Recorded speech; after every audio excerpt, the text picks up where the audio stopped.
Lindong, let's break up. By the playground of Jiangnan University in a secluded grove, Jiang Shan spoke to her boyfriend Lindong. Shanshan, why? What did I do wrong? Why are you being so heartless? Lindong asked, somewhat agitated. He and Jiang Shan were high school classmates, having been a couple since their senior year. Although Lindong came from a modest family, he was handsome, academically excellent, and a genuinely warm person. In the innocent stage of high school, he naturally became the object of admiration among female classmates.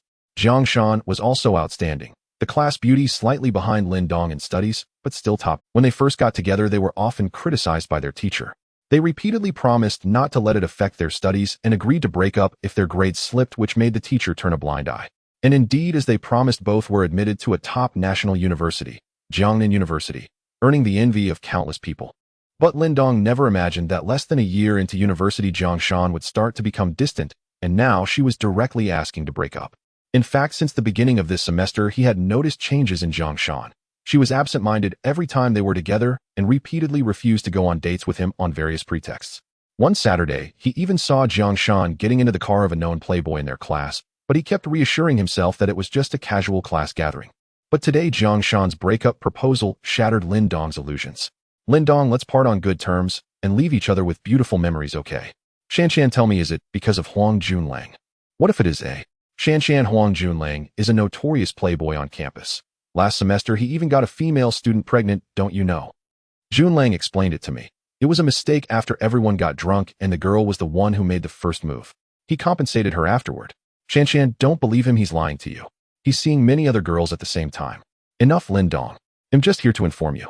Please don't bother me anymore. Goodbye. Jiang Shan was about to turn and leave, but Lindong grabbed her arm. Shanshan, listen to me, Huang Junlang really isn't a good person. Don't be fooled by him. Is he forcing you? It must be. I'm going to find him. Jiang Shan shook off Lindong's hand and said, Lindong, stop deceiving yourself. Junlang didn't force me, though I did it willingly. I don't want to be with you anymore. After graduation, I'd have to work hard, save money, buy a house and car on loans, and be a slave to the mortgage for life. I want to eat well, dress well, and enjoy the finer things. Do you understand? See this bag? It's the latest designer brand, costs over 10,000. I could never have it with you in this lifetime. What Junlang can give me, you can never provide. But Huang Junlang is just playing with you. He won't marry you. He's already dumped several girls. Lindong made one last attempt. Oh, classmate Lindong, it's not right to speak ill of others behind their backs. A voice reached their ears. Huang Junlang walked over in his designer clothes and casually wrapped his arm around Jiang Shan's waist. Junling, you're here. Jiang Shan leaned into Huang Junlang like a delicate bird. Seeing Huang Junlang immediately hold Jiang Shan's waist, and Jiang Shan nestle against him, Lindong's heart bled even more. He knew anything more was futile. A woman's heart once changed was hard to turn back. He didn't want to watch their affectionate entanglement, so he said to Jiang Shan, you will regret today's decision sooner or later. Then he was about to leave. Wait. Huang Junlang called out. He turned to Jiang Shan and said, Shanshan, you go first. They'll catch up after a couple of words with Lindong. Junlang, let's go together. Lindong and I are completely done. What else is there to say? Don't worry, just a couple of words. It won't affect our relationship. All right, then hurry up. They'll wait for you at the school gate. Jiang Shan glanced at both of them and left. What do you want to say? Spit it out. If you were hoping to see me devastated by a breakup, I'm afraid you'll be disappointed. There are plenty of women in the world who I won't hang myself on one tree. Though his heart was bleeding, Lindong forced himself to speak defiantly. He could show heartbreak and dignity before Jiang Shan, but never before Huang Junlang. Lindong, I just want to tell you one thing. Huang Junlang stepped closer and whispered in Lindong's ear, Jiang Shan has an amazing figure. I can't believe you were together so long, and she was still. All right, I have to go. Shanshan is waiting for me. I've booked a presidential suite at the Golden Leaf Hotel. You know the Golden Leaf Hotel? An 8-star hotel. You couldn't even afford a meal there in your lifetime. Huang Junlang turned and walked away, letting out a hearty laugh. Ha ha. Lindong's head spun after hearing Huang Junlang's words. He and Jiang Shan had been together for 4 years, for whole years, but they had only held hands and kissed. Every time Lindong wanted to go further, Jiang Shan stopped him, saying she wanted to save the best for their wedding night. But he never imagined that within just a few days of being with Huang Junlang, Jiang Shan would. At this moment, Lindong felt blood surge in his mind, his eyes turning bloodshot. Unable to control himself any longer, he spat out a mouthful of blood and collapsed to the ground. When Lindong woke up again, he was in the school infirmary. Just as he was about to get up, a voice suddenly rang. Ding. Super Tycoon System Binding. 10, 30, 50, 80, 100 Tycoon System Binding complete. Then a panel appeared before Lindong's eyes, visible only to him. Host Lindong balance 100,000 yuan physique, 15-week spirit, 28 average skills, freely addable consumes God points 0 before Lindong could fully comprehend the voice sounded again. Welcome host Lindong to the Super Tycoon system. This system is exclusively bound to you and cannot be transferred.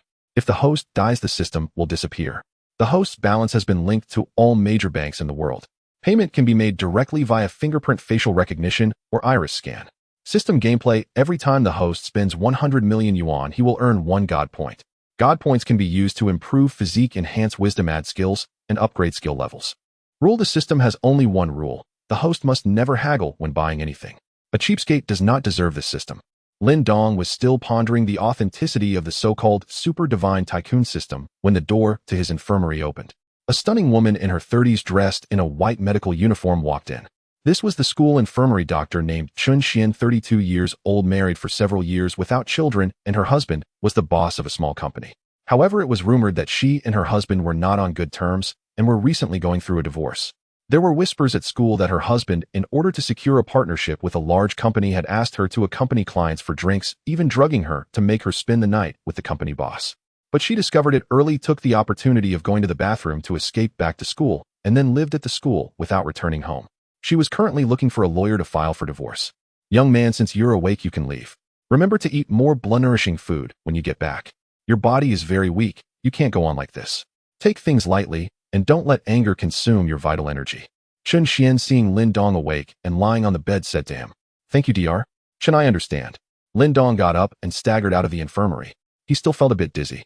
Alas, are all students nowadays so lovesick? Chun Xian sighed. Then she thought of her own husband. They had also loved each other passionately in university. Yet last month, for the sake of his company's development, he secretly drugged her and did that horrible thing. If she hadn't discovered it in time, the consequences would have been unthinkable. Even now, she couldn't understand why he would do such a thing. Walking through the school, many classmates pointed at Lindong and whispered because he had become famous. Every day at Jiangnan University, many couples broke up and got together, but breaking up so dramatically that one coughed up blood and passed out was unprecedented in the school's history. With Huang Junlang's deliberate publicity, Lindong became notorious in just half a day. But Lindong was not in the mood to care about that now. As he walked out of the school gate, he felt thirsty and went to a self-service water dispenser near the school to buy a bottle of mineral water. When it was time to pay, Lindong instinctively wanted to use the balance on his phone, but then he thought of the newly bound Super Divine Tycoon system and decided to test if it was real. So he chose fingerprint payment. Ding! Super Divine Tycoon system successfully paid 3 yuan. The self-service dispenser delivered a bottle of mineral water. Really works. Lindong murmured to himself, holding the mineral water. Then he looked at the information on the host. Lindong. Balance 999999999999997. Physique 15-week. Spirit 28 average. Skills freely addable consumes Divine Tycoon points. Divine Tycoon points 0. Ha ha ha. Lindong suddenly burst into loud laughter. The Super Divine Tycoon system was real. That meant from now on he was richer than anyone in the world. The world's richest man. A mere bird. The Forbes list. A mere bird. All of them together don't even have a fraction of my money. From now on, I, Lindong, am going to live a different life. The first 20 years were too stifling. For the next few decades, I will live brilliantly, freely, and carefreely. Everyone who looked down on me will be slapped back hard. After calming down, Lindong went to a 5-star hotel near the school, the Jinya Hotel, to get something to eat. He was so hungry that he felt a bit lightheaded while walking. This was the most luxurious and expensive hotel in Jiangnan province. Once when Lindong passed by with Jiang Shan, she said she dreamed of having a meal there. "Sir, may I help you?" As Lindong entered, a tall, fair-skinned waitress approached him. "To eat," Lindong replied. "May I ask how many people?" the waitress inquired politely. "Just me." "Then this way, sir." The waitress gestured for him to follow. Lindong originally thought she would take him directly to a table, but instead she led him to the front desk. "Sir, do you have a membership card?" asked a waitress at the front desk. Several others stood nearby. These waitresses were almost like flight attendants, all over 1.7 meters tall, fair-skinned, beautiful, with long legs. "No," Lindong replied. "Sir, sorry, but our food here is all premium, imported from abroad. Any unused ingredients are thrown away at the end of the day to ensure absolute freshness, so the prices are much higher than outside. Without a membership card, a deposit is required for dining." "How do I get a membership card?" "Sir, our hotel's membership card, recharging 1 million gets you a regular member, 2 million for a premium member, and 5 million for a VIP. "Then get me one too." "Sir, how much would you like to recharge?" "Let's start with 100 million. "Sir, did you say 100 million? I didn't hear that clearly just now, the front desk waitress stammered. I said recharge 100 million for me first. Sir, are you sure? Yes. Sir, please wait a moment. Oh, our manager will be right here. Then the waitress picked up a walkie-talkie and called, Manager Zhao, are you there? Please come to the lobby. She probably thought Lin Dong was causing trouble. After all, he didn't look like someone who could afford to recharge 100 million for a membership card. That's why she called the manager directly. Copy that. A crisp voice came from the walkie-talkie. Soon a beautiful woman in her 20s wearing a black professional skirt suit walked over. This woman was clearly a cut above the other waitresses in every aspect, worthy of a manager. What's the matter? The beautiful manager asked as she walked to the front desk. The waitress just now whispered a few words into the manager's ear. Sir, is it you who wants to recharge 100 million for a membership card? The beautiful manager asked Lin Dong. Yes. Lin Dong replied. Are you sure you want to recharge 100 million? Yes. Sir, then which bank would you like to use for payment?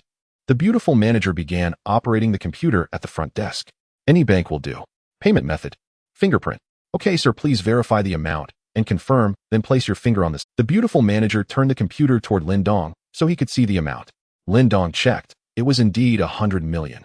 Then tapped confirm and placed his finger on the fingerprint scanner. 3 seconds later, a mechanical voice sounded from the front desk. Transfer successful. 100 million yuan received.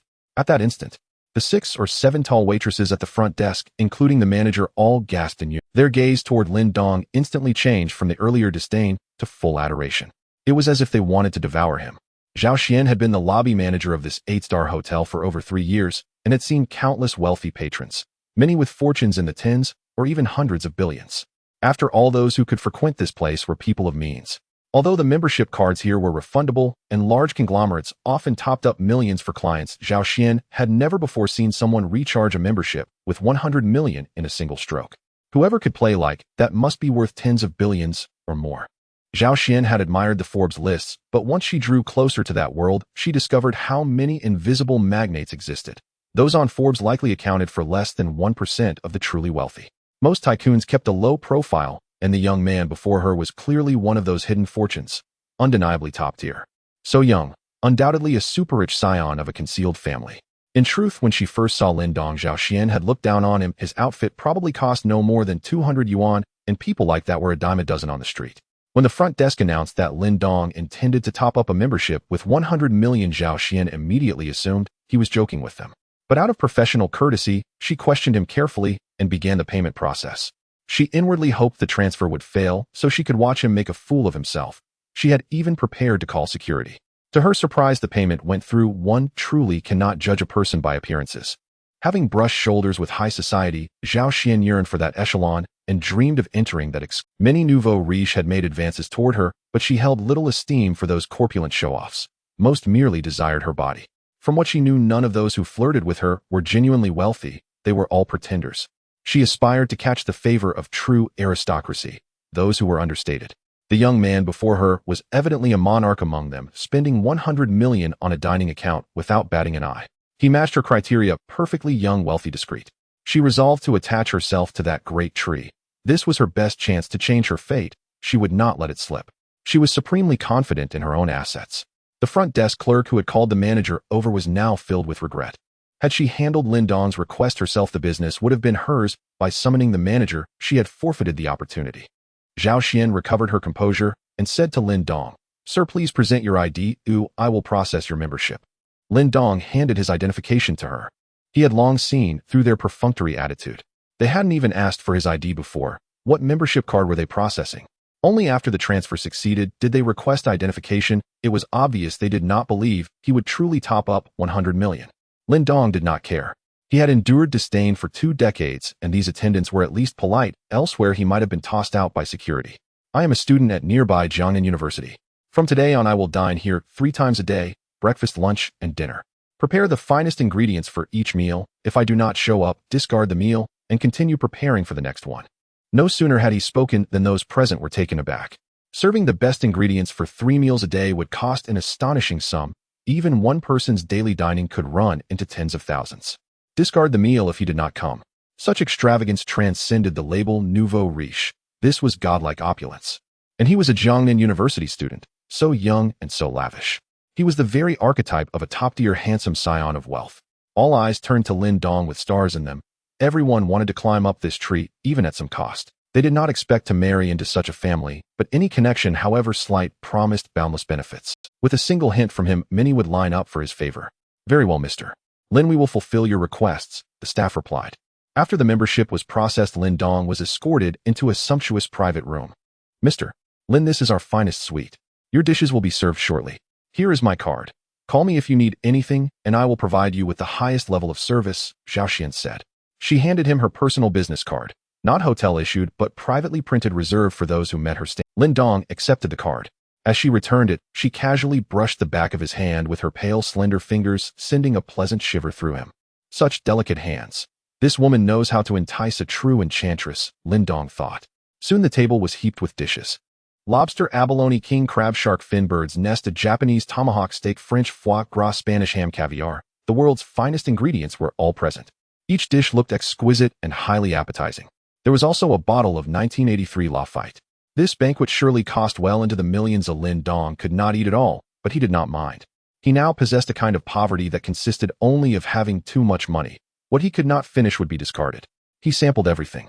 As expected of an 8-star hotel, color, aroma, and taste were impeccable. Mr. Lin, how is the flavor? Are you satisfied? Zhao Xian leaned close behind him and bowed to ask. Because she stood so near, he felt the warmth of her breath on the nape of his neck. Very pleasant. Very good, very good. Truly befitting a grand hotel. Color, aroma, and taste are flawless. I am satisfied. As long as Mr. Lin is pleased, please enjoy your meal. If you need anything, call me. I will not disturb you, Zhao Xian said, preparing to leave. Miss Zhao, with so many dishes I cannot eat them alone, and such fine ingredients seem lacking without a lady's company. Would you honor me by dining together? Lin Dong asked. Lin Dong genuinely admired Zhao Xian. Her figure and face were top tier, and her attire accentuated her advantages. Her scent stirred his senses, and her every casual motion teased him. Dining with such a beauty would be pure enjoyment. Lin Dong asked. This, Mr. Lin, this is not appropriate, and I am on duty, Zhao Xian said hesitantly. She secretly longed to dine with him. Such opportunities to deepen a bond were rare, and despite being the lobby manager, many of the pinnacle ingredients on the table she had never tasted. Yet she knew a woman must keep some reserve, it the art of being tantalizing lies and partial concealment. The temptation of someone half-covered always outshines the allure of being fully revealed. Claiming she was on duty was merely an excuse. Accompanying a guest of this caliber would only earn her praise from the boss. She did not refuse outright. Saying it was not appropriate would only stoke Lin Dong's desire to win her over. As expected, Lin Dong answered magnanimously, "What is inappropriate? If your boss gives you trouble, tell me, and I will speak with him. If necessary, I will buy the hotel and make you the proprietor.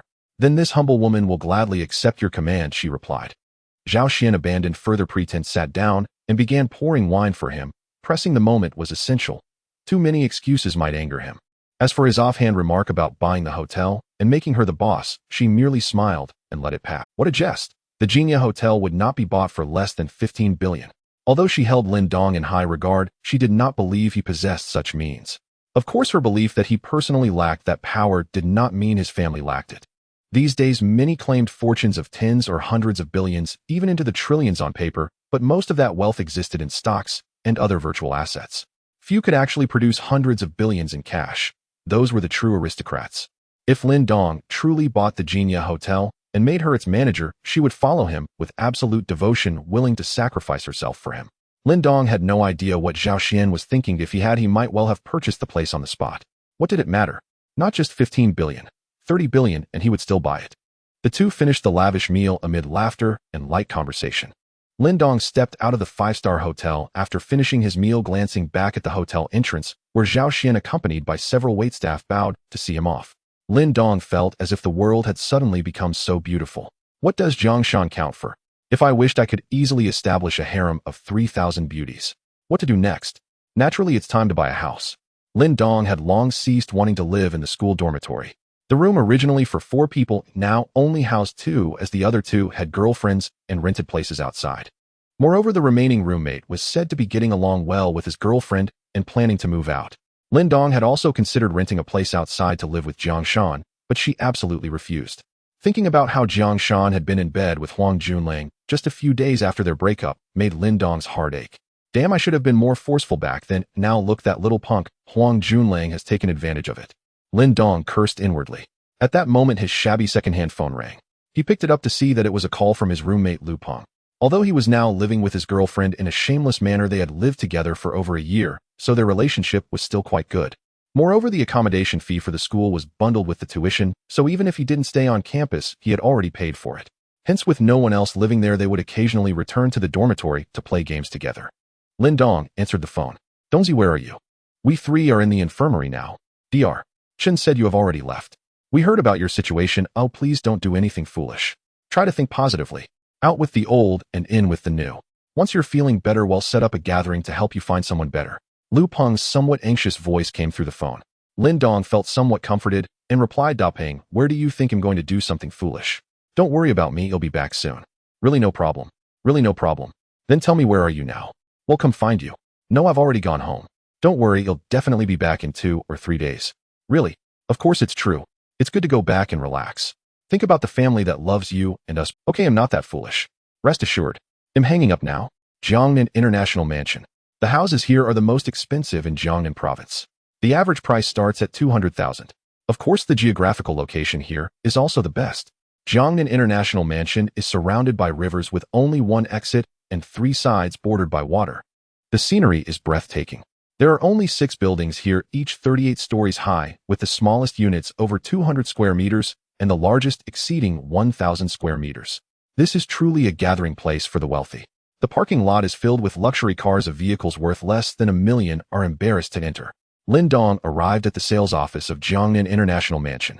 Upon entering the lobby of the sales office, it felt somewhat spacious with only 5 or 6 salesgirls sitting together chatting. None of them seemed willing to approach when they saw Lin Dong enter. Jiangnan International Mansion had been on the market for 3 years, but houses had not sold out due to their exorbitant prices. A small unit easily went for tens of millions, which not everyone could afford. When it first opened, there were many people coming to look at houses, but after 2 years, those who could afford to buy had done so, and those who couldn't still couldn't. Thus, most of the staff from the initial sales period had already left, with many salesgirls leaving with millions in their. After all, with houses priced in the tens of millions to billions, the commissions could fill their pockets. Back then, the commission was only 0.2%, but now it had risen to 1%, yet selling even 2 units in a year was still challenging. Many were just hanging around for a base salary. When they saw Lin Dong enter, they could tell from his attire that he wasn't a serious buyer, so they continued their conversations without paying him any mind. At that moment, Lin Dong felt somewhat awkward. The chatting individuals clearly did not want to engage with him, and there was no one at the front desk to ask. However, after Lin Dong stood for 2 or 3 minutes, a young woman in her mid-20s walked out of the sales office. Cui Jia had just started selling houses at Jiangnan International Mansion last month, having entered thanks to her uncle paying 1,000 yuan in gifts. Coming from a small place, she had thought that selling houses in such a high-end location would yield substantial profits, but after more than a month, she hadn't even met a single client. In over a month, the number of people coming to view houses could be counted on 2 hands. As soon as she entered, the older employees rushed to receive the clients, leaving her no opportunity, and in more than a month, not a single house had been sold at Jiangnan International Mansion. Today, just as she walked out of the restroom, she noticed a young man about her age standing in the lobby. Since none of the older employees seemed inclined to attend to him, she approached him. Sir, are you here to look at houses? Cui Jia asked Lin Dong. Yes, Lin Dong replied. Cui Jia felt a surge of joy as she finally had the chance to show a client around. What type of unit are you looking for, sir? What types do you have here? Cui Jia then began to enthusiastically introduce a variety of options to Lin Dong. There weren't many units left here, so Lin Dong's choices were also limited. In the end, he chose a 500 square meter flat on the 22nd floor of Building 3. Cui Jia went to the front desk to get the keys, and the two set out to view the house. As they left, the lobby buzzed with discussion. Here to look at houses. Look at what he's wearing, but it's all bargain bin stuff. Does he even know where this place is? Exactly, even 1 square meter here would take him a lifetime to afford. Only a newbie like Cui Jia would take him around. Isn't that just wasting time? He probably came from the countryside and has no idea about the housing prices here. When he finds out, he'll be scared out of it. Right, let's see what happens when he makes his choice. 2 hours later, Lin Dong and Cui Jia returned to the sales lobby. They sat on chairs at the edge of the lobby while Cui Jia brewed a cup of tea for Lin Dong. Mr. Lin, are you satisfied with what you viewed? Cui Jia asked, sitting across from Lin Dong. Not particularly satisfied. The location of Building 3 isn't great. Are there any units left in Building 1? Please wait a moment, we'll check for you. Cui Jia said as she picked up her tablet to look up information for Lin Dong. Mr. Lin, there is only 1 unit left in Building 1 because of its favorable location. This unit is on the top floor and is a large duplex flat occupying the 37th and 38th floors of Building 1, the crown jewel of the building. It has a total area of 1300 square meters, and the price is somewhat steep. I wouldn't recommend it. Oh, can I go take a look? Lin Dong didn't even ask about the price and directly wanted to see the house. You can but. Then let's go see it. Lin Dong interrupted. Cui Jia thought for a moment and replied, all right, mister. Lin, please wait a moment while As Cui Jia went to get the keys, just as the two were preparing to view the house, an older employee in her 30s, still with a charm about her, spoke up from a short distance away. Xiao Jia, are you going to see the crown jewel of Building 1? She had been close enough to overhear their conversation. Yes, Lu Jia. Xiao Jia, I'm not saying this to discourage you, but the houses here are not for just anyone to look at, especially not the crown jewel of Building 1. They were designed by foreign masters. If anything gets damaged, who can afford it? Lu Jia, I will be careful. Xiao Jia, you just started and don't understand the depths of this industry. You need to have a good eye for this line of work. Look at him. Oh, does he look like someone who can afford a house here? This Lu Jia pointed at Lin Dong without any hesitation. Lu Jia, I believe Mr. Lin is not that kind of person. Sai, if you won't listen to Lu Jia, then it's up to you. But when you come out, make sure to wipe your feet clean. You can't leave a single footprint behind, understood? Understood, Lu Jia. Cui Jia replied, and took Lin Dong straight to the crown jewel of Building 1. As soon as Lin Dong stepped through the door, he was struck with awe. Indeed, it was the king of the building, luxuriously decorated to the extreme. Lin Dong walked to the 3-meter-high, 10-meter-long, floor-to-ceiling window, gazing at the scenery before him, feeling as if he were at a summit looking down at the mountains below. Mr. Lin, this is the king of Building No. 1. The floor-to-ceiling window in front of you is made of bulletproof glass imported from abroad, 10 centimeters thick, impervious even to ordinary missiles, and its transparency is exceptionally high, allowing sunlight to shine through without obstruction. The value of this single window exceeds 10 million. And above you is this magnificent chandelier imported from France, capable of switching between more than 10 colors. This is the kitchen. This is the bedroom. This is the study. This is the wine cellar. This is the restroom. This is the reception room. This is the entertainment room. Then the two of them proceeded to the 28th floor.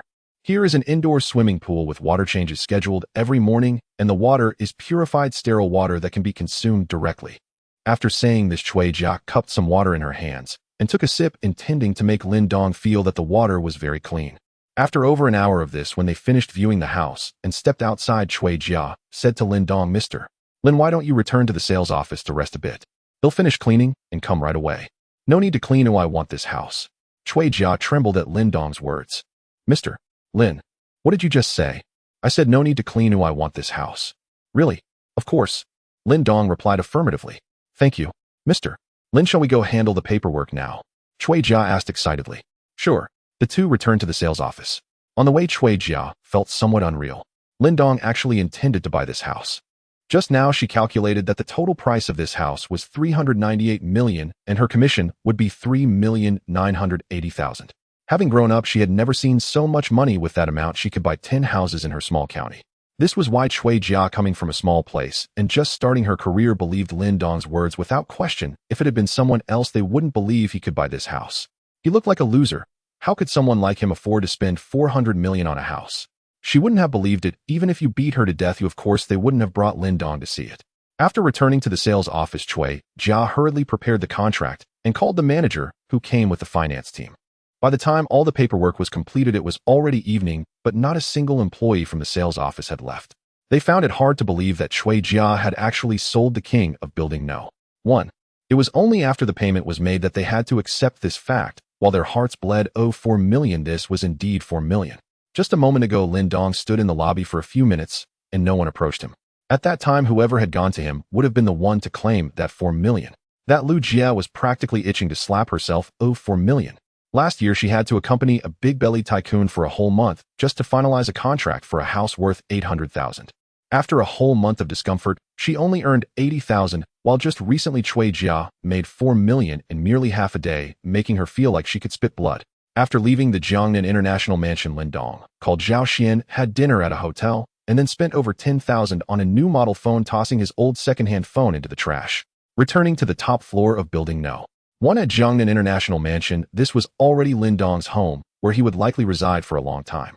He called his university mentor to request a few days off due to illness. News of Lin Dong collapsing from blood loss at school had already spread, and his mentor naturally knew so. He didn't make things difficult for Lin Dong. Lin Dong didn't want to go to school these days, as returning would surely bring laughter from many. Tomorrow, when he buys a luxury car to drive back to school, let's see who dares to mock him. You Jiangshan abandoned our 3-year relationship for a bag worth over 10,000. When I drive back to school in a car worth hundreds of millions, let's see if you regret it. Lying on the imported genuine leather sofa, Lin Dong felt that the life of the wealthy was truly comfortable. He glanced at the panel in front of him. Host Lin Dong balance 9999999501986412 yuan physique, 15-week spirit, 28 normal skills, can be freely increased, requires spending godly rich points, 4 physique spirit, and skills, all had a plus sign next to them, and he already had 4 godly rich points. Without hesitation, Lin Dong allocated all 4 godly rich points to his physique. The physique section changed from 15 to 19. In an instant, Lin Dong felt a warm sensation in his body. His previously weak and malnourished state began to noticeably improve. Feeling strength returning to his entire body, he looked at himself and found he had actually become more muscular. Such effects. If I were to spend dozens of godly rich points on my physique, wouldn't I be stronger than an Olympic champion? Lin Dong felt that life was radiant. He took out his phone, opened WeChat, and found 2 friend requests. One was from Zhao Xian. The other was from Cui Jia. Lin Dong accepted both. Shortly after, Zhao Xian sent a message. Lin Dong, are you asleep yet? Sister Xian, is there something up? Can't I message you just because there's nothing? Of course. Why wouldn't I? I'm thrilled to get a message from Sister Xian. Lin Dong, you're so sweet. I have this Sunday off, do you have time? I want to invite you to go swimming together. After reading the message, a picture of Zhao Xian in a bikini flashed in Lin Dong's mind, making his body feel a sudden heat. Damn, this is naked temptation. How could he resist the allure of this fair-skinned, beautiful, long-legged sister? In the end, Lin Dong realized he simply couldn't resist. He replied with a message. I have time, Sister Xian, how could I not? Then it's settled, see you on Sunday. All right, Sister Xian. Good night, Lin Dong. Good night, Sister Xian. Lin Dong actually found himself looking forward to Sunday arriving quickly. After playing WeChat for a while, feeling it was rather dull, he realized his circle was small. Most friends on WeChat were just classmates he had some relations with from middle school, high school, and university. A few class groups were quite lively, but Lin Dong rarely spoke up in them, and then there were just some relatives from home. Only a few roommates sent messages to check on him. Lin Dong's parents passed away in an accident when he was under 10, and he had lived with his second uncle until high school. During the custody dispute, his 2 uncles and an uncle fought fiercely over him. During that time, his second uncle and aunt treated him exceptionally well, leading Lin Dong to believe that even without his parents, he could still have a good life with them, so he ultimately chose his second uncle. However, once they had custody, Lin Dong's life became difficult, enduring beatings and scoldings, often eating leftovers, which led to his malnutrition. Only after he became sensible did he realize that what they were fighting over was not his custody, but rather the nearly 2 million compensation from his parents.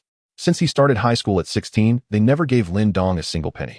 If it weren't for his aunt and elder aunt helping him out, he would likely have dropped out by now. Originally, the nearly 2 million in compensation was supposed to be given to Lin Dong when he turned 18, but to this day, he hasn't seen a single cent. For this matter, his aunt, elder aunt, and uncle often argued with his second uncle and aunt, but what could they do? The money was in someone else's hands, and his aunt directly said that all that money had been spent on Lin Dong over the years. Lin Dong silently estimated that during these years at his second uncle's home, they likely spent no more than 5,000 yuan on him, mostly just necessary school fees during junior high and 1 or 2 sets of street clothes each year. Thinking of this made Lin Dong feel that life was truly a mess. Leaving the WeChat interface, Lin Dong opened the Douyin app. During his free time, Lin Dong enjoyed browsing Douyin.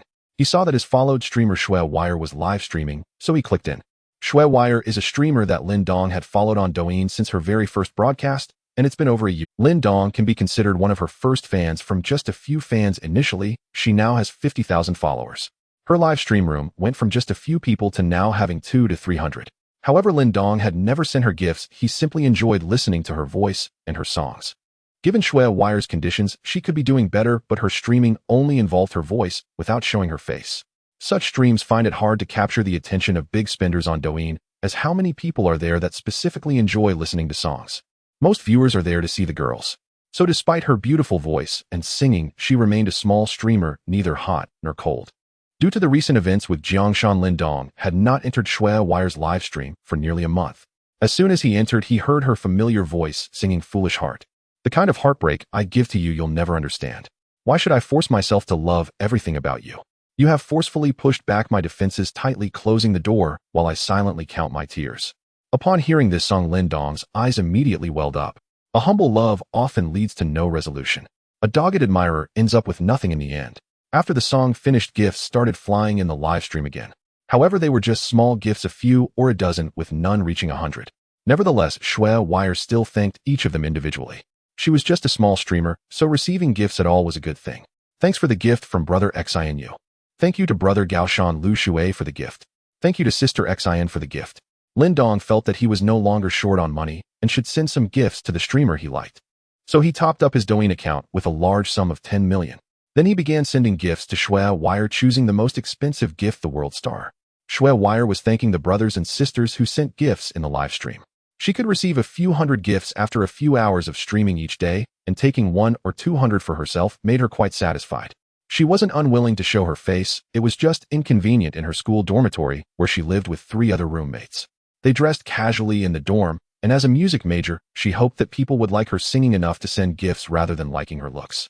There were also big spenders who privately messaged her wanting to meet her and support her, but she rejected them. She felt that it seemed transactional, and even though she needed money, she was unwilling to go that route. Suddenly, Shui Wire felt a burst of light flash through the live stream. Is this the effect of the World Star? In over a year of live streaming, she had never received a World Star, although she had seen others receive them in other streams. A World Star costs 2,000, and usually she wouldn't earn that much in a week of streaming. Yet today someone gave her a World Star. Before Shui Wire could see who sent the World Star, the light flashed again. A third time, a fourth time. The effects of the World Star began to continuously appear in Shui Wire's live stream. A small match, sending streamer Shui Wire World Star X10. A small match, sending streamer Shui Wire World Star X11. A small match, sending streamer Shui Wire World Star X66. Sending more than 66 World Stars continuously not only floods the streamer's room with effects, but also promotes them across the entire Douyin channel. Suddenly, many live rooms noticed that a rich patron had appeared in Shui Wire's stream. Wow, an unexpected wealthy patron in an unknown stream. We must go check it out. Wait for me, wait for me. I'm going to. Shui Wire's live stream was suddenly flooded with many onlookers, and the number of viewers skyrocketed from over 200 to over 1,000, and it was still increasing. Thanks to the small match, brother, for the World Star. Thank you, thank you. Moshware loves you. Shui Wire was so excited that she didn't know what to say. However, the effects showed no signs of stopping. A small match, sending streamer Shui Wire World Star X666. A small match, sending streamer Shui Wire World Star X999. A small match, sending streamer World Star X1314. Ultimately, Lin Dong's total gift of World Stars stopped at 1314 simply because he felt a bit tired. Meanwhile, Shui Wire's live stream exploded with the number of viewers reaching 100,000. While the match Big Shot is amazing, the match Big Shot is mighty. Does the match Big Shot need followers? Shui Wire was somewhat bewildered. What does it mean to have 1314 World Stars? Converted to cash, that's over 2,600,000. Even if she takes half, she would still get 130,000. She looked at the person sending gifts called a small match and realized he had followed her a long time ago, but had never sent gifts. She didn't expect him to send so many today. Shui Wire directly sent a private message. Thank you for the gifts, can we add WeChat? Lin Dong saw Shui Wire's private message and sent her his WeChat ID. Before long, the other party added him. Thank you for your gifts, big brother. No problem, I've been listening to you sing for so long without sending gifts. I feel quite embarrassed, so I'm making it all up today. Thank you for your support, big brother. When I have time, I'll sing just for you. My name is Li Shuiwei, what's your name? Lin Dong. The two continued to chat about trivial matters, and Li Shuiwei expressed her gratitude to Lin Dong in almost every other sentence. Lin Dong approached the 3-meter-high floor-to-ceiling window, gazing out at the riverside night view, which was bustling, enchanting, and beautiful. He took a few photos of the night scene with his newly bought phone and posted them to his moments. Caption: the riverside night view is indeed charming. Lin Dong rarely posts on moments, but today he felt so good that he couldn't help it. After posting on moments, Lin Dong felt a bit tired, so he lay down on his luxurious 4-meter-wide bed to sleep. Lin Dong was going to sleep. However, some people on Douyin could not sleep, especially those big streamers. Don't be fooled by the top 3 rankings, they are all brushed with millions. But those are all done by the guilds, and they don't earn a penny. The true earnings go to the later followers. Just now, a small streamer's room had someone directly sending 260,000, and such small streamers wouldn't have guilds supporting them, so it was genuinely a big spender. Why is there still such a thick leak knot in the bowl? Some of them have already started studying Shui Wire's live stream to see if they can attract this big spender. Li Shuiwei lay on the dormitory bed, unable to fall asleep. Tonight, all 3 of her roommates had gone to socialize with other boys in another dorm. She made an excuse about feeling unwell and didn't go.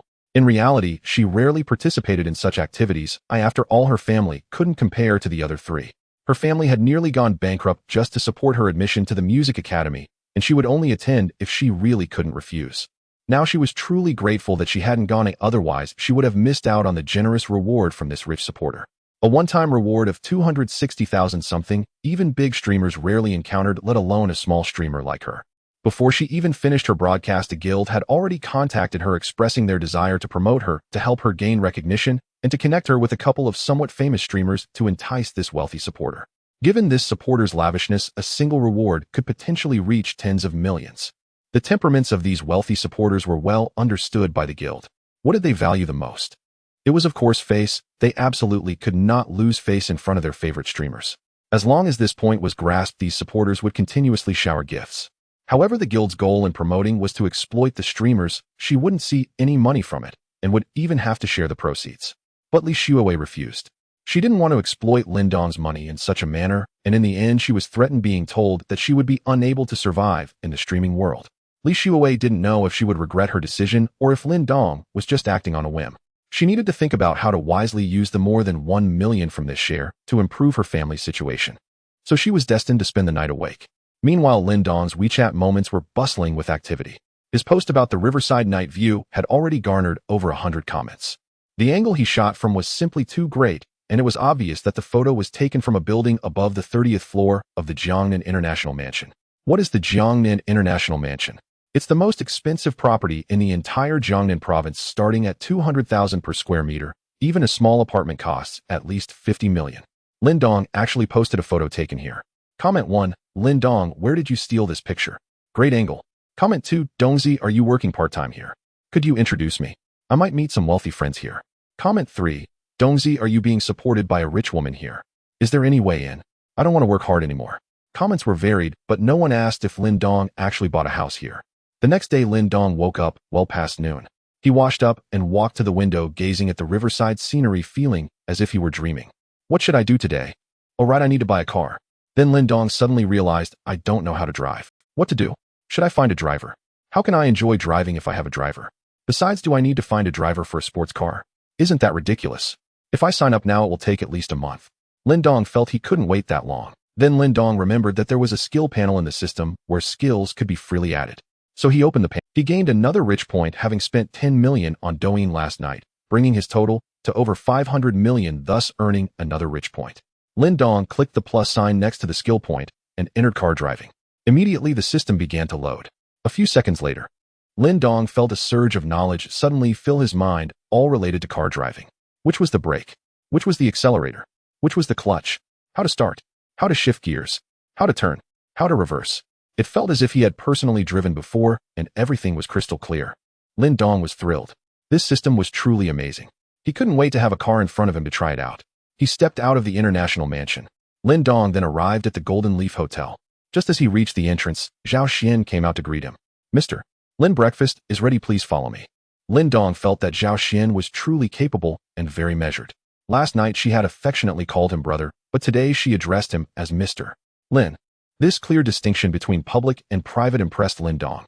After finishing breakfast, as he left the hotel, Zhao Xian intentionally leaned close to Lindong and whispered in his ear, "Don't forget our agreement, Lindong." The breath that brushed against Lindong's ear made his heart flutter, and he cursed inwardly, "Demon." Lindong spent tens of thousands to change his outfit. As the saying goes, people rely on their clothes and Buddhas rely on their gold robes. After replacing his street vendor clothing with designer brands, he indeed felt like a new person, especially after adding 4 rich points to his physique last night. He looked much more energetic, like a completely different person compared to yesterday. He appeared just like a wealthy second generation. If he had worn this outfit to buy a house yesterday, he wouldn't have been left waiting in the lobby for a few minutes. After changing his outfit, Lindong went to a Mercedes-Benz showroom. After picking out a Mercedes G-Class worth over 3 million, he paid and drove it away. Since he had changed his outfit, he didn't encounter any sales personnel looking down on him, thus avoiding the scenario of being slapped in the face by his own card. Driving the newly purchased Mercedes G-Class, Lindong felt completely at ease, immediately realizing how impressive this system was. However, there was still one problem: he could drive the car, but he didn't have a driver's license. How could he get a driver's license? It seemed that none of his acquaintances had that capability. Zhao Xian. Lindong thought Zhao Xian should be able to help, as she was the lobby manager at an 8-star hotel and must know some info. So he drove the car directly to the entrance of the Golden Leaf Hotel and called Zhao Xian. "Lindong, did you miss your sister so soon?" Zhao Xian's magnetic voice came through the phone. Sister Xian, I need your help, Lin Dong said straightforward. Just tell me what you need. Sister Xian will not refuse what she can do. Can Sister Xian come out for a face-to-face time? I'm right at the hotel entrance in a new Mercedes G-Class that hasn't been registered yet. Okay, brother, wait for me a moment. They'll be right out. Zhao Xian appeared outside Lin Dong's car in less than 5 minutes after hanging up. As she got into the passenger seat, she asked, "What do you need my help with, brother? I want to get a driver's license. Does Sister Xian have any connections? Money is not a problem." Lin Dong said directly. A driver's license. Zhao Xian felt a bit puzzled. How could a super wealthy second generation like Lin Dong not have a driver's license at this age? But since he didn't mention it, she wouldn't ask. That shouldn't be difficult. When do you need it? Zhao Xian asked. The sooner the better. Then give me your ID and he'll take a picture. Sure. Lin Dong took out his ID and handed it to Zhao Xian. After she took a picture with her phone, then she dialed the phone number. Hello? Sister, I sent you a photo of an ID. Can you have brother-in-law help me get a driver's license as soon as possible? Okay, I got it. Thank you, sister, and thank brother-in-law for me. After hanging up, Zhao Xian said to Lin Dong, you can get it by this afternoon at the earliest. Thank you, Sister Xian. How much do I owe you? What are you talking about? Since you call me Sister Xian, don't be so polite with me. Okay then, Sister Xian, are you free? Come with me to a place. Lin Dong no longer held back. Then Sister Xian, hold on tight, we are setting off. Lin Dong started the car and left the Golden Leaf Hotel. Lin Dong brought Zhao Xian to a Porsche dealership. As soon as they entered, a beautiful female sales representative, seeing that they had just stepped out of a newly purchased Mercedes-Benz G-Class, and noticing Lin Dong's attire, which clearly indicated he was from a wealthy family, she warmly asked, Sir, madam, are you here to look at cars? Yes, Lin Dong replied. Do you have the Porsche 911 available for viewing? Yes, we do. Then please take us to see it. This way, please, sir. The beautiful sales representative led them to the Porsche 911. Currently, we have 2 in stock, 1 red and 1 black. Which one would you like to see, sir? Lin Dong casually glanced and said, I want the red one. Just issue me the invoice directly. Huh. The female sales representative was a bit taken aback. Buying without even looking at it. That's just extravagant. Sir, why don't you take a look first? Haven't I already looked? This red one looks quite nice. The sales representative, having worked here for so long, was witnessing someone buy a car just by glancing at its exterior without even checking the interior. Then please follow me, sir. She then took them to the front desk and began introducing the car's features. Sir, this red Porsche 911 is the latest top-spec sports car equipped with a 6-cylinder horizontally opposed twin-turbocharged engine. Before she could finish, Lin Dong interrupted. All right, enough of the introduction. Just tell me the price. What optional features would you like? Just select the best ones. Please wait a moment while I calculate that for you. 2 minutes later. Sir, the total is 3.28 million. After paying, the two sat down on the sofa in the lobby waiting for the staff to process the paperwork. Zhao Xian thought that Lin Dong must have come to buy a car to help her drive it back, as it was impossible for one person to drive 2 cars home. Although she didn't understand why Lin Dong chose red, she still suggested, Lin Dong, the red one doesn't seem suitable for you. Why not the black one? I think that one would suit you better. This isn't for me, it's for you. For me? Lin Dong, are you joking? Zhao Xian asked in surprise. Do I look like I'm joking? This is indeed for you, Xianjia. No, that's too expensive. I can't accept it. Zhao Xian quickly refused. Xianjia, since you call me your younger brother, don't be so polite with me. You know this amount of money is nothing to me, it's just the cost of 2 meals. If you refuse, how can we continue having fun together in the future? Well, okay. Thank you, Lin Dong. Zhao Xian couldn't help but feel overjoyed. She was still driving an inexpensive car worth over 100,000, and her annual salary was only around 500,000 to 600,000. Half of her salary went to rent, clothes, and cosmetics, and she had a younger brother who had just graduated from college and was unemployed. Most of her remaining money was sent back home. So despite her glamorous appearance, she had no savings and couldn't afford such luxury cars. Moreover, the red Porsche 911 was a model that any woman would love. As the beautiful sales representative approached them, she overheard their conversation and looked at Zhao Xian with envy. She wished for a brother who could casually gift such an expensive car worth over 3 million without even blinking. Sir, please provide your identification or ID number so we can process the insurance and registration. Xianjia, can I use yours? Lin Dong, that's not too good, is it? Although Lin Dong said the car was for her, Zhao Xian thought it was just for her to drive, not that it would actually be registered under her name. If that were the case, the car would really belong to her. At that moment, Zhao Xian felt a bit dizzy from this sudden surprise. Didn't we agree that this was a gift to you? Did you think I was joking? Well, okay. Lin Dong, thank you so much.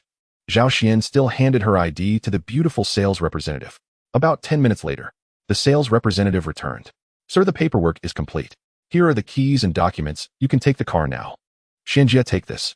Let's go, Lin Dong said as he stood up to leave. Zhao Xian took the documents and keys and went to drive the car. The two cars drove down the road one behind the other. Not long after setting off, Lin Dong received a call from Zhao Xian. Lin Dong, where are we going now? Shall we go eat at a restaurant? But I'm not that hungry yet. I'm not hungry either, Zhao Xian replied. How about we go to my place? Lin Dong asked. Sure. The two arrived at Jiangnan International Mansion Park and walked towards building. Zhao Xian was well aware of the fame of Jiangnan International Mansion, and since it was so close to her workplace, every time she passed by she looked at it with envious eyes, dreaming of owning a unit there. Although that dream seemed distant, it was still nice to be able to take a look inside. They entered the elevator of Building 1 and went directly to the 27th floor.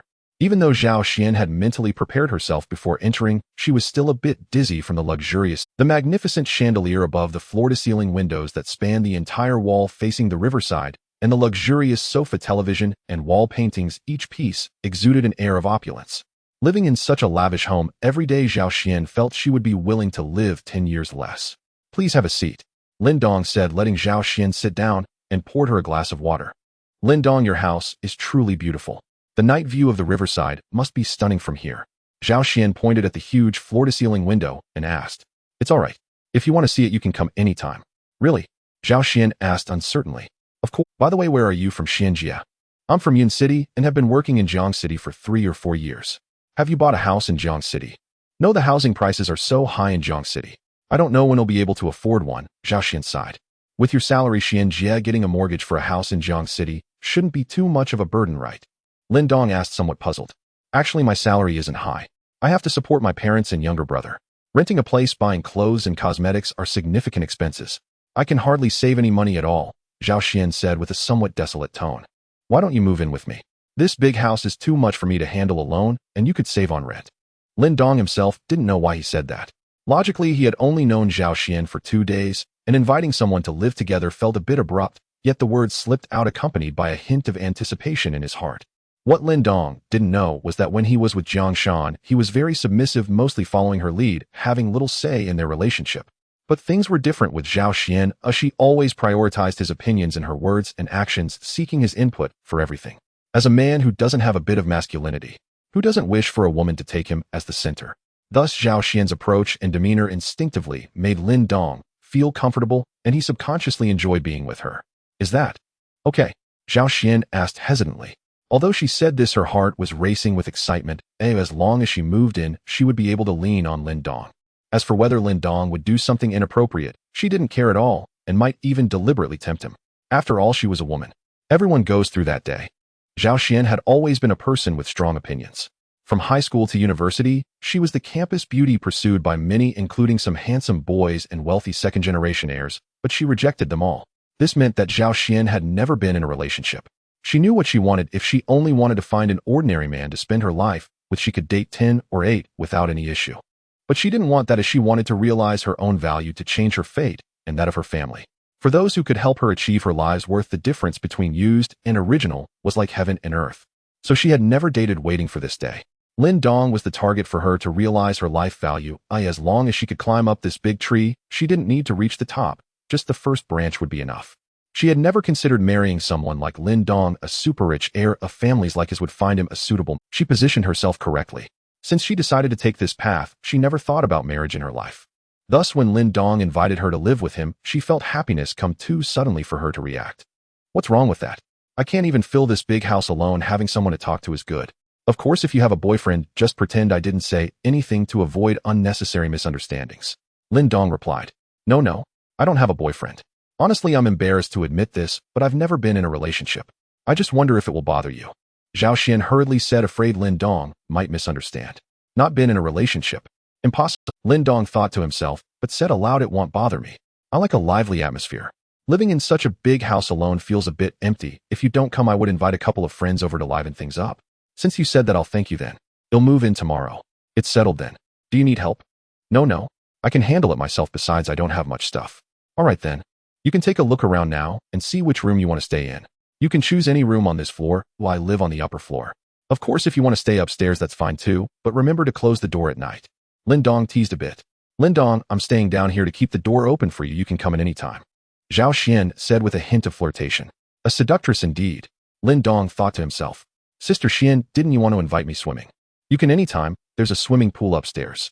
Great. How about we go now? Zhao Xian tempted. Ahem. Let's save it for another day.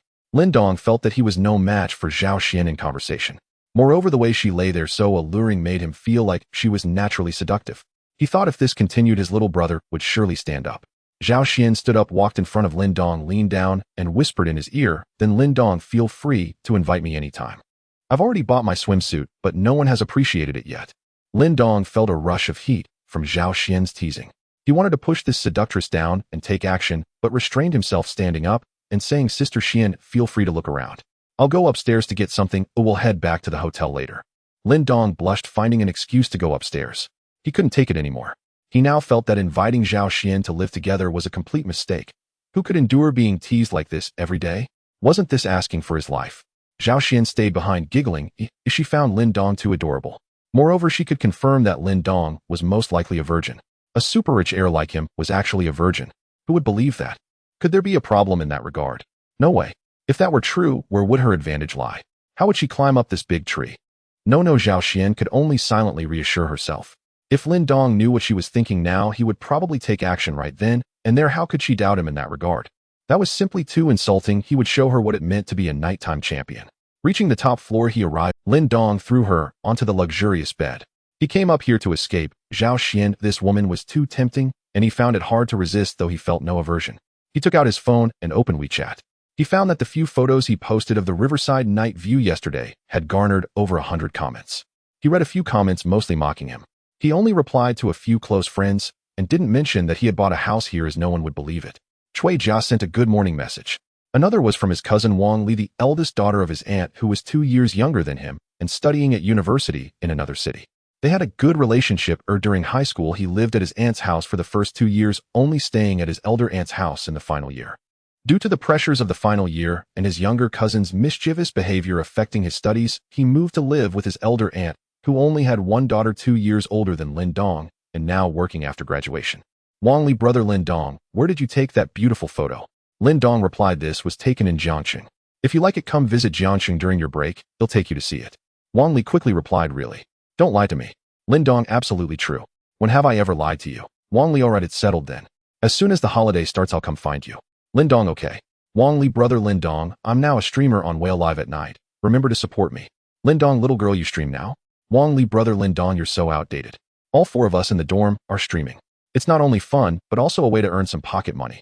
Lin Dong, then I'll come take a look tonight and help you increase your audience. Wang Li, by the way, brother Lin Dong, are you still working part-time? I earned over 3,000 from streaming last month, and my mom sent me 1,005. Later I'll transfer 2,000 to you. Treat Jiangshan to some good food. Lin Dong felt a bit moved. Although they hadn't seen each other much since he moved out of his aunt's house in his second year, the bond was still there. Lin Dong, no need. Just buy some pretty clothes for yourself. When you come to Jiangxing during the holiday, I'll give you a surprise. Wang Li, what surprise? Lin Dong, it's a secret. Wang Li, so annoying. Brother Lin Dong, I can't chat with you anymore. Ooh, I have class. Bye. Lin Dong, bye. Before long, Lin Dong saw that Wang Li had transferred 2,000 to him through WeChat. He thought for a moment and accepted it. Later he would give her gifts worth thousands. Lin Dong felt that the time was about right and went downstairs, tossing Zhao Xian a set of keys. Since he had promised, he intended to keep his word. If it became unbearable, he could always move out. He could simply buy another set. Money was not an issue. He believed that until they established a boyfriend-girlfriend relationship, they shouldn't act recklessly. He wanted to be a responsible man. Then they both prepared to return to the Golden Leaf Hotel. At this moment, on the 33rd floor of the Golden Leaf Hotel, inside the chairman's office, Lu Xian, the general manager of the Golden Leaf Hotel, stood facing a man in his 30s. The man lounged in the chairman's chair, reclining slightly with his feet resting on the desk. This man was Yi Hong, the chairman of the Golden Leaf Hotel and its largest shareholder. Lu Xian, has anything happened at the hotel recently? Yi Hong inquired. He was in Jiangnan province on business and took the opportunity to check in. It was an unexpected visit, as he typically came only once or twice a year. Chairman Yi, everything is running smoothly at the hotel, and our business volume has steadily increased by about 20% compared to the same period last year, Lu Xian replied. Very good, Lu Xian, you're doing well. The year-end bonus will be doubled, and the hotel staff's bonuses will increase by 50%. Thank you, Chairman Yi. Lu Xian said respectfully with a bow. All right, if there's nothing else to report, you can get back to work. I just stopped by to take a look, and we'll be leaving shortly. Yi Hong casually remarked. Lu Xian pondered for a moment and said, Chairman Yi, I have something to report. A guest applied for a membership card yesterday and deposited 100 million directly.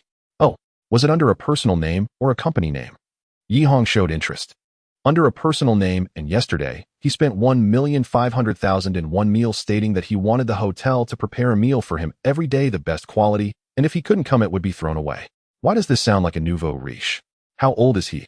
The information shows he is 21 years old and seems to be a student at Jiangnan University. 21. A student. Spending $100 million on meals. Have you seen this person? Chairman Yi, I haven't seen him. He was attended to by the lobby manager, Zhao Xian, yesterday. Then call Zhao Xian to me. Yes, Chairman Yi. Lu Xian directly shouted into the intercom. Is Manager Zhao there? Please respond. After a while, a voice came from the intercom. General Manager Lu. Manager Zhao went out in the morning and hasn't returned yet. I see. Can anyone tell me what she went out for? We don't know. She didn't tell us. Lu Xian fell silent, looking at Yi Hong, and said, Chairman Yi, I'll call her right away. No need, we'll wait here to see when she returns. Lu Xian, how can you manage if staff are out during work hours without notifying anyone? Yi Hong said with a stern expression. I'm sorry, Chairman Yi. It's my negligence. Oh, I will strengthen management and thoroughly rectify the hotel, Lu Xian replied cautiously. At this moment, he was also somewhat angry. What was wrong with Zhao Xian? She usually performed well at work, but how could she drop the ball at such a critical moment, causing him to face criticism? Neither of them spoke. Yi Hong played with his phone, while Lu Xian stood still, not daring to move, hoping that Zhao Xian would return soon. After the two returned to the hotel, Lin Dong went straight to the dining room.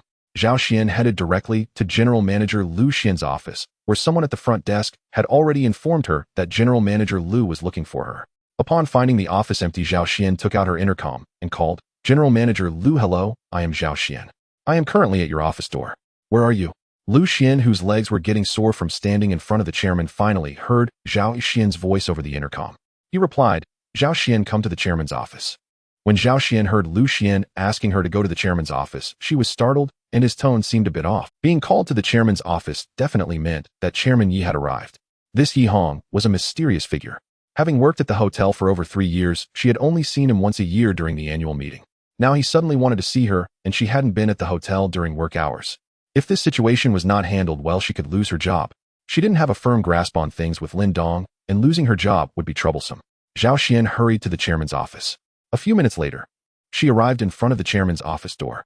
Knock. Knock. Zhao Xian knocked twice on the office door. Please come in. A steady voice came from inside.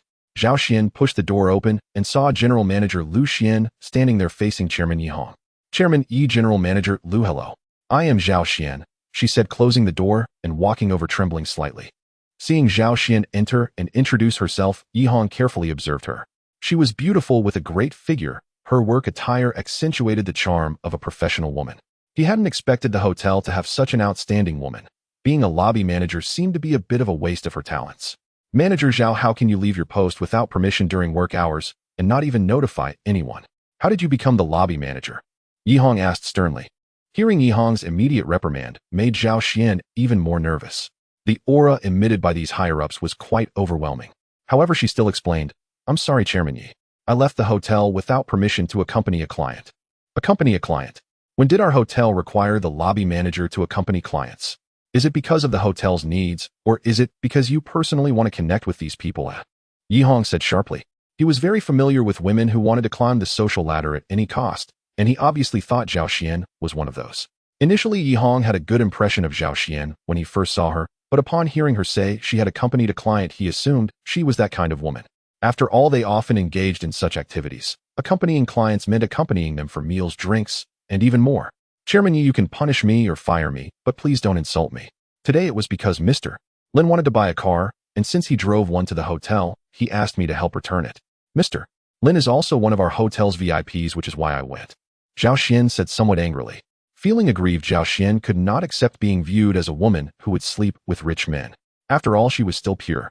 At 27, in a world filled with temptation, it was not easy for a beautiful woman like her to resist and remain steadfast. Who is Mr. Lin? Yi Hong asked. He should be the VIP who deposited $100 million yesterday, Lu Xian responded. Where is he now? Mr. Lin is currently dining in room 3, Zhao Xian replied. Let's go and meet this VIP together and see if what you said is true, Manager Zhao. After Yi Hong finished speaking, he stood up and walked out of the office with Lu Xian, and Zhao Xian quickly followed. Lin Dong was enjoying the finest food in the private room. Being wealthy is truly delightful. These dishes, which he could only dream of in the past, he now consumed half and left the other half. Just as he was indulging, the door to the private room was pushed open. Lin Dong thought it was Zhao Xian and said, Sister Xin, you're here to eat too. However, he turned around to see a man in his 30s walking in, followed by Zhao Xian, and in front of Zhao Xian was a man in his 50s. Besides Zhao Xian, he didn't recognize the other two. Noticing Zhao Xian's somewhat unpleasant expression and her slightly red eyes, Lin Dong had an inkling. Mr. Lin, hello, I am Yihong, the owner here. May I ask if you are satisfied with the ingredients and service? If you have any requests, please feel free to mention them, and we will definitely meet your needs, Yihong said politely as he was quite interested in Lin Dong. A young man who could spend 100 million on entertainment was definitely a second-generation rich kid. It wouldn't hurt to get to know him and make a friend. As a businessman, having more friends means more opportunities. The Golden Leaf Hotel was just one of his many enterprises, and he was also managing various other businesses. In the future, he might cooperate with Lin Dong or the family behind him. Hello, Mr. Yeah, I am quite satisfied with this place. That's good to hear. I heard Mr. Lin is an outstanding student from Jiangnan University. Truly impressive for someone so young, Yihong said somewhat flatteringly. Yes. However, being young and accomplished is one thing. I am quite aware of my own strengths and weaknesses. Mr. Lin is being modest. Jiangnan University is one of the top 5 universities in the country. Those who can study there will eventually become elites in various industries. Here's my business card. If you need my assistance, you can call me. Mr. Yeah, I have a question. Lin Dong said as he took the business card. Is your hotel for sale? Mr. Lin, are you joking? Yihong replied, a bit bewildered. Not only Yihong, but Lu Xian and Zhao Xian behind him also looked confused. Do I seem like I'm joking? If your hotel is for sale, I will buy it. What's so funny about that? Lin Dong said with utmost seriousness. Mr. Lin, do you know that the initial construction cost of this hotel was over 10 billion, not including the land? Are you sure you want to buy it? Of course. If you want to sell, just name a price. If not, then forget it. Yihong stared at Lin Dong for a while, feeling perplexed by this young man more than 10 years his junior. It was one thing to spend 100 million on entertainment, but now he was directly asking if the hotel was for sale. Many could produce a few hundred million in cash, but very few could produce hundreds of billions. Even if Lin Dong's family had assets in the thousands of billions, they wouldn't let him play like this. Could he be one of those hidden family heirs? Only they would dare to play like this, Yihong thought to himself. If Mr. Lin truly wishes to buy, it's not impossible. However, I need to discuss this with a few other directors, as this hotel is not solely mine. But let me remind you, we require cash. Then go ahead and ask. Respond to me as soon as you have an answer. Lin Dong said nonchalantly. All right, Mr. Lin, please enjoy your meal. I'll get back to you shortly. After Yihong finished speaking, he turned and left the private room. Lu Xian also followed him out. Zhao Xian was about to leave, but Lin Dong called her back.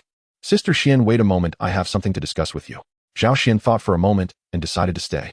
Work could be sacrificed, but she must hold on to this big tree named Lin Dong.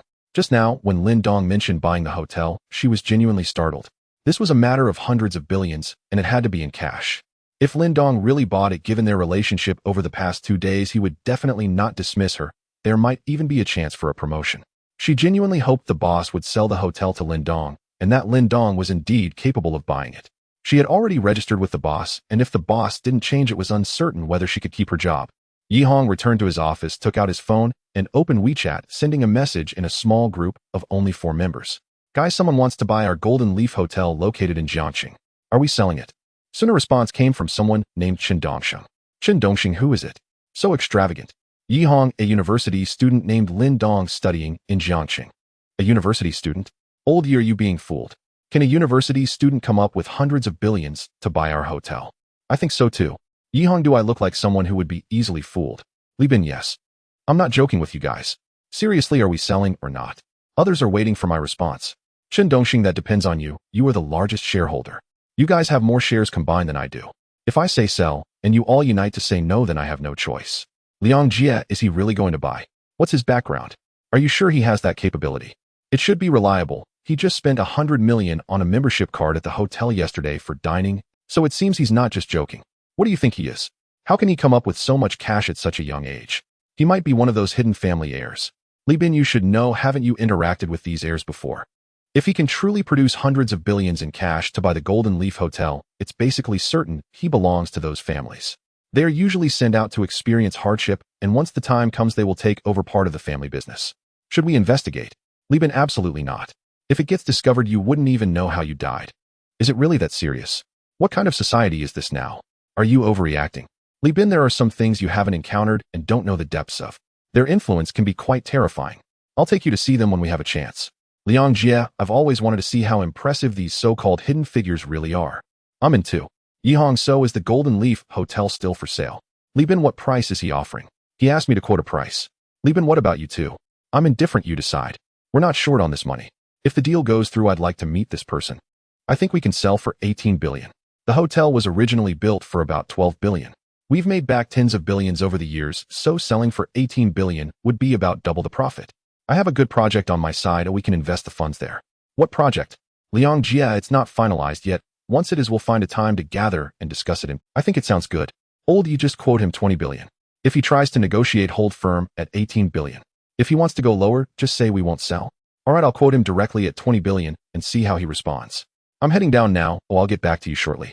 After discussing, Yihong prepared to go downstairs to quote Lindong. Jinyi Hotel. Room 3. Zhao Xian stayed behind and asked Lindong, Lindong, are you really going to buy the hotel? I do want to buy it, but I'm afraid your boss won't sell it. What kind of person is your boss? Lindong asked. I'm not sure either. Chairman Yi rarely comes to the hotel. He only shows up during the annual meetings. I've heard he has many other companies and Jinyi Hotel is just one of them. So mysterious. That might be a bit difficult then. He probably isn't short on money. Lindong said. This amount of money. 2 or 3 billion is just this amount of money. Is this the world of these super rich? It's truly terrifying. Zhao Xian was almost numb. She had worked in this top-tier hotel in Jiangnan for 3 to 4 years, and with her own advantages, she had met many clients and made many friends, several of whom were worth billions. She felt she was getting close to this circle. But Lindong had given her a lesson these past 2 days. It turned out that what she had encountered was merely the tip of the iceberg. In front of these real super-rich individuals, a few billion could easily be spent on a whim. Those so-called billionaires, she knew, probably wouldn't even be considered little brothers in front of people like Lindong and Chairman Yi. The money that others casually spent was several times her entire worth. How could she compare? They were not even on the same level. Thinking of this, Zhao Xian looked at Lindong with an even more infatuated gaze. This was the ideal man in her heart. Although he was young, his temperament was impeccable, and even during a casual meal they discussed business worth hundreds of millions, reminiscent of ancient kings pointing out the landscape. If Lindong knew Zhao Xian's thoughts, he would probably laugh his teeth out. Impeccable temperament. Ancient king pointing out the landscape. Just 2 days ago, I was dumped by my girlfriend over a bag worth over 10,000. I was left with just over 1,000, a poor loser. In this materialistic society, as long as one is a normal person, suddenly possessing such endless wealth would probably make one's temperament better. He might even be better at playing this game than I am. Zhao Xian watched Lindong eat for a while, retracting her infatuated gaze, and said, It's not necessarily true. Every commodity has its price. If Lindong offers a high enough price, Chairman Yi will definitely sell. Chairman Yi is a shrewd businessman, and maximizing profit is his goal. Listening to you, Sister Xian, it really seems possible. Come on, Sister Xian, don't just stand there. Sit down and eat something. If the hotel is bought, I will let you manage it. Lindong casually said while eating. Zhao Xian heard Lindong's words. Her head buzzed, almost making her faint. What did Lindong just say? He would let her manage the hotel if he bought it. Let her be the general manager. Don't be fooled by her current title as lobby manager. It only differs by one character from the general manager, but the status and treatment are not even on the same level, several tiers apart. General Manager Lu Xian is the highest-ranking official apart from Chairman Yi and a few board members. When Chairman Yi is not around, he is the local emperor here, earning a salary plus bonuses exceeding 10 million. How much does she earn in a year? Now Lindong actually said he would let her be the general manager if he bought the hotel. Isn't that a leap to the sky? Lindong, you must be joking with me. Zhao Xian said, feeling a bit dizzy. What kind of joke is this? Why does everyone think I'm joking? Didn't I say, if your boss makes things difficult for you, I will buy the hotel and make you the boss. I saw your eyes were red when you just walked in. You must have been caught by your boss this morning when you went out with me. Upon hearing this, Zhao Xian's eyes turned red again and tears began to flow uncontrollably. But this time it was different. Before it was grievance, now it was touched and happy. Lindong, we've only known each other for 2 days. Why are you so good to me? You gave me a car, let me live in such a luxurious house for free, and now you are buying the hotel to promote me. Zhao Xian said with a choked voice. Lindong noticed something was off with her tone and turned to look. Sister Xian, why are you crying? Just as Lindong was about to say something else, the door to the private room was pushed open. Zhao Xian quickly adjusted her state and stepped aside. Yihong walked in with Lu Xian still following behind him. Lu Xian had been following Yihong to the chairman's office and now came down with him. There was no choice, it was a moment that determined his fate. The hotel might be changing owners, and if the owner changed, would he still be able to sit in the general manager's position? Considering Zhao Xian's relationship with Lindong, it was probably quite difficult. His current position has a salary of 6 million plus bonuses around 10 million. Moreover, Chairman Yi is rarely at the hotel, making it his territory. He discreetly schemes off some profits which adds up to millions. Where else could he find such a good job? Over the years, he has used his power to exploit many female employees who wanted to climb up, even giving Zhao Xian several hints, but she had ignored them all. If it weren't for Zhao Xian's outstanding work ability, she would have been long gone. At this moment, he could only pray that this deal couldn't be completed, otherwise his good days would really come to an end. Lu Xianyu and manager Zhao step outside for a moment. I need to talk to Mr. Lin, Yi Hong said to Lu Xian, who had followed him in. Yes, Chairman Yi. Yes, Chairman Yi. Both Lu Xian and Zhao Xian replied simultaneously. Then they left the private room. Mr. Lin, do you really want to buy this hotel? Yi Hong asked after sitting down. Of course, Chairman Yi. As long as you want to sell, I want to buy. Lin Dong replied. Mr. Lin, I just discussed with a few shareholders. If you genuinely want to buy this hotel, the price is this. Yi Hong said, gesturing with his hand in a scissors motion. 2 billion. Yes, Mr. Lin, you know this hotel is located in the most prosperous area of Jiangqing, which is also the most prosperous area of Jiangnan. The decoration is up to the highest standards, and the profits are steadily increasing every year. Buying it at this price is definitely not a loss. All right, then it's 2 billion. However, I'm not very familiar with the handover process. Just contact Zhao Xian directly. She will be the general manager here in the future. Lin Dong said nonchalantly. 2 billion is nothing serious. In fact, he had never spent $200 so easily before. Quick and easy. Since Mr. Lin agrees, then it's settled. However, the handover procedures are somewhat complicated and may take about a week. According to the regulations, Mr. Lin needs to pay a 10% deposit, and if the transaction fails due to Mr. Lin's reasons, we will not refund the deposit. Sure. Yi Hong took out his phone and made a call. Soon a voice came from the other end of the line. Hello, Chairman Yi, this is Zhou Wenhua. What instructions do you have? 10 minutes later, a knock came from outside the door. Come in. Lu Xian, you all come in too, Yi Hong said. The door to the private room opened and Zhou Wenhua, Lu Xian, and Zhao Xian entered together. First, I have an announcement to make. Mr. Lin and I have reached an agreement. The Golden Leaf Hotel will be transferred to Mr. Lin for 2 billion. Director Zhou, please prepare to receive the deposit and issue a receipt. The transaction will be completed within a week. Yi Hong looked at the three and said this. The three of them had varying expressions upon hearing the news. Zhou Wenhua appeared indifferent. He had been by Yi Hong's side for a long time, holding the position of financial director of the Golden Leaf Hotel, and had other roles as well. The sale of the hotel would actually lighten his burden. Lu Xian, however, looked utterly dejected. He was a senior manager hired by Yi Hong from a headhunting company. Although he could easily find another job, finding one as good as this would be challenging. The happiest one among them was Zhao Xian. She was now flushed with excitement, looking quite charming. Zhou Wenhua provided an account to Lin Dong, who directly transferred 20 billion, which was 10% of the deposit, to obtain a receipt issued by Zhou Wenhua. After the deposit transfer was completed, the deal was virtually finalized. Yi Hong's gaze toward Lin Dong also changed slightly. According to Li Bin, this kid could come up with such cash to buy the hotel, indicating he must be from one of those hidden elite families. Yi Hong did not know much about these people. They were somewhat mysterious and possessed a formidable influence. One could not approach them without reaching a certain level, and it was said that they were not merely wealthy. At this moment, Lin Dong said, Boss Yi, I'm still a student and don't have much time for the handover. You can just contact Sister Zhao Xian. She will be the general manager here from now on. Director Zhou, let's do as Mr. Lin suggested. Yi Hong said to Zhou Wenhua. Yes, Chairman Yi. Then Mr. Lin, since the transaction is complete, we can consider ourselves friends. It feels a bit distant to call you Boss Yi. You can call me Yi Hong. I'm just a few years older than you, so let me take advantage and call me Brother Yi. How about that? Since Brother Yi has said so, then don't call me Mr. Lin anymore. Just call me Lin Laudi. Haha, good. Lin Laudi is indeed straightforward. If you ever come to Lake City, you must contact me, Brother Yi, so I can show some hospitality as a local. Don't worry, Brother Yi. When I get to Lake City, I will definitely look for you, Lin Dong said. He thought of his cousin Wang Li, who was studying in Lake City. In the future, there might indeed be times when he would need help from him. Then I won't disturb you any longer, Brother Yi. I need to hurry back to Lake City this afternoon.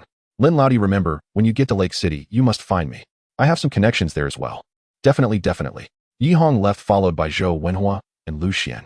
Zhao Xian remained behind, knowing she would be serving this remarkably young boss from now on. Sister Xian, this hotel will be entrusted to you from now on, Lin Dong said to the remaining Zhao Xian. Don't worry, Chairman Lin, I will definitely live up to your expectations and manage the hotel well. In the chairman's office of the Golden Leaf Hotel, Yi Hong and Lu Xian were inside. Lu Xian, the hotel is about to change owners. If you want to stay on, I can speak to Lin Laudi for you. Even if you can't be the general manager, being a department manager is still an option. Upon hearing that Yi Hong wanted to keep him as a department manager, Lu Xian felt he could not afford to lose this position. Moreover, the status and treatment of a department manager were vastly different from those of a general manager. He quickly said, Chairman Yi, if you leave, I don't want to stay here either. I want to follow you. Lucien, I don't have a suitable position for you at the moment. How about I pay you your annual salary for this year, and you can find another job? Chairman Yi, we still have a few years left on our contract. You can't just abandon me like this. Lucien said anxiously. Lucien, I've said all I need to. Why don't you understand? Do you need me to spell it out for you? Do you think I'm unaware of what you've done over the years? It's just that you haven't crossed my bottom line yet, so I've turned a blind eye. If I were to pursue this while the things you did aren't exactly trivial, they could easily land you a 10 to 8 year sentence. Upon hearing Yihong say this, Lucien broke out in a cold sweat. He thought the things he had done over the years had been quite concealed, and in a hotel with a revenue of several billion, they seemed inconspicuous. He never expected that the boss would know. Wiping the cold sweat from his forehead, Lucien said, Chairman Yi, I understand. I'll pack my things and leave right away. You've employed me for a few years. Go find Director Zhou and collect your annual salary for this year before you leave. Thank you, Chairman Yi, Lucien said before leaving the room. After Lindong left the hotel, he intended to buy a sports car, but after circling around a few times, he found none that he liked. They were all mass-produced cars, and even the slightly more expensive ones were out of stock. They needed to be ordered. After buying a laptop and some branded clothes, Lindong returned to the international mansion. Lying on the leather sofa, he checked his system and found he had gained 20 rich points. Host Lindong. Balance 99999978992598996. Physique 19 weak. Spirit 28 normal. Skill automotive driving beginner. Rich points 20. His physique had reached 19 points, but he was still weak. His spirit remained at 28 points. A new skill appeared in his skill column, beginner automotive driving. Lindong invested 11 rich points into his physique. His physique instantly rose to 30 points, transforming from weak to normal. His body felt persistently warm, and the sensation gradually diminished after a full minute. Lindong invested 6 rich points into his spirit, raising it from 28 points to 34 points. He instantly felt a refreshing sensation in his mind. It seemed he had indeed become smarter. He allocated the remaining 3 points entirely to his automotive. After completing all this, Lindong felt a bit sweaty. He went to the 28th floor, took off his clothes, and jumped directly into the crystal-clear swimming pool. So refreshing. Lindong swam a few laps in the pool and sighed at the edge. Climbing up the side of the pool, he saw a huge mirror and approached it, seeing a person reflected within. Is this me? Lindong found it hard to believe. Although the person in the mirror looked like him, his body had completely transformed. The previous Lindong had been handsome, but weak, unable to fill his nearly 6-foot frame. However, the person in the mirror now had defined muscles, exuding a sense of power. After staring for a while, Lindong finally snapped back to reality and said, this system is truly... After changing into a set of newly purchased branded clothes, Lindong stood in front of the massive mirror, where the reflection showed him as a strikingly handsome, well-proportioned, and wealthy young man. With this appearance, even being a pretty boy would be more than sufficient.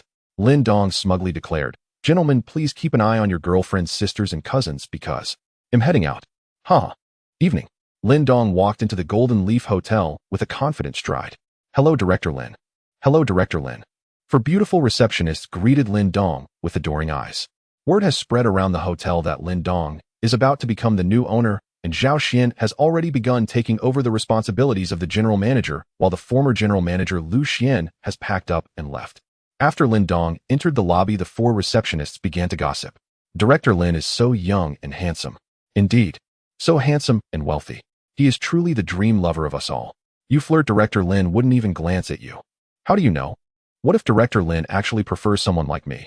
What if Director Lin likes someone like Manager Zhao? Don't you know that eating the same dish every day gets boring? If one day Director Lin wants to change his taste, our sisters will have a chance. Lindong did not hear the gossip behind him. After entering the lobby, Zhao Xian came up to greet him. Sister Xian, why are you still here? Didn't I ask you to become the general manager? Haven't you gone to take over? Lindong asked with some confusion. Director Lin, I have already taken over the general manager's duties. I specially came to welcome you. Here is your driving license. Zhao Xian handed Lindong a small booklet. Thanks, Sister Xian, you can get back to your work. I will leave after I finish eating.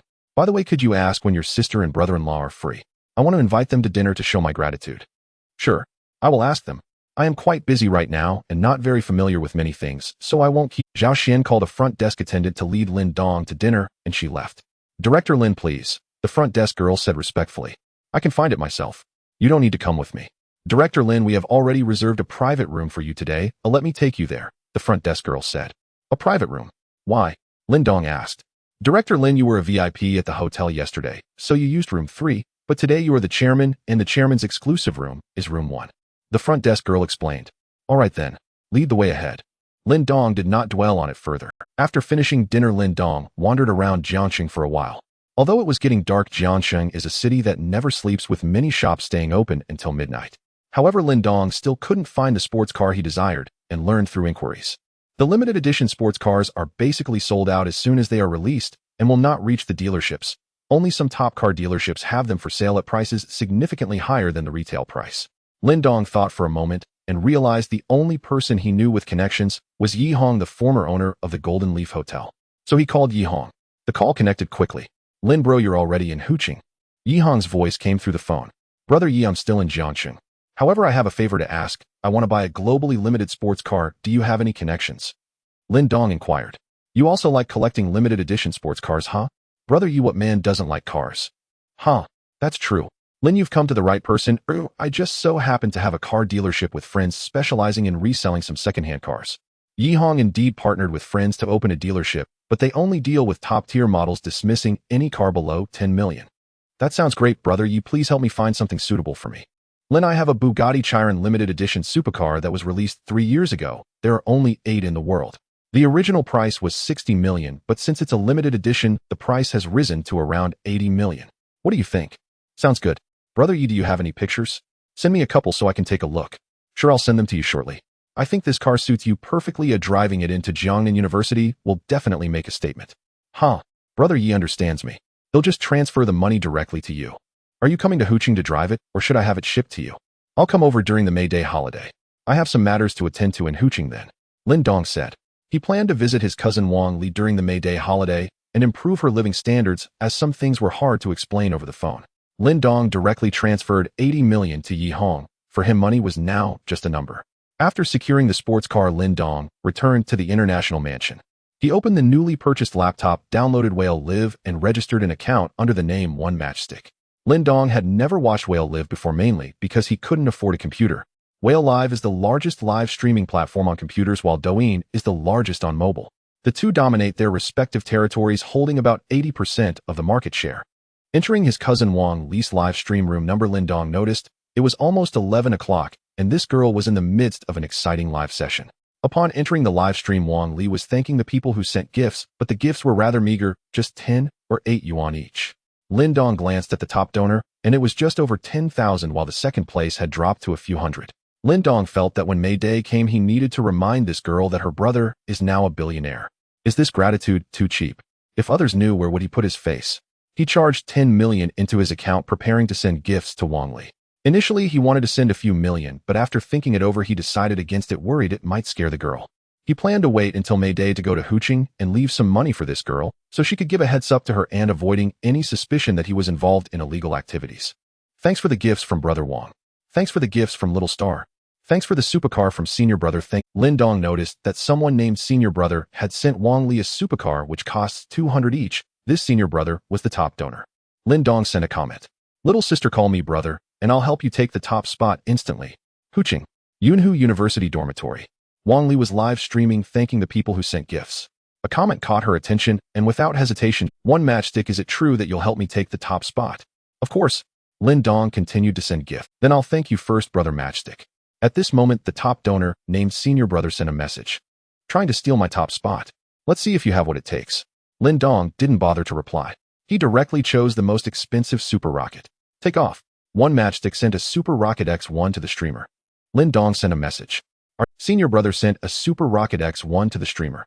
One Matchstick sent a Super Rocket X2 to the streamer. One Matchstick sent a Super Rocket X3 to the streamer. One Matchstick sent a Super Rocket X66 to the streamer. Each super rocket costs 2,066, has already surpassed 100,000. The top donor, named Senior Brother, followed with over 10 rockets, but didn't dare to continue. The popularity of the live stream began to surge because sending 66 super rockets meant advertising across the entire channel. The comments started flooding the screen. Wow, a big shot. Why does this One Matchstick seem familiar? Damn, this is the super big shot from Douyin. Last night, he sent gifts worth 260,000 to the streamer. Is it real, eh? Absolutely, it's him. I can't believe he's here. A big shot is a big shot, sending 66 super rockets right off the bat. So impressive. How come I've never heard of him before? He's just recently risen to fame, mostly sending gifts in smaller live streams. I see. Lake City. Yunhu University Girls Dormitory. Wow. Lily, who is this? So generous. Could it be another senior who's secretly in love with you? Exactly, much more generous than Zhou Sudong. That Zhou Sudong even said he liked you. We gave him your live streaming ID, and he only sent over 10,000 yuan and just followed you for a bit before unfollowing. This guy named Little Matchstick is quite generous. At that moment, Wang Li was also confused. She didn't know the person called Little Matchstick at all, yet he came in and immediately showered her with over 100,000 yuan in gifts. She had just started live streaming not long ago, and her supporters were mostly alumni from her university, most of whom were her classmates. Zhou Sudong was her senior, a year above her, and was pursuing her. Sister, should I add him as a friend? Wang Li asked. Streamers generally add rich friends to retain them, ensuring they continuously send gifts. It is said that some streamers even meet with wealthy supporters to make certain sacrifices in order to keep them. Lily, don't worry about him. He has only sent over 100,000. Our Lily is not that cheap.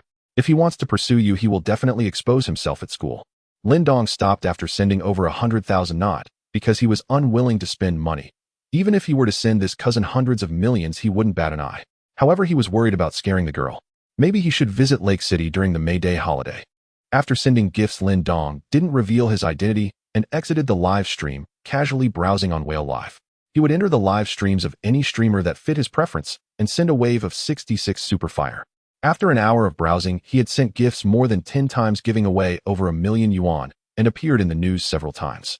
Lindong's ID Little Matchstick had gained some fame on Whale Live.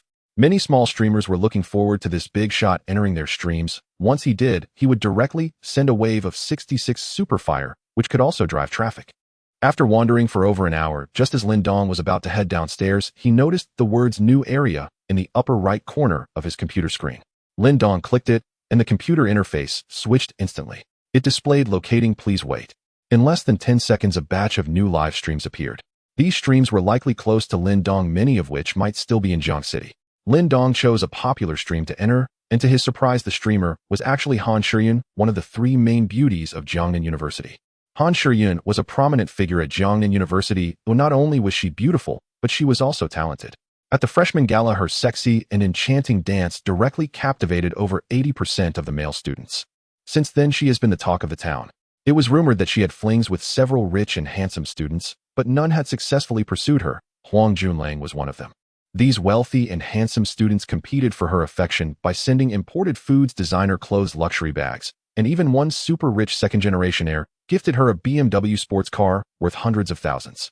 This was truly a masterstroke, lingering among many wealthy suitors without allowing anyone to easily obtain her, thereby igniting their competitive spirit and desire to conquer. Being talented and a super beauty, Han Shiyun received considerable attention at Jiangnan University, and her live stream naturally had a high viewership with thousands already watching. Lindong's presence naturally caused quite a stir in the live stream, especially since he had just sent over 1 million and had appeared in the news more than 10 times. Additionally, his account level had already surpassed 100. On Whale Live, one could level up simply by sending gifts. Sending 10,000 would increase one's level by 1 with no limit, and the higher the level, the more extravagant the entrance. Having just sent 172 million, Lindong was at level 107 Taitwo, the highest in that live stream. Upon entering, he immediately ranked first, while the second was only over 120. Welcome, Little Matchstick brother, to the live stream. As soon as Lindong entered, he heard Han Shiyun's voice. Without wasting words, he directly sent a wave of 66 Superfire. Little Matchstick sent Han Xiao a Super Rocket X1. Little Matchstick sent Han Xiao a Super Rocket X66. Thank you for the Superfire, Little Matchstick brother. Moi. Does Little Matchstick brother want to hear a song or watch a dance? Han Shiyun asked, wanting to keep this big shot around. Damn, Little Matchstick has arrived. Little Matchstick is amazing.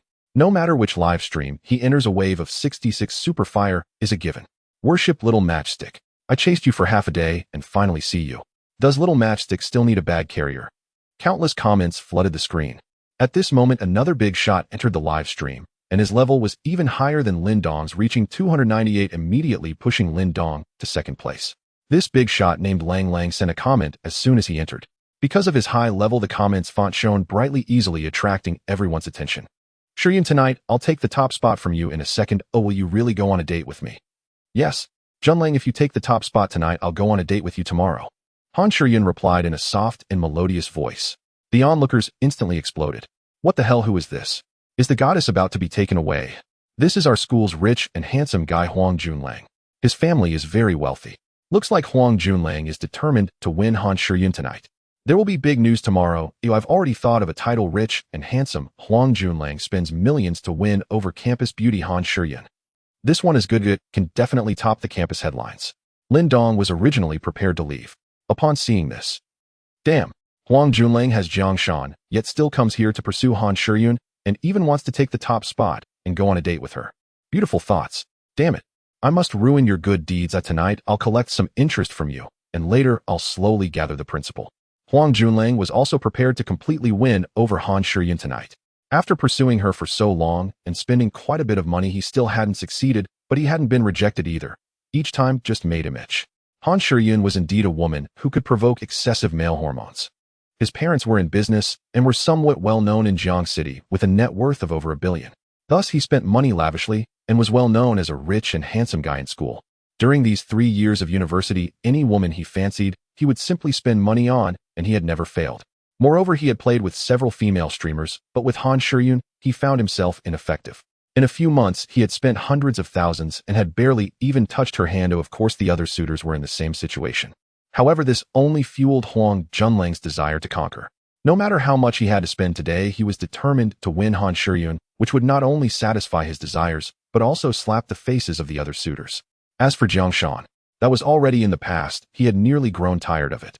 If Jiang Shan didn't mind, he could still tolerate playing with her for a few more days. If she wanted to compete with Han Shiyun for affection, she should just leave. Han Shiyun had been feeling quite down lately. Although her family was of average means, her parents had devoted themselves to nurturing her since childhood, as she was quite adorable. Moreover, she possessed a remarkable talent for singing and dancing. From middle school to high school, she was always the center of attention at school. Even after entering university in Jiangxing, she quickly became the object of everyone's admiration. She always found herself amidst several wealthy suitors who vied for her affection by showering her with various gifts. Some even offered luxury cars worth hundreds of thousands, but she was too apprehensive to accept them, opting instead for clothes and bags. She sold these gifts at a low price, making quite a bit of money. Later, she even thought of using live streaming to have those suitors send her gifts. In just a few months, she earned over $1 million from gift shares, which delighted her, as it was far quicker than selling gifts at low prices. However, recently, she noticed that these suitors were beginning to lose interest in her, with 2 or 3 already turning their affections to others. More importantly, one of her 2 main protectors, Huang Junlang, had also started pursuing someone else. It was rumored that he had been seen entering and exiting the Jinya Hotel with a woman named Jiang Shan daily, which instilled a strong sense of crisis in her. She knew that such relationships were hard to maintain. After all, no one was foolish, having invested so much in her. Without any tangible benefits, they might as well pursue others. Thus, she made a decision tonight to hint to her suitors that whoever could secure the top spot on her leaderboard tonight would get to go on a date with her. Currently, one of her 2 main protectors, Huang Junlang, was already present, and she was just waiting for Zheng Yong. As long as both of them were there, she was sure to make a handsome profit tonight. Upon hearing Han Shiyun's response, Huang Junlang began preparing to secure the top spot. He checked the total gifts sent to the top spot, which amounted to 7800, all sent by Zheng Yong. He occupied the second position with nearly 4000 spent, meaning he would need to send another 4000 to take the top spot. Of course, this was contingent on Zheng Yong not being present. Over the past 2 years, he had sent over $2 million in gifts, but he had also supported several smaller streamers with that amount. Just as he was calculating, Zheng Yong's ID, Yong Chuang Tian, yet entered the live stream. The level 380 account immediately bumped Huang Junlang down the leaderboard. Sure, I'm here. Zheng Yong shouted in the comments. Welcome, brother Yong. Thank you for your support, he continued. Sure, I'm well prepared tonight. Oh, I will definitely win you over. Brother Yong, I'll be waiting for you. Han Shiyun replied. Huang Junlang interjected in the comments, Zheng Lair, am still here. Don't speak so confidently. It won't be good if you end up slapping yourself in the face later. Huang Junlang retorted. Huang Dexian, I didn't even consider you. Let's settle this directly. Although both were boasting, deep down they were both slightly anxious. Their family backgrounds were similar, and neither of them was a fool. Continuing this rivalry would surely lead to mutual destruction, but they couldn't help but feel invigorated at the thought of Han Shiyun's delicate figure and alluring voice. Without further ado, choosing to launch super rockets. Long sent streamer Han Xiao a Super Rocket X1. Yong Chuang Tian sent streamer Han Xiao a Super Rocket X1. Long sent streamer Han Xiao a Super Rocket X66. Yong Chuang Tian sent streamer Han Xiao a Super Rocket X66. Half an hour later. Long Long sent streamer Han Xiao a Super Rocket X 1314. Yong Chuang Tian, you sent streamer Han Xiao a Super Rocket X 1314. The live stream was going wild. The number of viewers had surpassed 1,000. Countless impressive comments appeared on the screen. Han Shiyun was nearly overwhelmed, but it was from joy. She never expected both of them to be so generous, each having sent over 2 million in gifts. With this wave of gifts, her share would likely exceed 3 million, which was simply unimaginable. At this moment, Huang Junlang and Zheng Yong began to come to their senses. If they continued spending like this, even if one of them managed to win Han Shiyun, it would be a bitter victory. If they failed, it would be infuriating. This wasn't like an auction, while the highest bidder wins, the gifts sent could not be retrieved. Thus Huang Junlang called Zheng Yong. Once the call connected, Huang Junlang got straight to the point. Zheng Lair, I'm prepared to spend 5 million to win Han Shiyun. If you exceed that amount, I will withdraw, and you can return the gifts I just sent. What do you say? On the other end, Zheng Yong paused for a moment and replied, Huang Dexian, if you transfer 3 million to me now, I won't contest you for Han Shiyun. If you think that's unacceptable, we can continue battling it out. Huang Junlang pondered for a moment before saying, all right. I'll transfer 3 million to you, but you must never interact with Han Shiyun again. Deal? Zheng Yong's voice came through the phone. Huang Junlang immediately transferred 3 million to Zheng Yong. Though they were somewhat unscrupulous, those at their level still kept their word.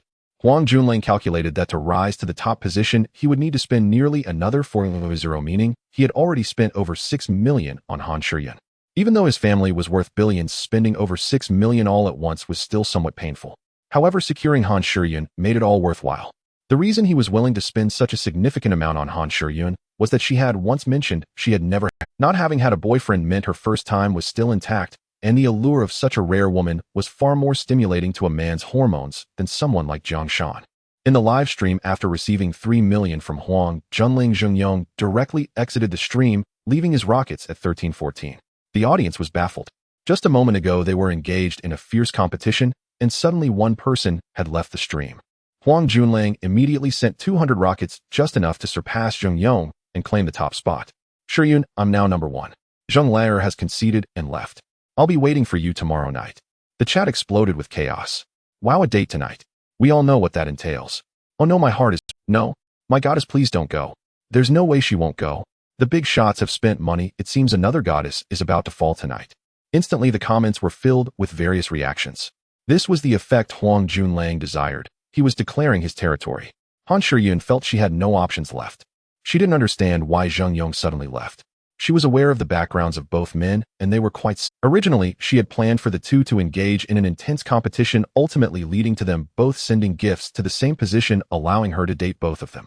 Having 3 people on a date would mean they wouldn't dare act out of line, but now with Zheng Yong suddenly exiting, her plans were disrupted.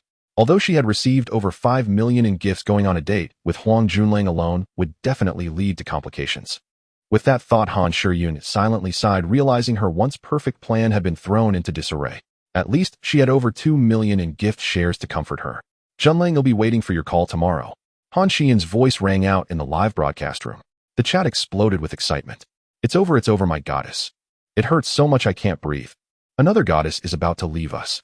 Huang Junlang's huge golden bullet comments reappeared on the screen. Haha, alright. Shiyun, tomorrow I will ensure you have a wonderful night. However, at this moment, Huang Junlang was thinking that after spending over 6 million, he would definitely keep her in bed for 3 days. Lin Dong felt the time was right and sent a comment.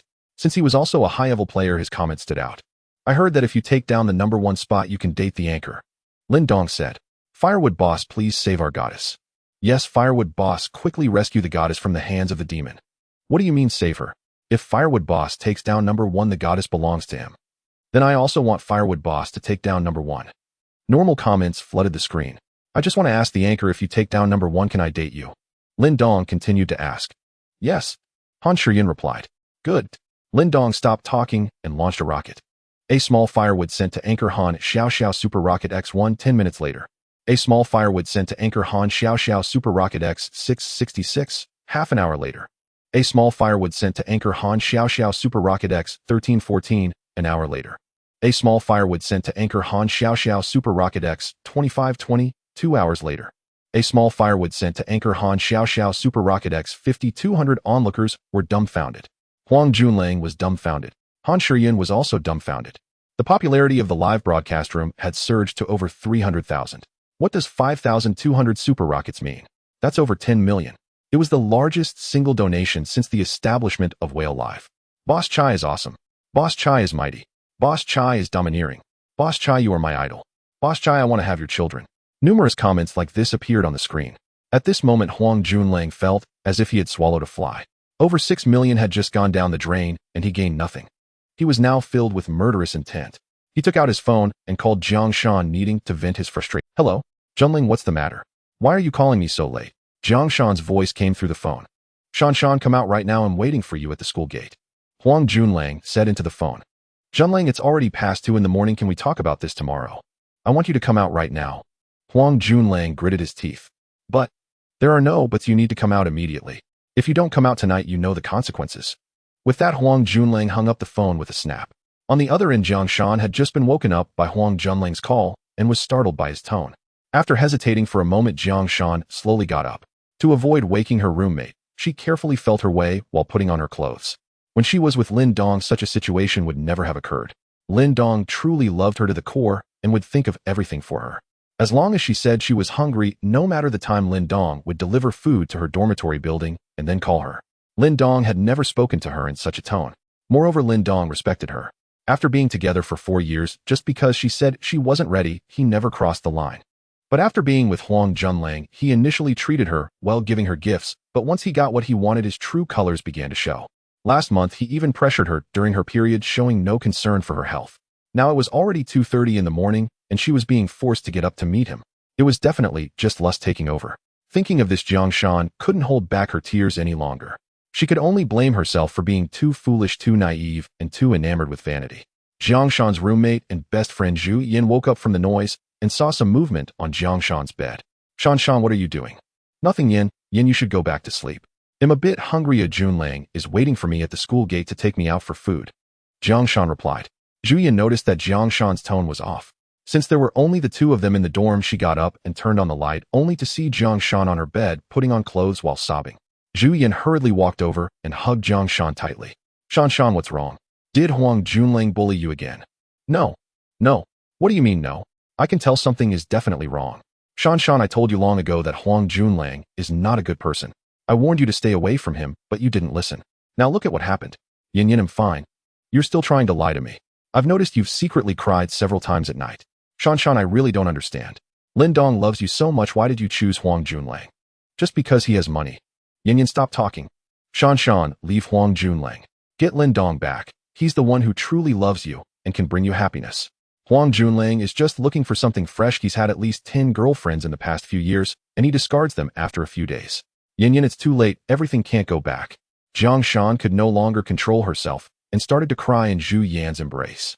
A few minutes later, Jiang Shan had cried enough, broke free from Zhu Yan's embrace, and continued to put on her clothes. Zhu Yan stopped Jiang Shan from dressing and said, Shan, it's so late, don't go out. Whatever it is, we can talk about it tomorrow. Yin, I can't. Junlang is still waiting for me at the school gate. If I don't go out, he won't want me anymore. If he doesn't want you, then let him go. What's the big deal? But I'm already pregnant with Junlang's child. If he doesn't want me anymore, what should I do? Jiang Shan said while crying. Shan, you. Sigh. Zhu Yin didn't know what to say at this moment and could only let out a sigh, but she withdrew her hand that was stopping Jiang Shan from dressing. After Jiang Shan got dressed, she hurried to the school gate. Han Shiyun was currently flushed with excitement. Thank you, Boss Chai, for the 5,200 super rockets. Boss Chai, I love you. Mwah. Then she directly sent a friend request to Lin Dong. After they added each other, Han Shiyun sent a message. Boss Chai, let's add WeChat.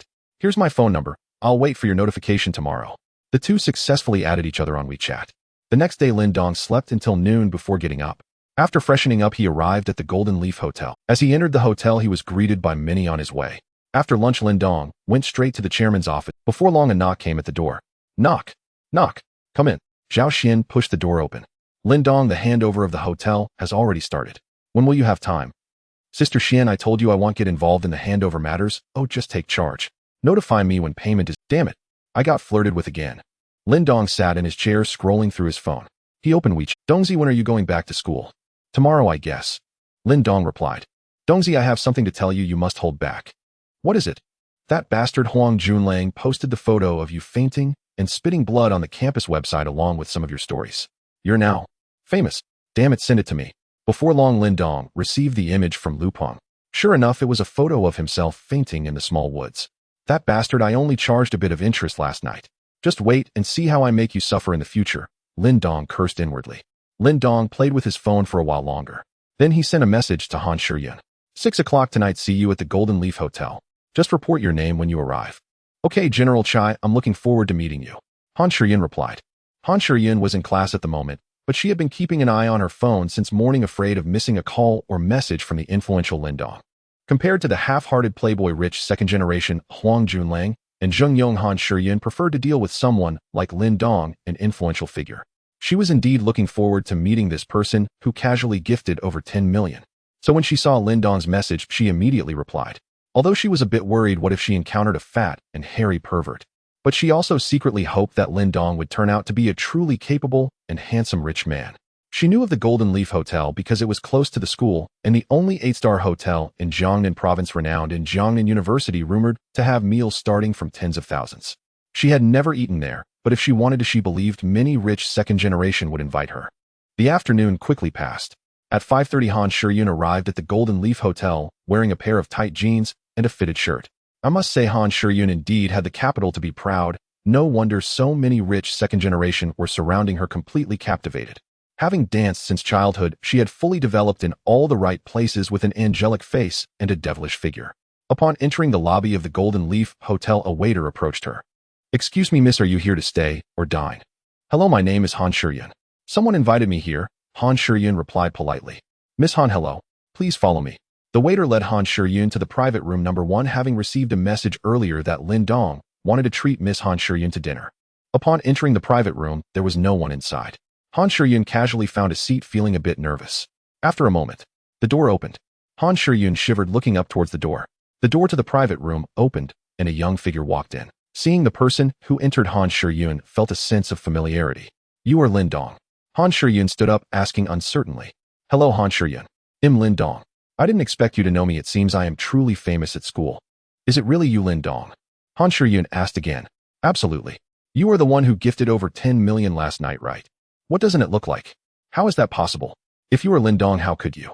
Han Shiyun was momentarily speechless in shock. In these past 2 days, Lin Dong indeed gained fame at Jiangnan University, but not for good reasons. His stories circulated on WeChat and the campus website. His girlfriend of 4 years was poached by someone else. Unable to bear the blow, he spat blood and fainted, with photos included.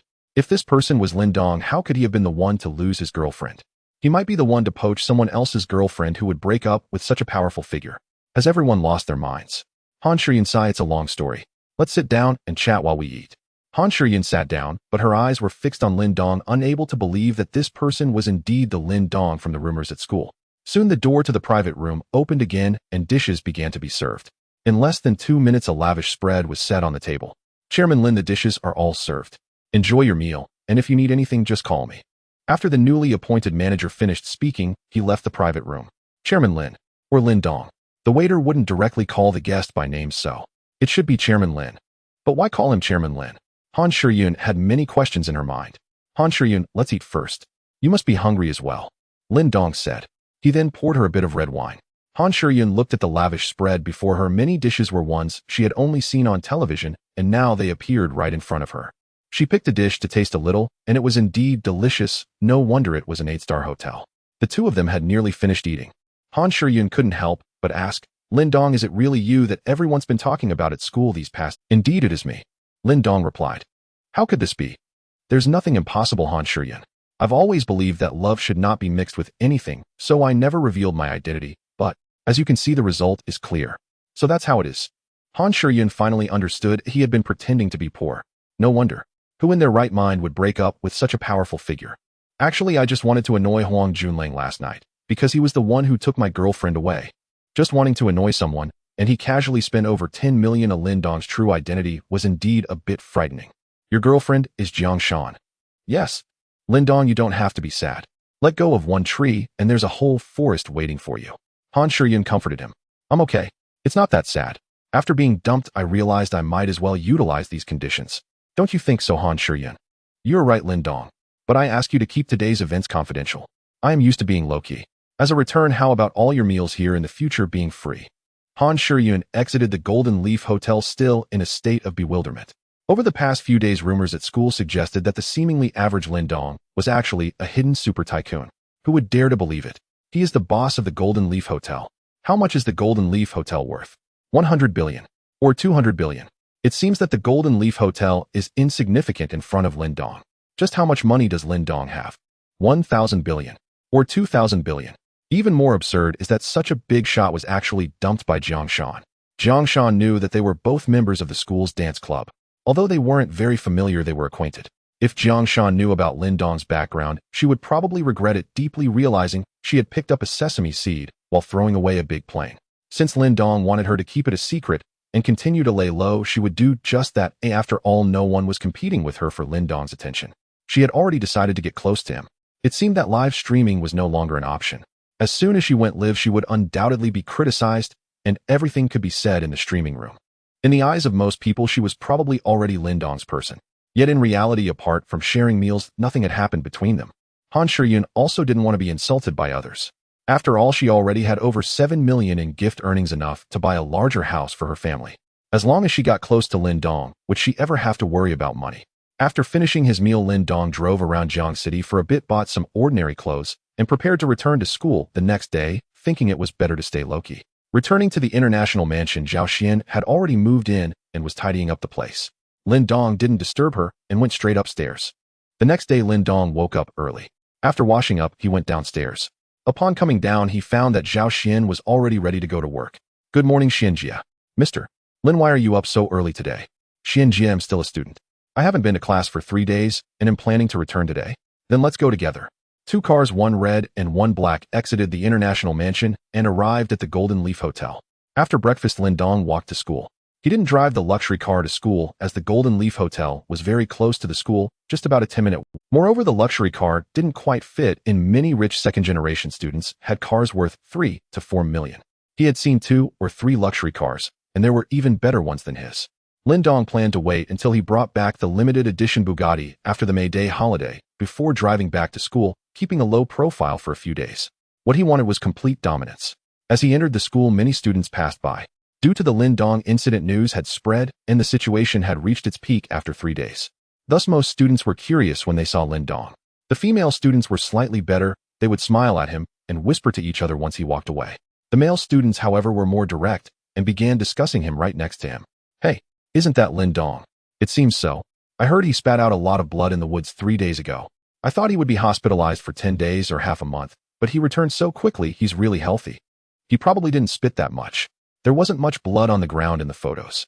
You don't know, such pent-up anger can be very damaging to the body. He could have dropped dead. Is it that serious? Lin Dong must be very lucky. Lin Dong acted as if he hadn't heard and continued walking to his classroom. He had no choice. He couldn't just go up and confront them. Besides, going up against 3 people alone was equivalent to seeking death. Just a few more days of patience. Once my limited edition Bugatti is back, I will dazzle your eyes, you bunch of brats. He entered his classroom. Most students were already seated in the classroom. When they saw Lin Dong come in, they all looked up with curious eyes, observing him. Upon returning to his seat, Lu Peng and a few others approached. They had lived together for over a year when they first entered school, proudly calling themselves the 4 rascals of Jiang University, maintaining a good relationship. Dongzi, are you okay? Lu Peng asked. I'm fine. What are you all doing? Making me look like I'm on the... I'm just saying you're fine. We were just worried you might be demoralized and weaken our 4 rascals' reputation, said Fan Biao, one of the 4 rascals. It's just a woman. In this day and age, it's hard to find a 3-legged frog, but two-legged women are everywhere, said another one of the 4 rascals, Zhou Wenhua. All right, you don't have to worry about me. Do I look like someone who has problems? Lin Dong replied. Okay, as long as you're fine. Tomorrow night, we're having a gathering. I've already contacted everyone, and I'll let you know the location tomorrow afternoon. It's been a while since we got together. Just gathering is fine, or why do we need a social event? Lin Dong asked. At this moment, Lu Peng leaned close to Lin Dong and whispered, Don't worry, the gathering isn't with students from our school, it's with students from Jiangnan Media University. Their art students are all very attractive, way above the level of girls from our school. How do you know students from Media University? Lin Dong asked. I recently started dating a girl from Media University. What do you think? You switched again. You changed partners too quickly. It's because of rich playboys like you that I, a poor dog, end up with nothing, Lin Dong retorted. Hey, don't compare me to that Huang Junlang. We're dealing in emotions, and he's just throwing money around. Do you see anyone crying over me after breaking up? We part on good terms. Plus, I never mess around with married women, Lu Peng countered. I think they're pretty similar. Lin Dong replied, seeing that Lu Peng was about to retort again, and added, all right. I'm just joking. Tomorrow afternoon, right? He'll be there. Thanks, guys. That's more like it. They all returned to their seats. The morning classes passed just like that. As the lunch break approached, the homeroom teacher walked in and said, May Day is coming soon. This year's May Day Cultural Gala, like previous years, requires each class to prepare a performance. Has anyone volunteered yet? The homeroom teacher scanned the room, but no one volunteered. If no one does, let Su Yingxue perform a piano, but it was Yingshu's piano solo last year, and if she does it again this year, it seems a bit unoriginal. How about someone collaborates with Yingxue? One singing and one playing piano. Does anyone think they can sing? As soon as the teacher finished speaking, someone immediately stood up to volunteer. It was the class monitor Ding Wei. Teacher, I'll do it. As the class monitor, I should take the lead. As soon as he said this, everyone in the class scoffed. Come on, when the teacher asked for volunteers, you didn't take the lead. Now you want to take the lead when collaborating with Su Yingxue. Even a fool can see the problem. Su Yingxue is one of the 3 goddesses of the school, famously aloof. Those who pursue her could circle the school playground 3 times. However, she was different from Han Shiyun. Han Shiyun would accept anything anyone gave her only to resell it at a low price soon after. But Su Yingxue would throw any gift directly into the trash without even looking at it. After Ding Wei signed up first, several other boys followed suit, wanting to partner with Su Yingxue. However, in the end, the class teacher decided on Ding Wei. There was no way around it, as he was the class monitor and held a certain status in the teacher's eyes. Yingxue, Ding Wei, you have a few days left to practice more. I don't ask for you to win any prizes, but you cannot embarrass. After the class teacher finished speaking, he left the classroom. Just as he left, a person appeared at the classroom door. Is Lin Dong here? As soon as the voice sounded, everyone in the class turned to look at the door. What the heck, isn't that Han Shiyun, one of the 3 goddesses? Who did Han Shiyun just say she was looking for? Looking for Lin Dong. No way. A student asked Han Shiyun, who are you looking for? I'm looking for Lin Dong. Han Shiyun replied. Wow, she really is looking for Lin Dong. Everyone looked at Lin Dong with incredulity. Lin Dong was being watched by dozens of eyes. There was no choice but to stand up and walk out. When he reached the door, he said to Han Shiyun, let's go. Then he walked ahead. Han Shiyun obediently followed behind Lin Dong. As Lin Dong and Han Shiyun left, the classroom erupted in chaos. While only 3 days apart, and Lin Dong has already hooked up with one of the 3 goddesses, Han Shiyun. Did you not see? Han Goddess was just following behind Lin Dong, completely taking his lead. Come on, pinch me, tell me this isn't real. Be gentle. Ouch. It's over, this isn't a dream. Wait a minute. What was Lin Dong's ex-girlfriend? A classmate asked. I think it was Jiang Shan. Wasn't Jiang Shan taken by Huang Junlang? And Huang Junlang is one of Han Shiyun's 2 main protectors. Lin Dong is amazing. He played this beautifully. You take my girl, I'll chase your goddess. This counterattack came so fiercely that Huang Junlang must be spitting blood now. The 3 members of the 4 rascals exchanged glances at the same time and said, Old 3 is impressive. At this moment, Su Yingxue also showed a curious expression. As one of the 3 school goddesses, Han Shiyun spent her days navigating between several rich heirs, never alone with anyone for fear of misunderstandings. But now she came to find Lin Dong alone. Does this mean she ultimately chose Lin Dong? What could Lin Dong possibly have that would captivate Han Shiyun? Su Yingxue couldn't figure it out. Lin Dong seemed to be more mysterious than he appeared on the surface. At that moment, curiosity about Lin Dong began to blossom in Su Yingxue, though she didn't realize that curiosity was the beginning of her downfall. Lin Dong took Han Shiyun to the playground behind the school. Since it was now lunchtime, there were very few people on the playground, only a few couples wandering around. So Han Shiyun, what brings you to me? Lin Dong asked. Can't I come to see you for no reason, Lin Dong? Han Shiyun replied. Then you could have just sent me a message or called. Why come directly to the classroom? Lin Dong, I'm here to help you. Don't mistake my kindness for something else. Oh, help me. How so? Lin Dong asked. Han Shiyun thought for a moment and said, Lin Dong, think about it. Because of the embarrassing incident a few days ago, as soon as you appear, people will say, look, that's Lin Dong, whose girlfriend was stolen a few days ago. And he's so mad, he fainted from anger. But now that I've come to see you, when you appear, people won't be talking about you fainting from anger anymore, but rather whether we are really together. Which of these 2 discussions do you think is better for your reputation? Lin Dong thought about it and realized it was indeed true. Then I should thank you, Han Shiyun. No need for thanks. I haven't thanked you for sending me so many gifts, preventing me from dating Huang Junlang, and treating me to so many free dinners. But Han Shiyun, aren't you worried about ruining your reputation? It's fine. Who told me I owe you? Han Shiyun said nonchalantly. Lin Dong and Han Shiyun continued to walk on the playground, chatting about trivial matters. However, the news of Han Shiyun coming to class to find Lin Dong and being obediently taken away by him was escalating. The school is not that large, and it involved one of the 3 goddesses. The speed of the news spreading was extraordinarily fast. Of course, the contribution of the other three rascals cannot be overlooked, with communication being so convenient nowadays. As soon as it was posted in the WeChat group, everyone would know. The fastest and most widespread version was that 3 days ago Huang Junlang stole Lin Dong's girlfriend Jiang Shan, leaving Lin Dong so enraged that he fainted from anger. 3 days later, Lin Dong managed to win over Han Shiyun, the goddess Huang Junlang had pursued for months. Huang Junlang's face was left stinging. At first, many people didn't believe it. Han Shiyun had been pursued by so many rich and handsome guys, and had never been seen with anyone. Why could this loser Lin Dong win her over? However, when they saw Lin Dong and Han Shiyun walking out of the school together from the playground, everyone had no choice but to accept this reality. Lin Dong initially thought about just strolling around the playground with Han Shiyun and then parting ways. But suddenly remembering that it was lunchtime, he naturally invited Han Shiyun to eat together. Of course, Han Shiyun wouldn't refuse, and the two walked out of the school gate together. This scene was witnessed by many, including Huang Junlang and Jiang Shan. Huang Junlang watched Lin Dong and Han Shiyun walk out together, almost losing his temper and charging at them, but ultimately managed to suppress it. He knew that rushing in would only make him more embarrassed. Just thinking about how he had spent 6 or 7 million on Han Shiyun only to see her so easily taken by this loser Lin Dong was unbearable. Huang Junlang's emotions at this moment can be imagined. They rivaled Lin Dong's feelings when he was dumped. Huang Junlang waved his hand and returned to the dormitory, having lost all appetite for food, leaving Jiang Shan standing alone, looking somewhat desolate. Jiang Shan felt very sad seeing Lin Dong and Han Shiyun leaving school together, chatting and laughing. Originally, the position next to Lin Dong had always been hers, but she pushed Lin Dong towards someone else. Some things are truly only appreciated after they are lost. She had to be careful while with Huang Junlang, fearing to upset him, whereas being with Lin Dong meant that Lin Dong was always cautious around her. Her status had suddenly dropped from princess to maid, making her realize the effort Lin Dong had put into their 4 years together. Yin Yin was right. Perhaps she would never find someone who loved her as much as Lin Dong did. But everything had already passed. She had buried her own happiness with her own hands. Jiang Shan left with tears in her eyes. After the two finished their meal, they took a nap at the Golden Leaf Hotel. Naturally, Lin Dong rested in the chairman's office, while Han Shiyun opened a presidential suite. With Lin Dong, the chairman, present, there was no need to spend money. In the afternoon, the two returned to school together. Just going out for a meal took 2 to 3 hours, which made everyone speculate endlessly. The afternoon passed quickly. Lin Dong walked through the campus. Indeed, as Han Shiyun had analyzed, the way people looked at him had changed from disdain to envy and jealousy. Lin Dong walked back to the Golden Leaf Hotel. Upon entering, the 4 tall receptionists bowed and greeted him as usual. "Hello, Chairman Lin." As he entered the lobby, the newly appointed lobby manager hurried over, bowing and saying, "Hello, Chairman Lin. No need to be so polite from now on. We are all colleagues.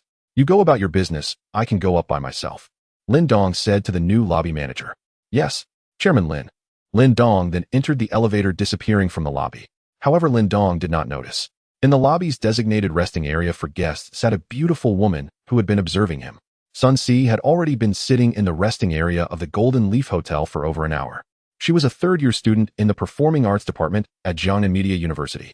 Students in her department typically began utilizing their resources to secure roles in films after entering their 3rd year. This was to lay the groundwork for their acting careers after graduation. Her classmates had started landing roles in various films, with 2 even playing the second female lead, gaining a bit of fame. However, she had not landed a single role during her 3rd year, not because she wasn't pretty enough. On the contrary, her looks and figure were outstanding even among the students of the Performing Arts Department. The reason she hadn't secured a role was that she had her own principles and was unwilling to please those so-called directors and investors for a role. Moreover, the more important reason was that she was not short on money. Her parents had always been in business, and although not large, they had assets worth tens of millions. Thus, she had never lacked money growing up and naturally would not sell her dignity for a role. Unlike those classmates from less fortunate backgrounds who would sell their dignity and even their bodies for an opportunity. In fact, shortly after entering her 3rd year, a director had taken notice of her and was ready to offer her a 3rd female lead role, but it required her to have dinner with the investors. Naively, she thought it was just dinner. At the dinner table, both the director and the investors kept toasting her, but she declined every time. Unexpectedly, as they ate, one of the so-called investors reached his hand onto her thigh. The end result was her pouring a glass of water on the investor's face, which angered the director, turning his face green with fury, vowing to blacklist her. Since then, very few directors have sought her for roles. It was not until the day that she received a call from a renowned director saying he could offer her a 2nd female lead role in a film with over 100 million in investment, but she needed to meet in person for further discussion. She thought for a moment and decided to meet. However, after arriving at the Golden Leaf Hotel, she never received another call from the other party, so she could only wait in the lobby's resting area. Lin Dong's arrival caught Sun Si's attention. As soon as Lin Dong entered, the four receptionists bowed to him. Although she was a bit far away and couldn't hear what they said, she could see the respect on their faces. Afterward, the hotel lobby manager also jogged over to bow. Sun Si had been in the resting area for over an hour, and at least 30 groups of guests had entered and exited the hotel, but none had made the staff bow. Thus, Sun Si could almost be certain that Lin Dong either had an impressive background or was simply the young master or descendant of a shareholder here. However, this had nothing to do with her. She was merely curious and needed to continue waiting for the call. About half an hour later, Sun Si's phone finally rang. "Hello, Director Xiang, where are you?" "I have arrived at the Golden Leaf Hotel," Sun Si asked as she answered the phone. "Miss Sun, I apologize for keeping you waiting so long. You can come directly to room 151. I am waiting for you here." The voice of Director Xiang came through the phone. "Director Xiang, can't we discuss things?" "Miss Sun, you must understand that what we are discussing is a commercial secret. If it leaks, what will happen if the Director Xiang, I think it would be better for us to talk outside. Finding a private room would be the same, no one would know." "Miss Sun, you must understand this is a film with over 100 million in investment. The second female lead is an important role, many are eyeing this character. I worked very hard to get this opportunity, you must seize it. If you don't come, I can contact someone else." "Then go ahead and contact someone else. Goodbye," Sun Si said before directly hanging up the phone. What a joke. She wasn't some naive newcomer who knew nothing. It was almost dark. Would she be able to come out intact once she went in?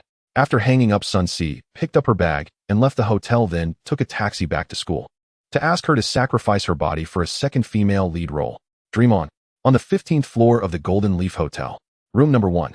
This is the highest standard presidential suite at the Golden Leaf Hotel. The price for one night is 66,666.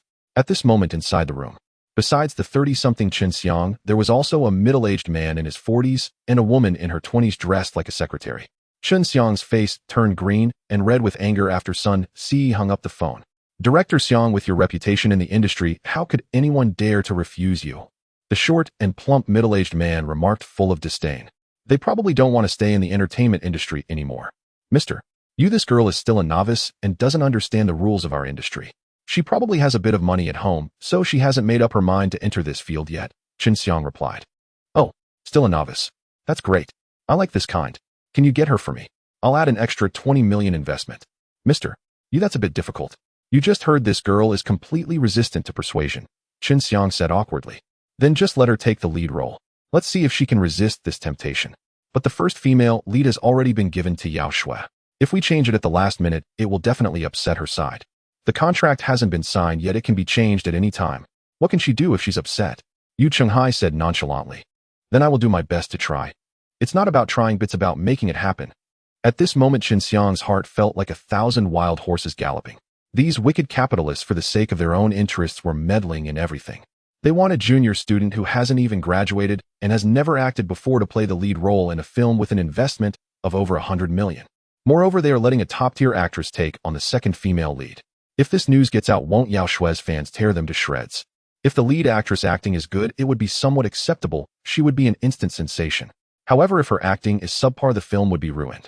In that case, if the investors can't recoup their costs and the outside world is filled with accusations, wouldn't he be the one to take the blame? Although he cursed Yu Qinghai in his heart, he still had to put on a flattering smile and said, "Rest assured, Mr. Yu, I will find a way to make it happen." There's no choice in this era. Having money means being the boss. Although he was somewhat known in the industry, he wasn't at a level where he could ignore the capitalists. That kind of influence is reserved for top directors. When a director of that caliber expresses interest in making a film, countless top actors and even superstars will flock to them. Countless capitalists would come to plead with you to spend their money. Because for directors of this level, the choice of whose money to use means who can earn more. Not only can they make money, but the company's stock will also soar. That's how capitalists are. They treat well those who can create profits for them. Chen Xiang was also striving toward this goal. He dreamed of becoming a director of such caliber. The next day at noon, Lu Peng informed Lin Dong that the evening's gathering would be held at Jinya Hotel and urged him to arrive early and not be late. Lin Dong sent a message to Zhao Xian asking her to inform the others that when he entered the hotel, he would act like an ordinary guest. He didn't want to stir up any trouble. After classes in the afternoon, Lin Dong arrived early at Jinya Hotel, waiting in the chairman's office. The other 3 guests still needed to take showers and change clothes. Sun Si arrived at Jinya Hotel again, but this time it was not to meet any director, It was a treat from her roommate, Zhang Min's new boyfriend. The four stood at the entrance of Jinya Hotel waiting for Lu Peng and the others to arrive. Min, does your boyfriend really want to treat us here? We were just joking yesterday. Should we change the location? Lan, it's fine. Trust my judgment. If he can't afford a meal, how can he be worthy of being Zhang Min's boyfriend? Min, it seems your boyfriend is impressive. He must be from a wealthy family. I'm so envious of you. Ask if he has any wealthy friends who are still single and introduce one to us. Although he is treating you all to dinner this time, he will also bring a few roommates along. You can see if any of them catch your eye, and he'll help you make a match. Does he have any roommates who are also rich like him? I hope they aren't all poor losers. I'm not too sure about that. Yin, you shouldn't always be looking for rich heirs. Finding a potential stock is also good. Sun Si interjected. See, we're not the same as you. Your family is so wealthy that if it doesn't work out, you can just go back and inherit the billions. Can we compare with you? You need to understand that for people like us, the best outcome is marrying a rich heir who dotes on us. If we really want to become stars, who knows how much hardship we have to endure? In the end, we might still end up with nothing. Don't be so pessimistic. I'm not being pessimistic, it's just that for students without a background, when have we ever gotten roles without eating, drinking, or even sleeping our way to them? In the end, sacrificing ourselves might not even lead to fame. So I don't want to be a star anymore. I just want to find a rich heir and live a stable life. At this moment, Sun Si also felt powerless to refute, because what Zheng Yun said was true. If she didn't have her parents supporting her, she probably wouldn't be much better off than them. The group chatted for a while, and soon Lu Peng arrived with the other two guests. Lu Peng was driving a BMW X7. On the car. They've already arrived. It's those four in front. Did you see them? Well, not bad. They are clearly a level above us. Indeed, they are from the acting department, destined to become big stars. Any one of the four could easily dominate our class except for Suing Xue. Especially the tallest one. She can rival Suing Xue. Definitely a goddess level. Lu Peng honked twice at the entrance of Jinya Hotel. My boyfriend is here, let's go. Zhang Min saw Lu Peng's car and led her roommates toward where Lu Peng parked. After Lu Peng and the three got out of the car, they met up. After a brief introduction, the group of 7 entered Jinya Hotel and was led to the reserved private room. Once seated, Lu Peng called Lindong. The call connected. Dongzi, where are you? We're in room 46. Hurry up, we're just waiting for you. Okay. They'll be right there, Lindong replied on the phone. Sorry, I have a roommate coming soon. You guys go ahead and order whatever you like. Lu Peng then spoke to the girls. After receiving the call, Lindong headed downstairs. On the way, he called Zhao Xian to let her know to waive the bill for room 46 under the pretext of a hotel event. Soon Lindong arrived at room 46. Sorry, I got delayed by something, he said apologetically. After Lindong sat down, dishes began to come out one after another, and everyone started eating. Except for Lu Peng and Lindong, the remaining 6 were dining here for the first time. They naturally praised the food here. Everyone ordered regular dishes, unlike Lindong, who always had. When Sun Si saw Lindong, she felt he looked somewhat familiar. Suddenly, she remembered that he was the same person who was welcomed by the staff at Jinya Hotel yesterday. What a coincidence. She thought she would never cross paths with such a person, yet here they were having dinner together. Although she was curious about Lindong's identity, she didn't dare to ask since they weren't very familiar. After the meal, Lu Peng suggested going upstairs to sing, which was unanimously approved. Jinya Hotel, as an 8-star hotel, naturally had everything for eating, drinking, and entertainment. However, when it was time to settle the bill, they were surprisingly told that the hotel was running a promotion, and their table happened to be lucky enough to be selected for a complimentary meal. Moreover, all their expenses today would be waived. Everyone was overjoyed. After all this was several tens of thousands, and if they went to sing afterward, it would easily reach 100,000. Let's not count this time. Lu Peng can treat us again later. Lu Peng naturally agreed. Lindong just smiled and said nothing. Sun Si sensed something was off. No hotel would directly waive the bill for a promotion. At most, they would offer a discount. Especially in such a high-end hotel, how could they just waive a bill of 100,000? It's a pipe dream. But this only solidified her suspicion. Lindong was definitely a high-ranking figure at this hotel, but since he had no intention of exposing that, she saw no need to reveal it. A group of people led by the waiter arrived at the KTV section. Once inside the KTV room, everyone began to let loose. Due to the dim lighting in the room and a few drinks, Lu Peng and Zhang Min, the couple, directly hid in the corner, passionately indulging in each other. This wave of affection caught everyone off guard. However, the others paid it no mind and began to enjoy themselves. The 3 beautiful women were singing, while the 2 other lecherous guests, excluding Lindong, were playing on their phones. Lindong sat on the sofa feeling a bit bored, wanting to leave, but also feeling it would be inappropriate. He could only appreciate the singing of the beautiful women. It must be said that although they were studying performance, their singing was not lacking at all. Time slowly passed. When the beautiful women took a break from singing, Lu Peng picked up the microphone and said, "Today, I want to thank the 3 beautiful ladies for gracing us with their presence." And this is my brother Lin Dong, who is currently still single. Any of you beautiful ladies without boyfriends, feel free to exchange contact information and get to know each other. Who knows, you might just make a pair. I can assure you my brother is absolutely loyal in love." Upon hearing this, Lin Dong felt a mix of amusement and exasperation. Was he being praised or teased? He indeed was quite loyal to love, to the extent that he had nearly fainted from anger after being dumped. Those who didn't know him might think it was a compliment, but those who did would definitely find it humorous. Lu Peng must have had a bit too much to drink. After Lu Peng finished speaking, he waited for the reactions of the beautiful ladies. He had learned from Zhang Min that none of the three ladies currently had boyfriends, which was why he orchestrated this. The tallest among them, Sun Siyu, was someone Lin Dong probably had no chance with. A goddess of her caliber would leave even a seasoned player like him defeated. However, he still had chances with the other two. Moreover, recently Lin Dong seemed to be undergoing some changes. He felt himself growing stronger and more confident, no longer the timid person he was when with Jiang Shan. Overall, at first glance, he still had a decent appearance. Zheng Yun and Chun Lan showed no reaction to Lu Peng's words. They could see that among the four in the dormitory, apart from Lu Peng, who was a rich second generation, the others were just losers. It was evident from the fact that they all came here in Lu Peng's car. Which rich second generation would ride in someone else's car? To save on gas. Don't be ridiculous. Would a true rich second generation care about that? Although Lin Dong was a latecomer, his cheap clothing made him seem like he was not wealthy. Although Lin Dong looked handsome and well-shaped, can good looks put food on the table? Moreover, they were from the performance department of Jiangnan Media University. What kind of handsome men had they not seen? Lin Dong would only be considered average if thrown into their school. They had no desire to waste their youth on someone like him. While they were unresponsive, someone else was not. Sun Siyu was very curious about Lin Dong. Clearly he was a significant figure, yet he was pretending to be a loser. Moreover, he was hiding it quite well. Even his roommates had not noticed. Sun Siyu wanted to remind her two roommates, the rich second generation you yearn for is right in front of you. And he's not just any rich second generation, yet you act as if you don't see him. Once there was a mountain of gold before you, yet you treated it like dirt. She was very eager to see what expressions her two roommates would have if they learned Lin Dong's true identity. Regret. Remorse. For them who viewed becoming a rich second generation as their ultimate goal, it would surely drive them mad. Fine. If you won't pursue him, then I will. Thus Sun Siyu stood up and walked in front of Lin Dong, extending her right hand, and said, "Hello, Lin Dong. I am Sun Siyu, a junior from the performance department at Jiangnan Media University. It's a pleasure to meet you, and I hope we can become friends and get to know each other." As soon as she said this, the room instantly fell silent. Lu Peng nearly dropped the microphone he was holding. A goddess like Sun Siyu actually showed interest in Lin Dong. Who would believe that? The three lecherous guests thought simultaneously.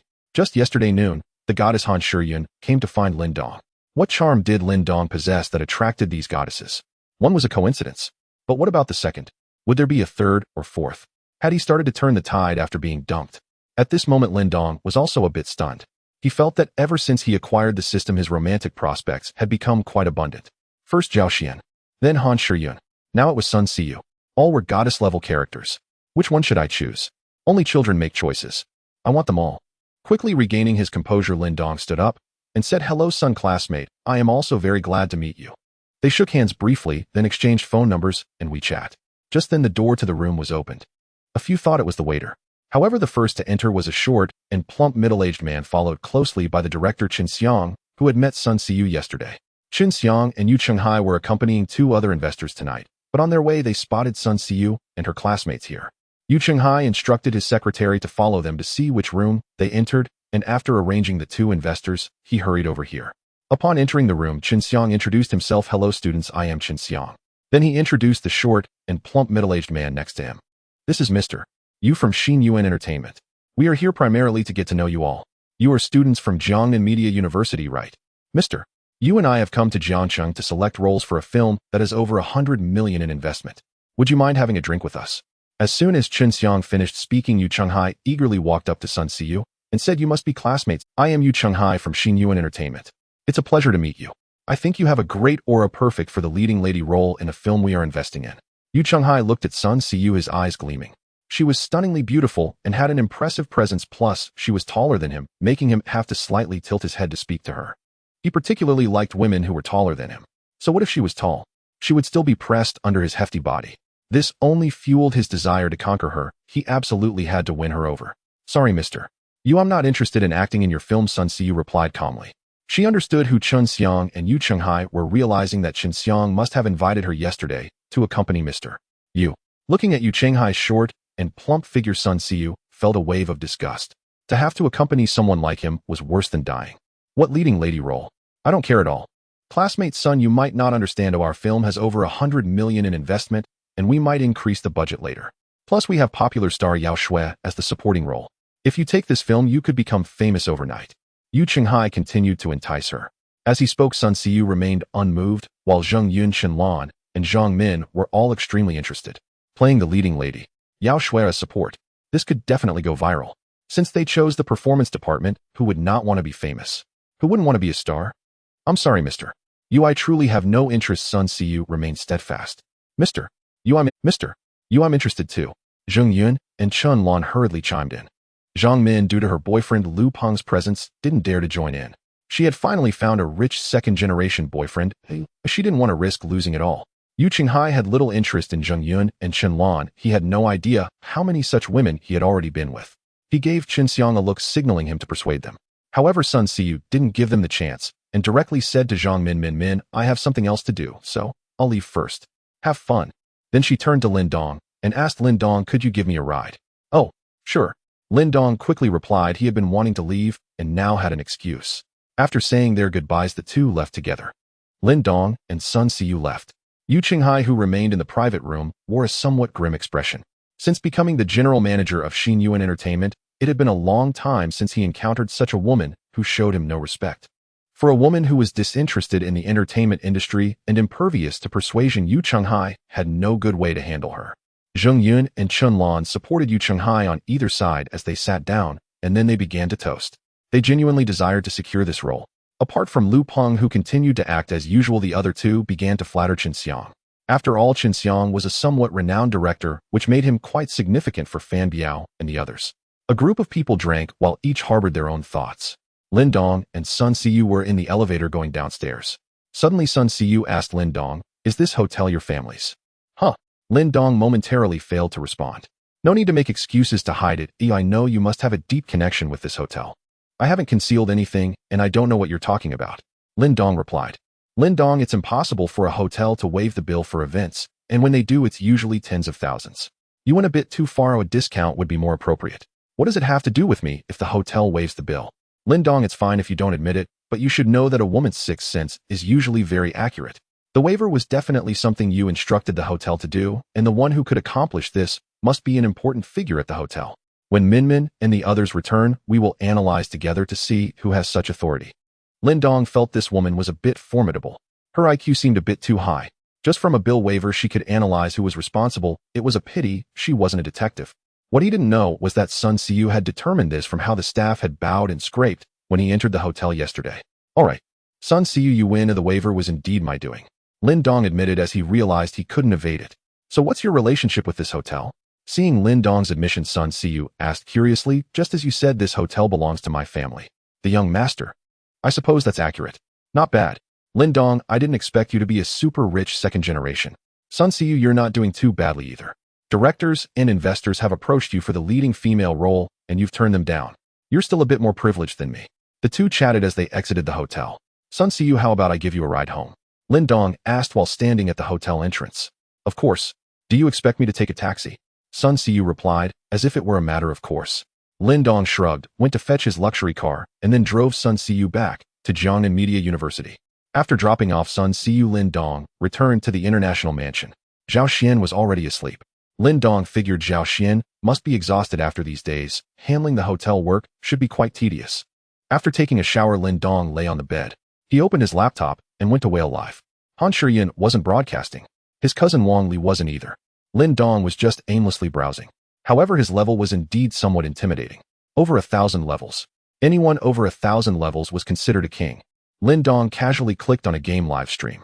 Upon entering the live room, a 5-clawed golden dragon spiraled on the computer screen, followed by the appearance of 4 glittering golden characters. The king has arrived.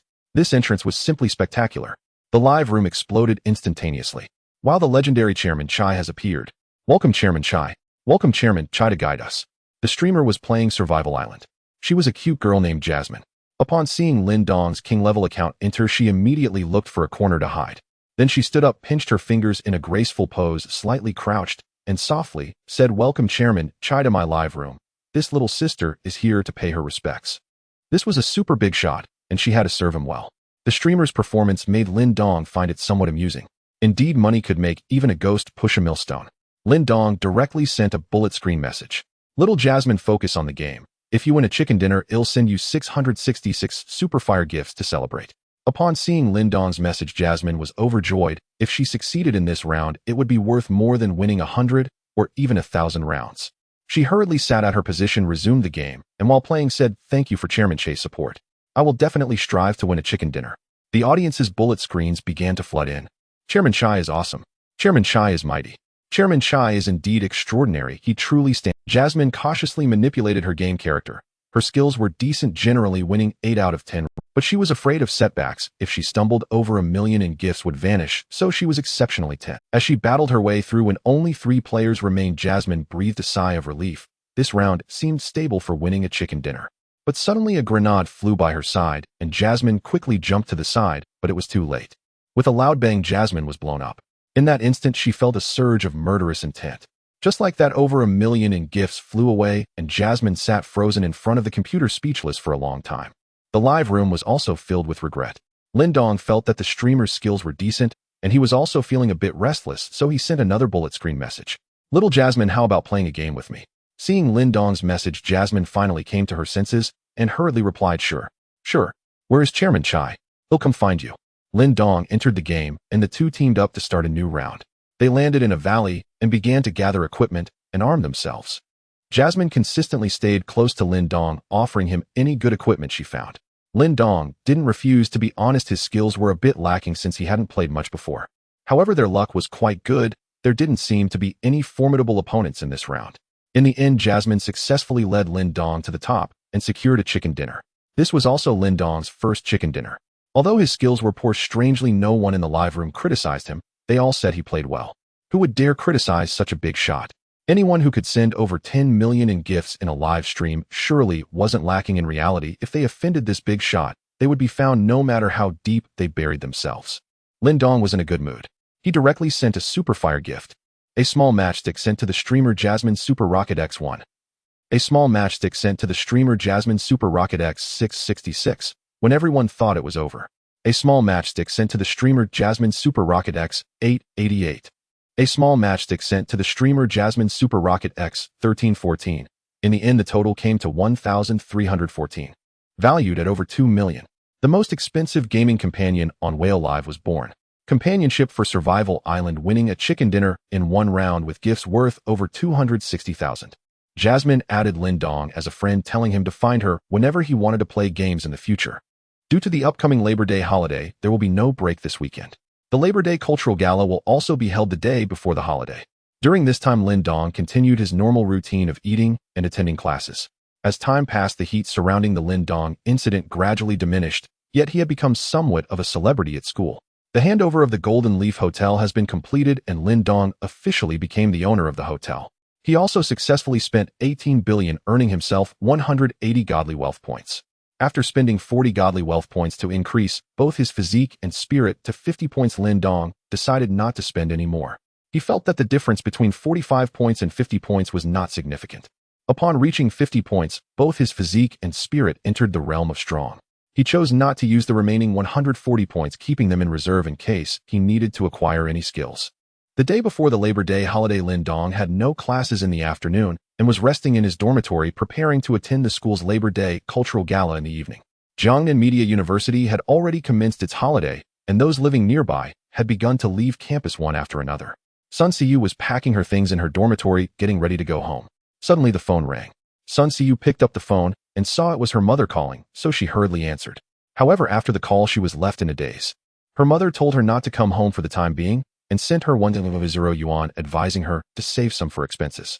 Sun Siyu instinctively felt that something was wrong at home. After repeatedly asking, her mother finally tearfully revealed the truth. The family business had failed, incurring massive debts, and their house was now under surveillance by creditors. If she returned home, she would surely be blocked by those creditors.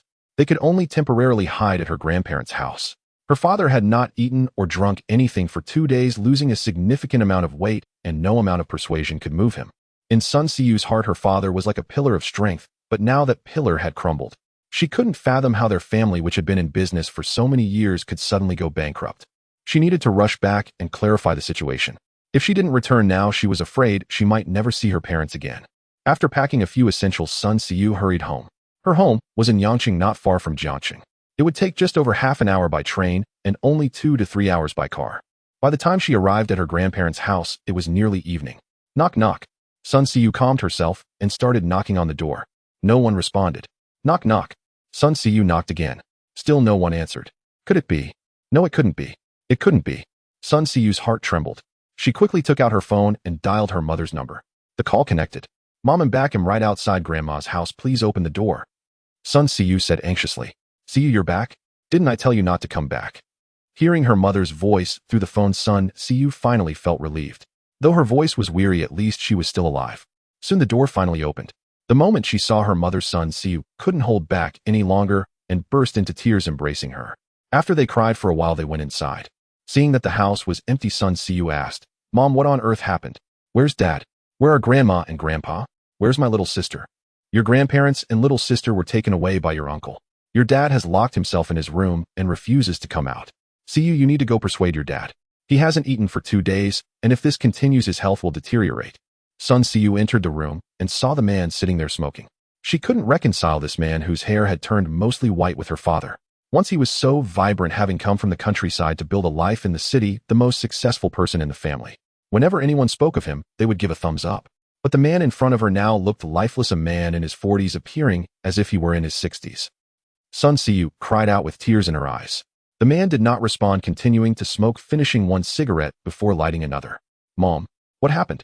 Why has Dad changed like this? Sun Siyu turned to her mother. Alas, your dad was deceived. That partner absconded with all the company's money and went abroad. Since your dad is the legal person of the company, all the loans and promissory notes are under his name. Besides the bank, there are also many loan sharks. Your dad couldn't bear the blow. Overnight, he lost most of his hair and has been sitting here for 2 days. Why? Why did this happen? How could a good family suddenly turn into this? Sun Siyu collapsed to the ground, her tears flowing uncontrollably.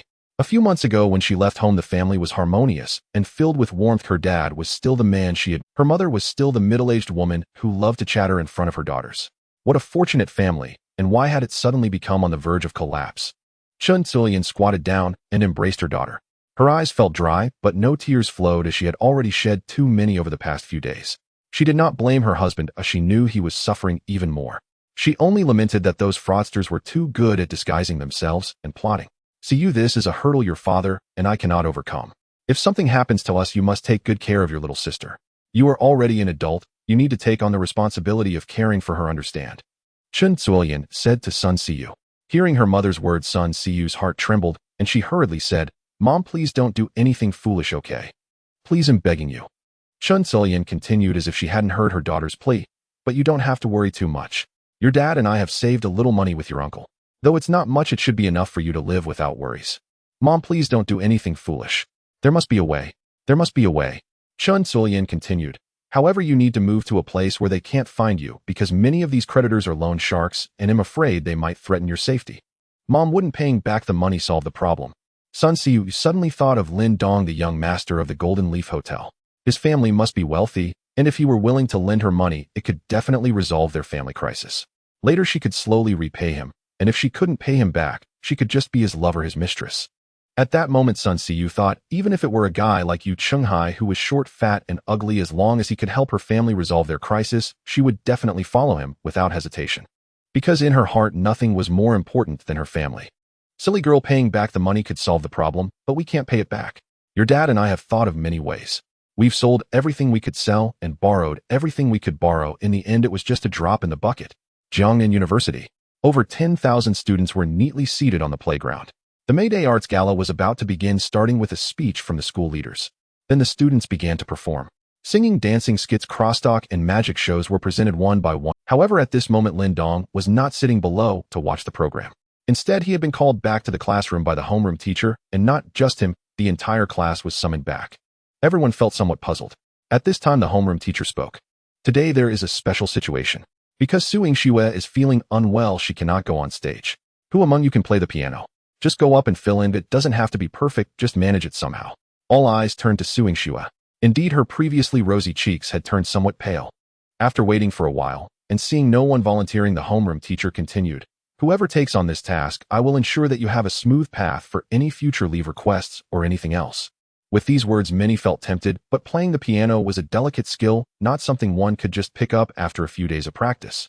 Lindong also felt tempted, wanting to take this opportunity so that it would be easier to request leave, and so he used his system points to add piano to his skill set, and added another 10 points, instantly elevating his piano skill from beginner to proficient. Soon Lindong felt a surge of knowledge flooding into his mind. With newfound confidence, he stood up and said, "Teacher, I'll give it a try." All the classmates turned to Lindong looking incredulous, including the other 3 friends, as well as Su Yingxue and the homeroom teacher. "Lindong can play the piano. Don't be ridiculous." In the past few years of college, whenever he had a break, he was either doing part-time jobs or on his way to do one. When would he have time to learn the piano? "Can you?" the homeroom teacher asked hesitantly. "Yes, I learned while doing part-time jobs."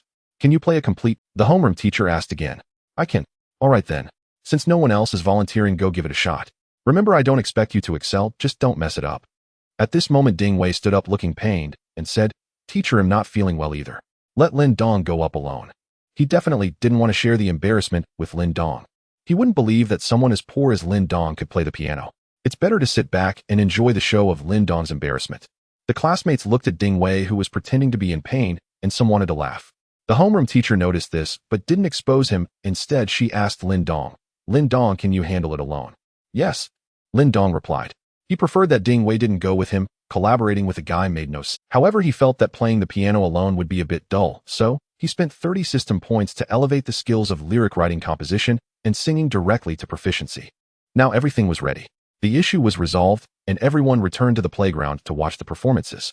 Lindong waited backstage for his turn. Yangshan, at Sun Siyu's grandmother's house. "Dad, Mom, I have a classmate who is the young master of the Jinya Hotel. You know Jinya Hotel, right? It's an 8-star hotel, the highest and most luxurious in Jiangnan province, worth a lot of money. If he is willing to help us, our family can get through this tough time." Sun Siyu was trying hard to stabilize her parents. As long as there was hope, they would definitely not give up. After hearing his daughter's words, Sun Weiqing finally turned to look at Sun Siyu and her mother, and the lifeless look in his eyes faded. As a Jiangnan native and once a billionaire businessman, he naturally knew the reputation of Jinya Hotel, having hosted an important client there before. That hotel was worth at least 15 billion. If what his daughter said was true, it might really help him through this crisis. As long as he could pay off the loan sharks and bank debts and lift the company's restrictions, he was confident he could rise again. If possible, how could he think of giving up this happy family? "Really?" Sun Weiqing asked in a hoarse voice. This was the first sentence he had spoken in 2 days. "Really? Really?" Seeing her father finally speak, Sun Siyu wiped her tears and said happily. Chen Zuilian was relieved to see her husband finally speaking. "But even if he has the ability, why would he help us? You and he are just classmates, and our family has a funding gap of nearly 100 million. Can you really borrow that amount?" Sun Weiqing asked. 100 million. Sun Siyu was even more shocked by this number. She initially thought it was just a few million. With Lindong's identity as a super rich second generation, he shouldn't care about such a small amount. But she didn't expect the debt to be as high as 100 million. 100 million. Even if Lindong is a super rich second generation, can he really come up with so much cash? Maybe his family could provide it, but he was just a student. His family wouldn't let him use so much money to lend to someone he had known for just a few days. What to do? What to do? No, it took so much effort to ignite a glimmer of hope in her parents. She couldn't let them see through. "Dad, Lindong will lend it to me. Because he is my boyfriend. We've been together for half a year. I was just afraid you would say I was too young, so I didn't dare tell you." Sun Weiqing and Chen Zuilian were stunned. All their last doubts disappeared. They found it entirely natural that their daughter could find such an outstanding boyfriend. They had absolute confidence in their daughter. However, Sun Weiqing had one more question in his mind. Would his daughter just be trying to comfort herself and then fabricate a lie? Very likely. So Sun Weiqing said, "Then call him now and see if you can." Sun Siyu's heart tightened as she said, "Dad, let's call him tomorrow.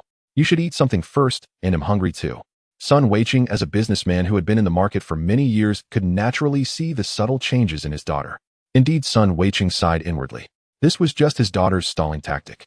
At this moment, Chen Zuilian spoke up. "So you just call him. If you can borrow the money, your dad can also prepare.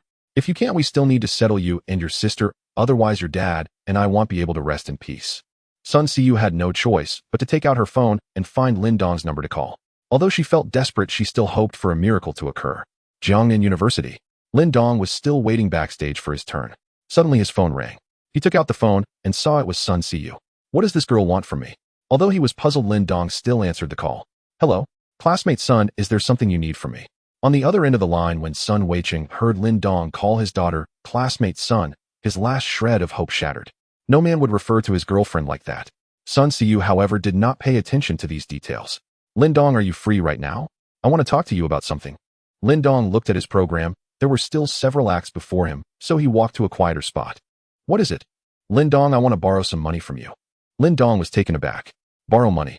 Wasn't this girl's family quite wealthy? Why would she ask him for money? How much do you want to borrow? Lin Dong asked. I want to borrow 100 million. What do you need that much money for? Lin Dong asked. Lin Dong, my family's business failed, and we owe a lot of loan sharks. If we don't pay it back, our family will be finished. Please help me, okay? I will definitely pay you back slowly. Sun Siyu's choked voice came through the phone. Loan sharks? That was something that could cost a life. Lin Dong's mind conjured the image of this girl refusing some shady deal with that manager Yu. If he refused her now, it wouldn't be long before she might become someone's toy for money. Fine, let's consider it rescuing a girl on the verge of losing her way. Is 100 million enough? Lin Dong, is 100 million enough? This is undoubtedly the most beautiful phrase Sun Siyu has ever heard in her life, for this phrase has pulled her family back from the brink of collapse. Sun Weiqing and Chun Zilian also widened their eyes in astonishment as they looked at each other. Their daughter's boyfriend seemed to be quite unfathomable. 100 million seemed completely trivial to him. This was a sum that even at their family's peak they could never, yet the other party could casually produce it. Such a person was actually their daughter's boyfriend. They felt happy. Moreover, being able to take out 100 million to help their daughter surely meant he genuinely cared for her. That's enough. That's enough. Thank you, Lin Dong. At this moment, Sun Siyu wanted to cry her heart out. From the afternoon until now, she had been on edge, and finally she could relax and vent her feelings. Then send me your account number, and I'll transfer the money to you shortly. Lin Dong's voice came through the phone. Okay. Thank you so much, Lin Dong. After hanging up, Sun Siyu sent her account number to Lin Dong, and then noticed her parents were staring at her. Siyu, is this Lin Dong really your boyfriend? Yes. Otherwise, he wouldn't casually lend out 100 million. That's true. When will you bring him home so we can properly thank him? Whenever he has time. He's usually very well. When he has time, you must bring him home for us to meet. All right. Mom, go cook now. I've been hungry for a long time. At that moment, a mechanical voice rang from Sun Siyu's phone. Your account ending in XXXX has received a transfer of 100 million. All three of them were stunned simultaneously and let out a sigh of relief. Although Lin Dong had promised to lend the money as long as it hadn't arrived, the stone in their hearts wouldn't settle. Now that the money had arrived, the family's crisis was resolved.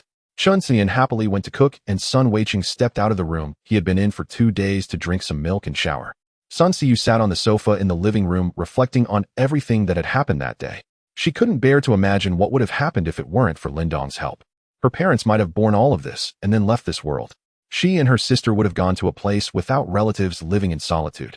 It was Lin Dong who saved her parents, saved her sisters, and saved this family on the verge of breaking apart. Thus, she had already made up her mind. From today on, her life would belong solely to Lin Dong. As long as he needed her, she would be there. When he no longer needed her, she would disappear. Whether as a lover or a maid, she would not mind. She was determined to follow Lin Dong. At Jiangnan University, Lin Dong was still waiting to go on stage. He was next. If he knew Sun Siyu's current thoughts, he would surely be bewildered.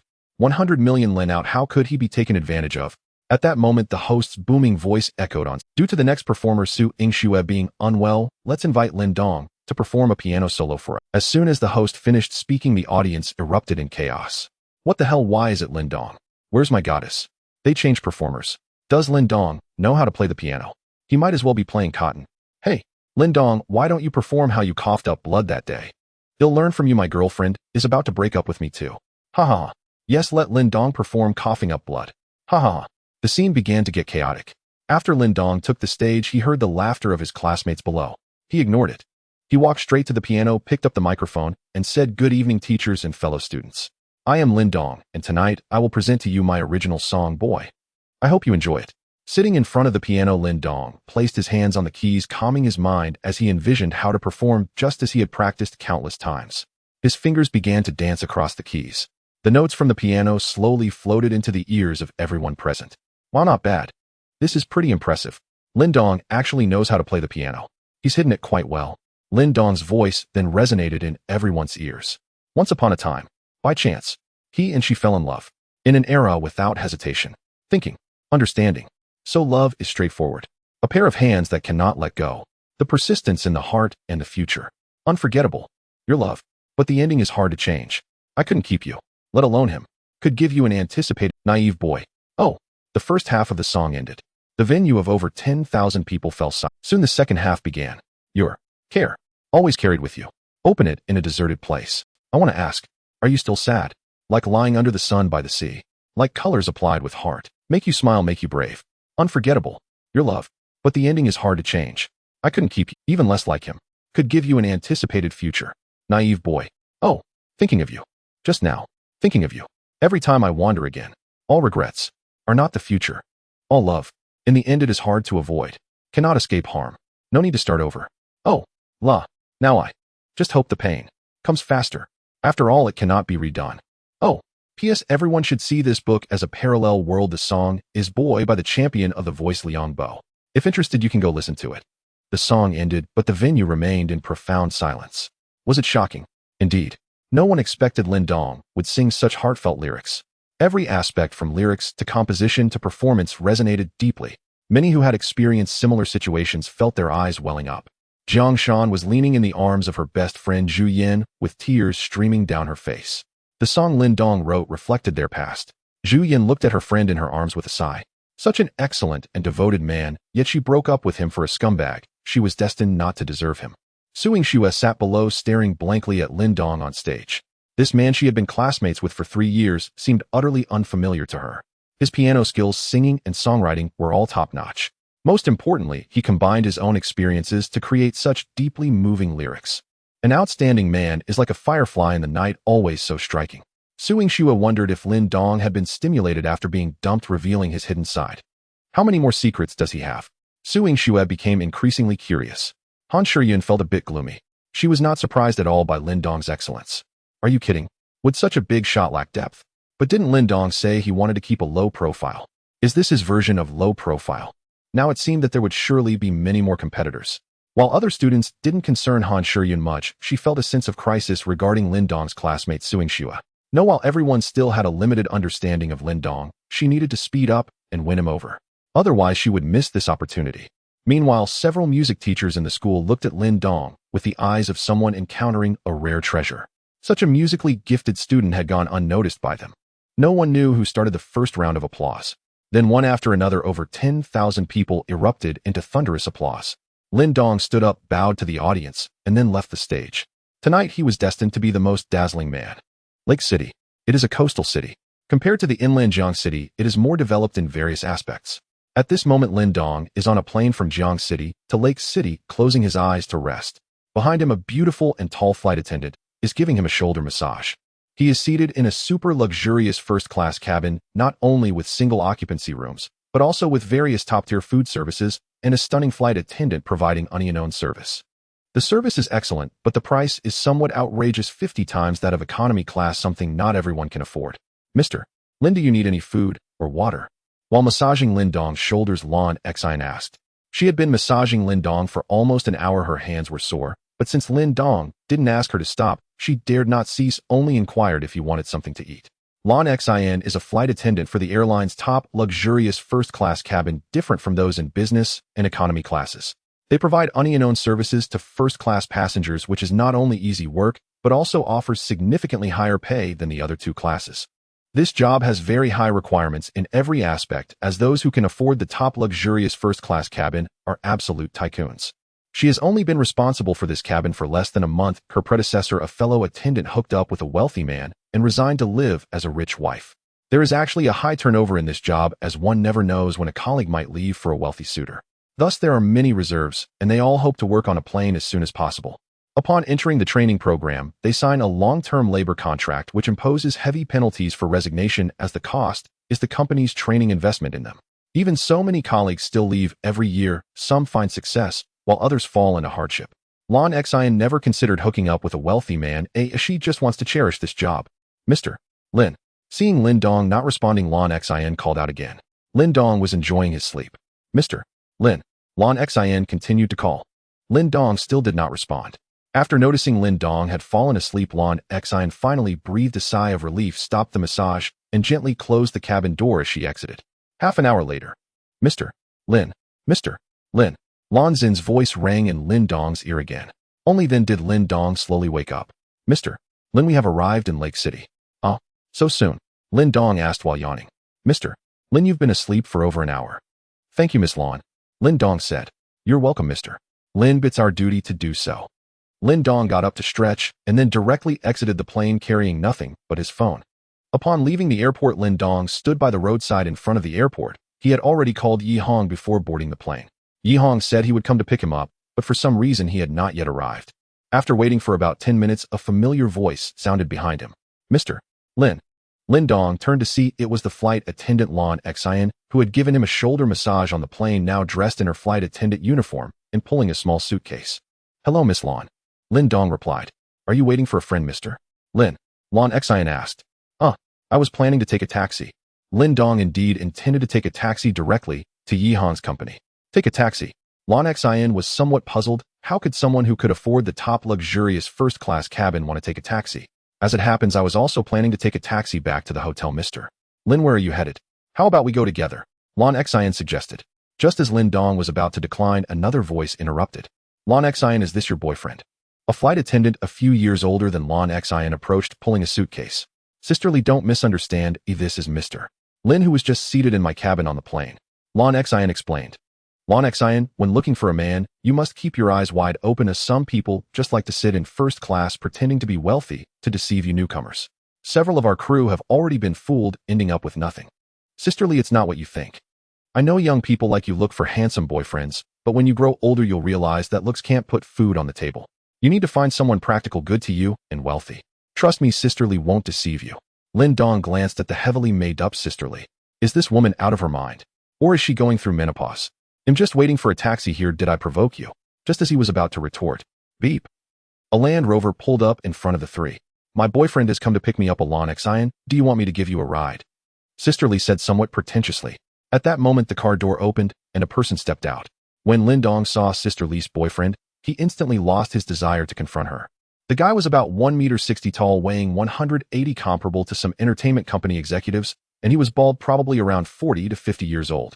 No wonder she immediately confronted Lan Xian. She must be feeling envious and resentful. No thank you, Sisterly, we can take a taxi ourselves. Lan Xian replied. Aren't you in first class? Why do you still need to take a taxi? Lan Xian, if you get deceived, don't blame Sisterly for not warning you. At that moment, a roaring sound erupted, accompanied by many people's exclamations. Look, that car is so beautiful. Wow, what a stylish supercar, I dream of owning one. Then two cool supercars pulled up behind the Land Rover. The car doors opened, and Yi Hong stepped out, walking directly towards Lin Dong. Lin, my brother, I'm sorry for the delay. I had something that took a bit of time. Here are your car keys. Yi Hong tossed a set of keys to Lin Dong. After Lin Dong caught the keys, he hugged Yi Hong. Brother Yi, you don't have to be so polite. I feel bad about taking up your time to come pick me up. All right, let's not be polite here. Come see your car.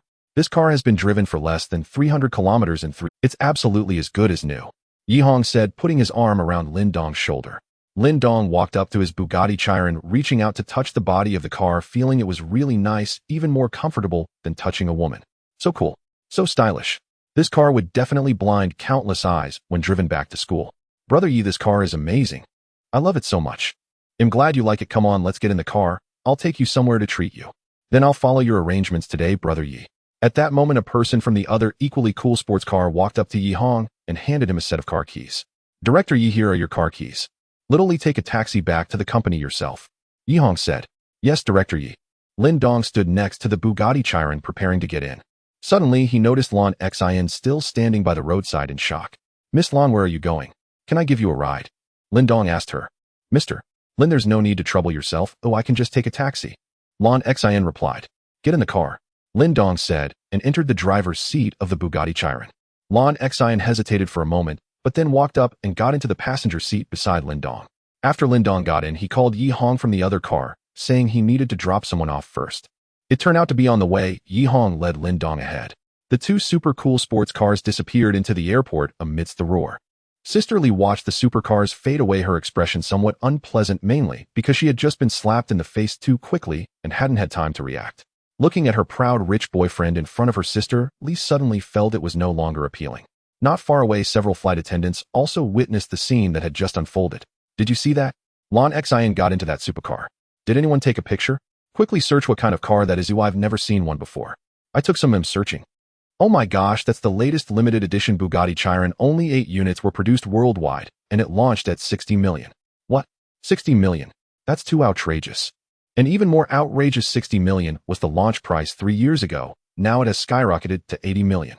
Lin Dong dropped Lan Xian off at her hotel before accompanying Yi Hong to the Lakeside Club, a premier private venue situated at the heart of an artificial lake in Lake City. Beyond its idyllic scenery, the club boasts every luxury indulgence favored by the elite: a championship golf course, a private racetrack, and an equestrian facility. Inside the lounge, 7 or 8 men and women in their 20s chatted casually. Outside, a man and woman played golf, the man standing behind her, his hands guiding hers as he appeared to instruct her. Let me introduce you all to my brother Lin Dong. He's currently studying at Jiang City University, Yi Hong announced to the group in the lounge. He then turned to Lin Dong. Brother Lin, these are all members of our SCC. The assembled guests glanced briefly at Lin Dong, unimpressed. His youth rendered him inconsequential in their eyes. Old Yi, did you gather us here just to meet this Lin Dong? Asked a young man in his mid-20s. His name was Wang Chong, a mid-tier SCC member like Yi Hong. Within the SCC membership, tiers reflected hierarchical prestige. Higher ranks signaled greater influence and proven capability. Lower-tier members rarely dared challenge those above them.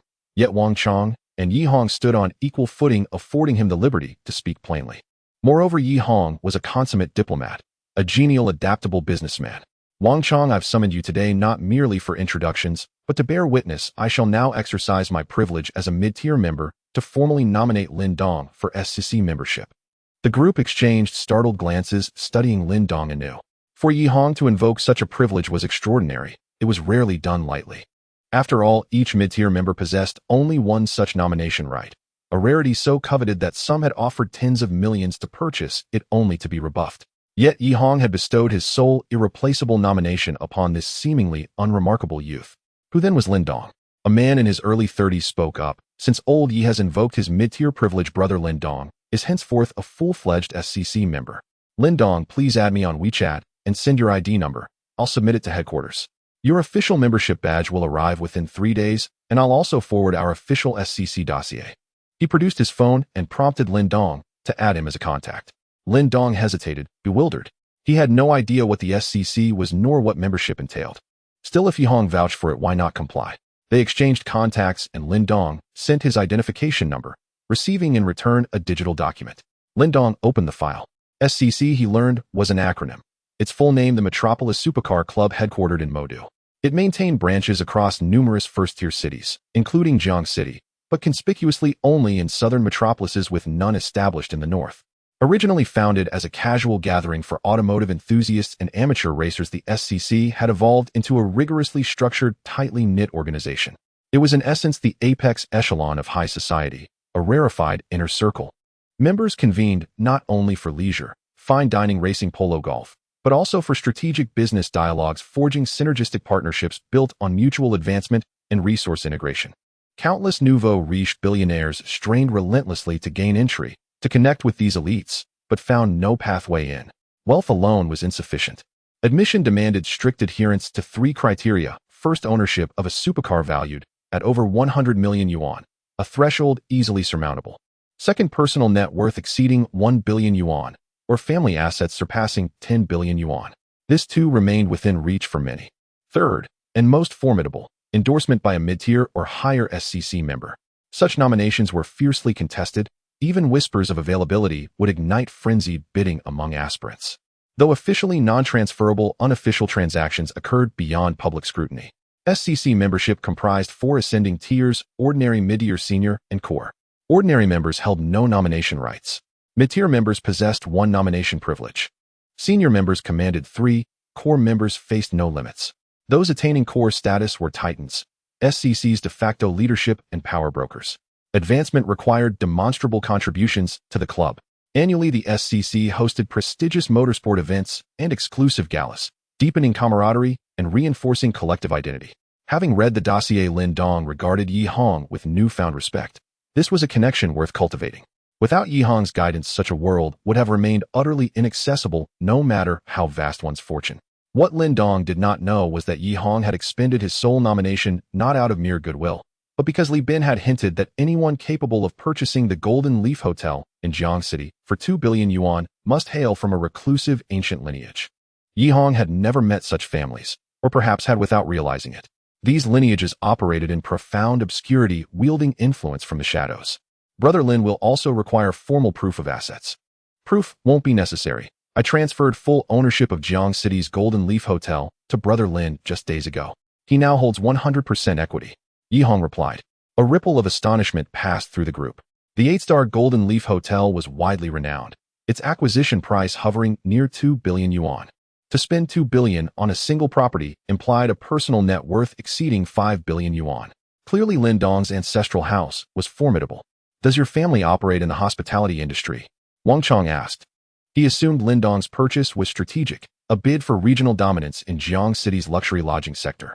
Who after all would spend 2 billion yuan on a hotel otherwise? His earlier dismissiveness vanished, replaced by genuine interest in forging rapport. No, I simply like the cuisine and it's conveniently close to my university. So I bought it. Lin Dong replied. Silence fell, stunned. Every guest except Yi Hong stared at Lin Dong dumbfounded. He'd purchased an 8-star hotel, costing 2 billion yuan, solely because the food pleased his palate. 2 billion, not 2 million. These were veteran SCC members, most ordinary yet light years ahead of common tycoons in refinement and discernment. Yet none had ever witnessed wealth wielded so extravagantly, for sheer gustatory whim. Ha ha, Brother Lin, you jest. Wang Chong chuckled awkwardly. Lin Dong merely shrugged, offering no further explanation. Truth, it seemed, invited disbelief. Soon Lin Dong completed the procedures to join SCC, and he was now an ordinary member of SCC. In fact, anyone who joins SCC through internal recommendations merely goes through the motions, as no one would waste a quota to recommend someone who doesn't meet the criteria. The exclusive badge for SCC members would take 3 days to be sent from headquarters. Lin Dong felt that being an ordinary member was somewhat lowly, but the introduction only stated that contributions to SCC were needed for an upgrade. As for what contributions were needed, it wasn't mentioned. So Lin Dong asked Brother Yi what kind of contributions are required to be upgraded to an intermediate member. What? Did you just join and already want to upgrade? I'm just asking. The introduction didn't specify how to make contributions to SCC. Actually, it's quite easy to upgrade from ordinary to intermediate. Just participate in activities and do what you can, and after a few years you'll be upgraded to intermediate. Are there any other ways? The simplest and quickest way is to donate 1 billion and you'll automatically be upgraded to an intermediate member. Donating 1 billion to upgrade. Lin Dong felt a surge of joy as he was just lamenting that he had nowhere to spend his money, and he only had 100 godly points left. The power of these godly points is truly formidable. It's wise to save some for emergencies. What if I want to upgrade to a senior member? Can I just donate money? How much do I need to donate? Lin, are you really planning to donate? It's actually unnecessary. A higher membership level just means more privileges, and spending that much money isn't worth it. I think it's quite worth it. Problems that can be solved with money aren't really problems, Lin Dong said, putting on a show of confidence. Upon hearing this, everyone thought it was a great statement, truly impressive. Lin, it takes 10 billion to upgrade from ordinary to intermediate, but 100 billion to go from intermediate to senior. Are you still planning to donate? Donate. Really donate. Really donate. In the end, Lin Dong actually spent 110 billion to become a senior member of SCC. At that moment, not only the other members, but even Yi Hong wondered if Lin Dong had lost his mind. Even if he were a descendant of a hidden family, that's 110 billion. Many publicly listed companies aren't worth that much money. There were not more than half of the people present who could come up with 100 billion, and even then it would nearly exhaust their family fortunes. Yi Hong was considered the richest person here, with 110 billion accounting for about 1/5 of his assets. However, his money was either in investments or fixed assets, and if he had to take out 100 billion right now, it would be quite a stretch. How many people in this world are still struggling for a few $1,000s in salary? Keeping 110 billion for himself would surely be more satisfying. They couldn't understand. Everyone felt that Lin Dong had gone mad. Only Lin Dong was secretly delighted at the 110 new godly points he had just acquired. While everyone was thinking of ways to get closer to Lin Dong and build a good relationship with him, not far away a man's furious voice came from the golf practice area. Slap. You filthy bitch, did I give you face? Followed by a woman's stifled sob. A few people hurriedly ran over to pull the man back. The man, still being dragged back, continued to curse as he walked. Do you believe I'll ruin your reputation tomorrow? The woman walked over as well. Lin Dong felt that this woman looked somewhat familiar. Wasn't she the big star? Just a few days ago, he heard that General Yu wanted to invite Yao Shui to star as the second female lead with Sun Siyu as the first female lead, but Sun Siyu had rejected it. He didn't expect to see this big star so soon.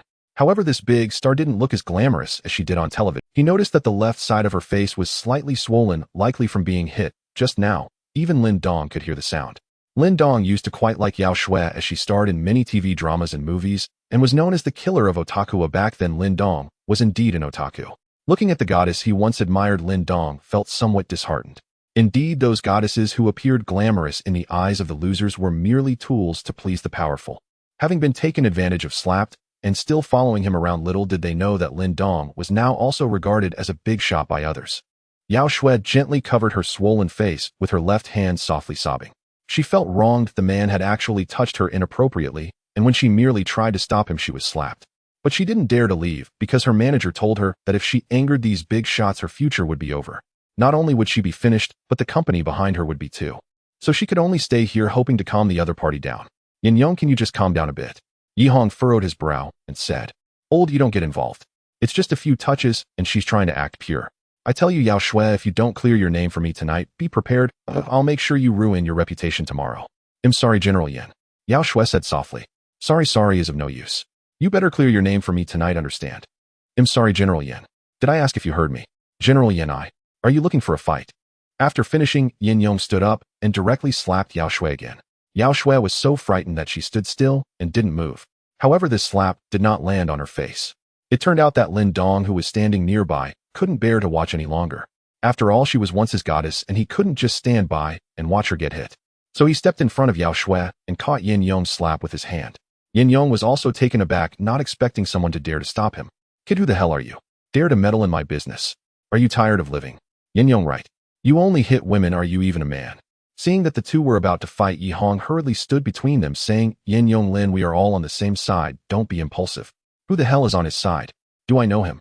Yin Yong said disdainfully. At that moment, someone quietly whispered a few words into Yin Yong's ear. Yin Yong's previously ugly expression slowly turned into a smile. So it's Lin, my apologies, we are all on the same side. Since you have your eyes on this girl, I will give her to you. Yin Yong said generously. Someone had just informed him that this Lin Dong had directly spent 110 billion to upgrade from an ordinary member to a senior member. He was only an intermediate member, and a senior member was one level higher than him. Moreover, no one had ever directly spent 110 billion to upgrade their membership since SCC was established. There had been 2 instances of spending 10 billion to reach intermediate. To dare to spend so much money to upgrade membership, how thick must one's background be? This level of wealth is not something a nouveau riche could compare to. It's definitely from a wealthy family, and he really couldn't afford to provoke him. Seeing Yin Yong back down, Lin Dong didn't press the issue further. Everyone sat down together to chat, but mainly they were trying to get close to Lin Dong and build a good relationship with him. Yao Shui stood behind Lin Dong the whole time. On this day, Lin Dong spent his time at the Lakeside Club chatting with everyone until he parted ways with them in the evening. Upon leaving the Lakeside Club, Lin Dong drove his limited edition Bugatti Chiron, carrying his former goddess, Yao Shui, towards the Sheraton Hotel. Yao Shui was staying at the Sheraton Hotel. Lin Dong planned to drop her off first before searching for his cousin Wang Li. In the car, Yao Shui said, Mr.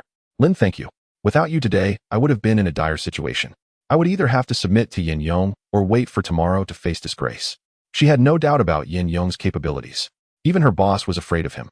She slightly turned her head to look at Lin Dong's profile. Yao Shui felt a sense of infatuation.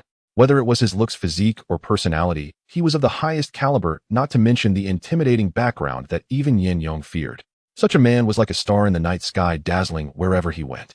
She wondered what kind of woman could possibly be worthy of such an exceptional man. Perhaps only a woman of equal status would suffice.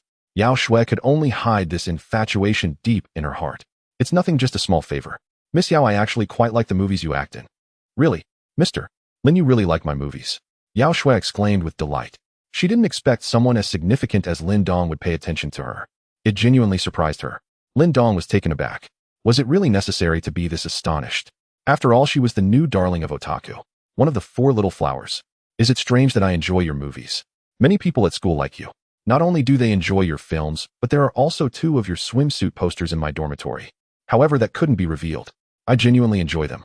Which of my movies do you like, Mr. Lin? Yeah, I like. Just as Lin Dong was about to speak, his phone rang. He pulled over and checked the caller ID. It was his cousin Wang Li. Answering the call, Lin Dong said, Hello Wang Xiaomei, I've arrived in Lake City and will come to find you soon.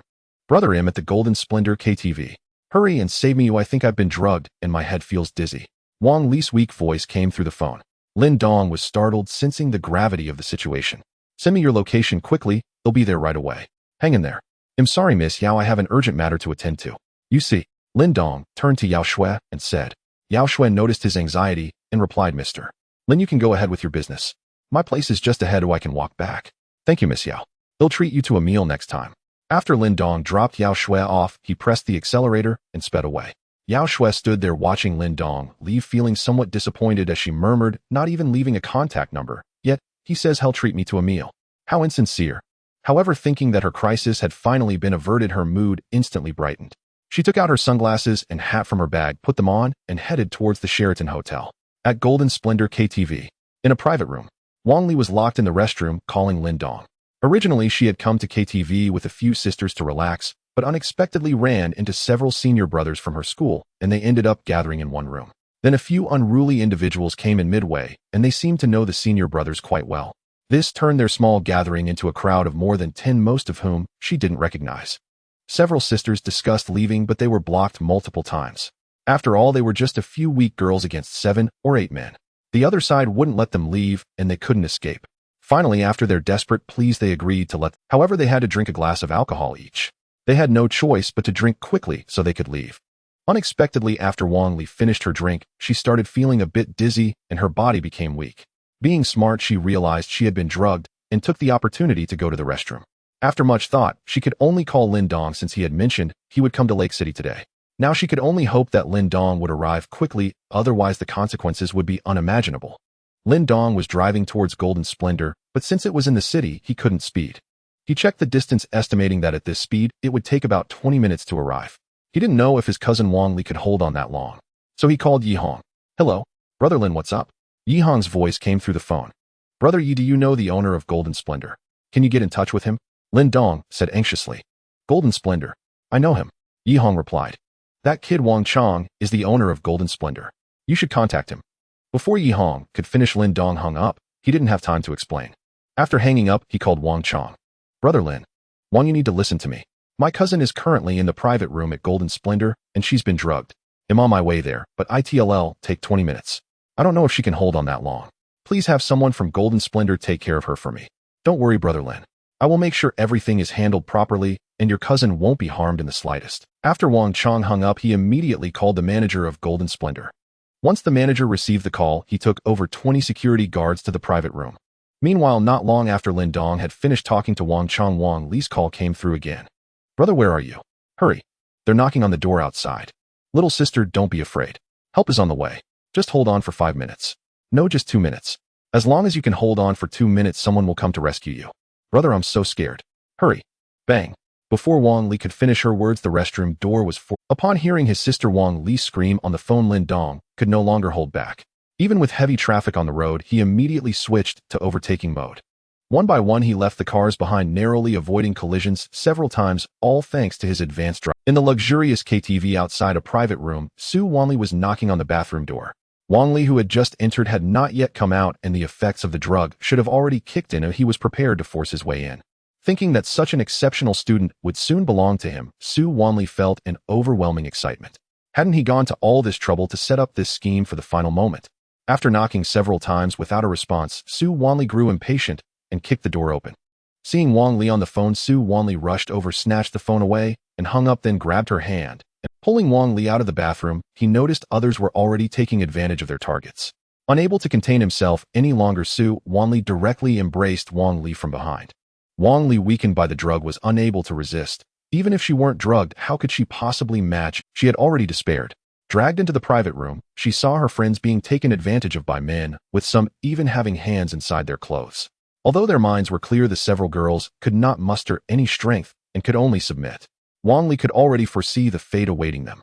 The man who had pulled her out was holding her from behind, and despite her desperate struggles, it was futile. Just the door of the private room was violently kicked open from the outside. Immediately, more than 20 security guards wielding electric batons rushed in. Don't move. Anyone who dares to move will have their skulls smashed. Li Hu, the manager of the luxurious KTV, walked in. Everyone in the room was scared into silence, and no one dared to move. Who is Miss Wang Li? I am. Wang Li hurriedly broke free from Wang Li's embrace and tried to run to Li Hu, believing he was the one Lin Dong had sent to save her. But after taking a couple of steps, her legs gave way, and she fell to the ground. Someone help Miss Wang to the sofa. Li Hu ordered the nearby security guards. The two security guards closest to Wang Li quickly moved to assist her. Li Hu approached Su Wanli and said, "You have quite the nerve, daring to pull such tricks on my turf. You even targeted the friend of the big boss. What do you think should be done about it?" Su Wanli, frightened, bent his leg and knelt before Li Hu, slapping his own face as he pleaded, "Master Hu, I was wrong. Please spare me. We've had meals together. My father is Su Zhongtian." He was genuinely terrified. Although Li Hu was just the manager, he was notorious in the underworld. Now he was closely connected with the mysterious behind-the-scenes boss of the luxurious KTV. It was said that the big boss' identity was extremely enigmatic, while his father was merely a small-time businessman incomparable to the other. Wang Li was actually a friend of the big boss of the luxurious KTV. Those two fools had practically brought about their own demise. Su Wanli felt that from today onward his good days were over. Not only would he not escape this calamity, but he would also implicate his father. Li Hu looked at Su Wanli, who was kneeling before him, continuously slapping himself. If this had been years ago, he wouldn't have bothered talking and would have just acted. However, since working with the boss, he had learned a lot. Sometimes violence couldn't resolve problems. Moreover, as someone in power, using violence to solve issues was the most primitive behavior. Now he preferred to use status, background, and strength to suppress others, just like the man kneeling before him, who upon hearing his name immediately kowtowed and apologized. "You all come here too," Li Hu instructed the others. Trembling, they walked over, kneeling in a row with Su Wanli, and began to slap themselves. Su Wanli didn't dare to challenge Master Hu, let alone them. A few minutes later, the faces of those kneeling on the ground were already swollen with blood trickling from the corners of their mouths, but they didn't dare to stop. If Master Hu took action personally, it wouldn't just be a matter of slapping. "All right, let's leave it at that for now," Li Hu said. "Thank you, Master Hu. Thank you, Master Hu." The group let out a sigh of relief as Lin Dong arrived. Upon entering, he saw more than 20 security guards with electric batons standing in the private room, and a few people kneeling in the middle, their faces swollen and mouths bleeding, while his sister sat on the sofa. "Sister, brother." Upon seeing Lin Dong, Wang Li felt like crying again. Lin Dong rushed over and embraced her. It's okay. It's okay." Lin Dong comforted her. "You must be Mr. Lin." Li Hu also noticed Lin Dong. "Hello. I am Lin Dong. Thank you for saving my sister." "There's no need for Mr. Lin to be polite. Such an incident happening on my turf, I should apologize to you, Mr. Lin," Li Hu said politely. After all, this was someone the big boss had instructed him to treat well. He naturally wouldn't dare to be negligent. "Mr. Lin, how should we handle these people?" Li Hu asked. The few people on the ground didn't dare to breathe. From their previous conversation, they could sense that Lin Dong's identity was not simple. He was likely a friend of the big boss of the luxurious KTV. Lin Dong glanced at the several kneeling individuals. If anything had happened to Wang Li, he might have lost control and directly taken them out, but now that Wang Li was fine, he calmed down. "Sister, how do you want to deal with them?" Lin Dong asked Wang Li. "Brother, I just want to leave here quickly." Wang Li, "Then let Wang Chong handle it," Lin Dong said as he helped Wang Li up, preparing to leave. "Brother, those are my roommates, we came together. Can you walk?" Lin Dong asked Wang Li's roommates. "Yes," the three replied together. Then Lin Dong supported Wang Li at the front while her three roommates followed behind. After they left, Li Hu took out his phone and made a call. "Is the situation handled?" Wang Chong asked. "It's handled, Mr. Lin has left and his sister is fine," Li Hu replied. Well done. But Mr. Lin wanted you to deal with these guys before leaving. What's their background?" "They should be the second generation of some small bosses." Lin Dong brought Wang Li and her three roommates out of the KTV, only to realize that the sports car could only seat 2 people. What about the other 3? In the end, Lin Dong had no choice but to take them to a nearby hotel. Originally, he planned to give each of them a room, but they were scared and insisted on staying together. Eventually, Lin Dong booked 2 suites, one for himself and one for the 4 of them. After arranging everything, Lin Dong returned to his room and took a shower. Lying on the bed, he thought about everything that had just happened, still feeling a bit anxious. Fortunately, his sister was fine, otherwise he would have felt guilty for a lifetime. If he hadn't joined SCC today and met Wang Chong, things might have been difficult. Thus, he realized that with his abundant money, he might as well spend it to make some friends. Having more friends means more opportunities. You never know when you might need each other's help, just like today. After coming to this conclusion, Lin Dong called Wang Chong. "Brother Lin, is your cousin okay?" Wang Chong asked on the phone. "She's fine. Thank you for today, Brother Wang. If you ever need anything, just let me know." "You're too polite, Brother Lin. I share the responsibility for today's events. After all, it happened in my establishment, and your sister was put in a difficult position. That has nothing to do with you, Brother Wang. It's all because she was too unsuspecting. By the way, Brother Wang, if you have any projects that need funding in the future, feel free to approach me. I'll invest, and I promise not to get involved in management. I'll just be a shareholder." Wang Chong was delighted to hear Lin Dong's words. This was exactly the reason he wanted to befriend Lin Dong. Since Lin Dong dared to donate 11 billion to SCC to upgrade his membership, it was evident that he had considerable wealth. This was no ordinary wealthy family. This was definitely the kind of power only top-tier wealthy families and major conglomerates possessed. Naturally, befriending such a person would yield countless benefits. Since Brother Lin holds me in such high regard, I actually have a project on hand. Tomorrow evening, the Lakeside Club will host a charity gala. Let's meet and talk, shall we? Great, see you tomorrow. Wang Chong hung up the phone, humming a little tune, feeling particularly pleased. A certain second-tier actress who was giving him a massage asked, "What has you so happy, young Master Wang?" "I've encountered a divine wealth, master. Should I be happy or not?" The actress was taken aback. To them, young Master Wang was indeed a wealth master. What kind of person could be a wealth master to young Master Wang? Her status did not allow her to interact with such high-level matters. After finishing his call with Wang Chong, Lin Dong called Yi Hong. He similarly informed Yi Hong that if he needed investments, he could reach out to him. Yi Hong also invited him to attend the charity gala tomorrow. In another suite, the four young girls had finished their showers, and their bodies were slowly recovering. Although they had just experienced something terrifying, they were still carefree young girls. The girls lay on the bed and started gossiping again. "Lily, was that person who saved us really your cousin?" "Yeah, what do you think? My cousin is pretty impressive, right?" "Not just impressive, he's simply a male god." "Didn't you say your cousin was quite pitiful, eh? His parents have been gone since he was little, and his uncle was not good to him, living in your house for 2 years. You said that, right?" "Yes, that's how it is." "But didn't you see just now? The manager of the luxurious place treated him with respect, calling him Mr. Lin. What kind of place is that? Didn't you see those scumbags kneeling before the manager, slapping themselves? Your cousin must have many things hidden from you." "I don't know what's going on either. I'll ask him tomorrow." "By the way, does your brother have a girlfriend?" "Yes. Her name is Jiang Shan, and they've been together since high school." "Why? Are you interested in my brother? Do you want to be my sister-in-law?" "Shut up." The next morning, Wang Li's roommates took a taxi back to school. "Brother, I have something to ask you." After her roommates left, Wang Li asked, "I know there are many questions right now. Come, let's find a quieter place to talk properly." Lin Dong took Wang Li back to the parking lot at the entrance of the luxurious place. "Get in the car." Lin Dong took out the car key and unlocked the Bugatti Chiron, saying to Wang Li. Wang Li looked at the flashy sports car before her, momentarily at a loss for words. "Brother, is this your car?" "Yes, it's mine. Get in first," Lin Dong said as he got into the driver's seat. "Oh, okay." Wang Li hazily got into the car. Lin Dong took Wang Li to the seaside. The car attracted almost 100% attention on the road.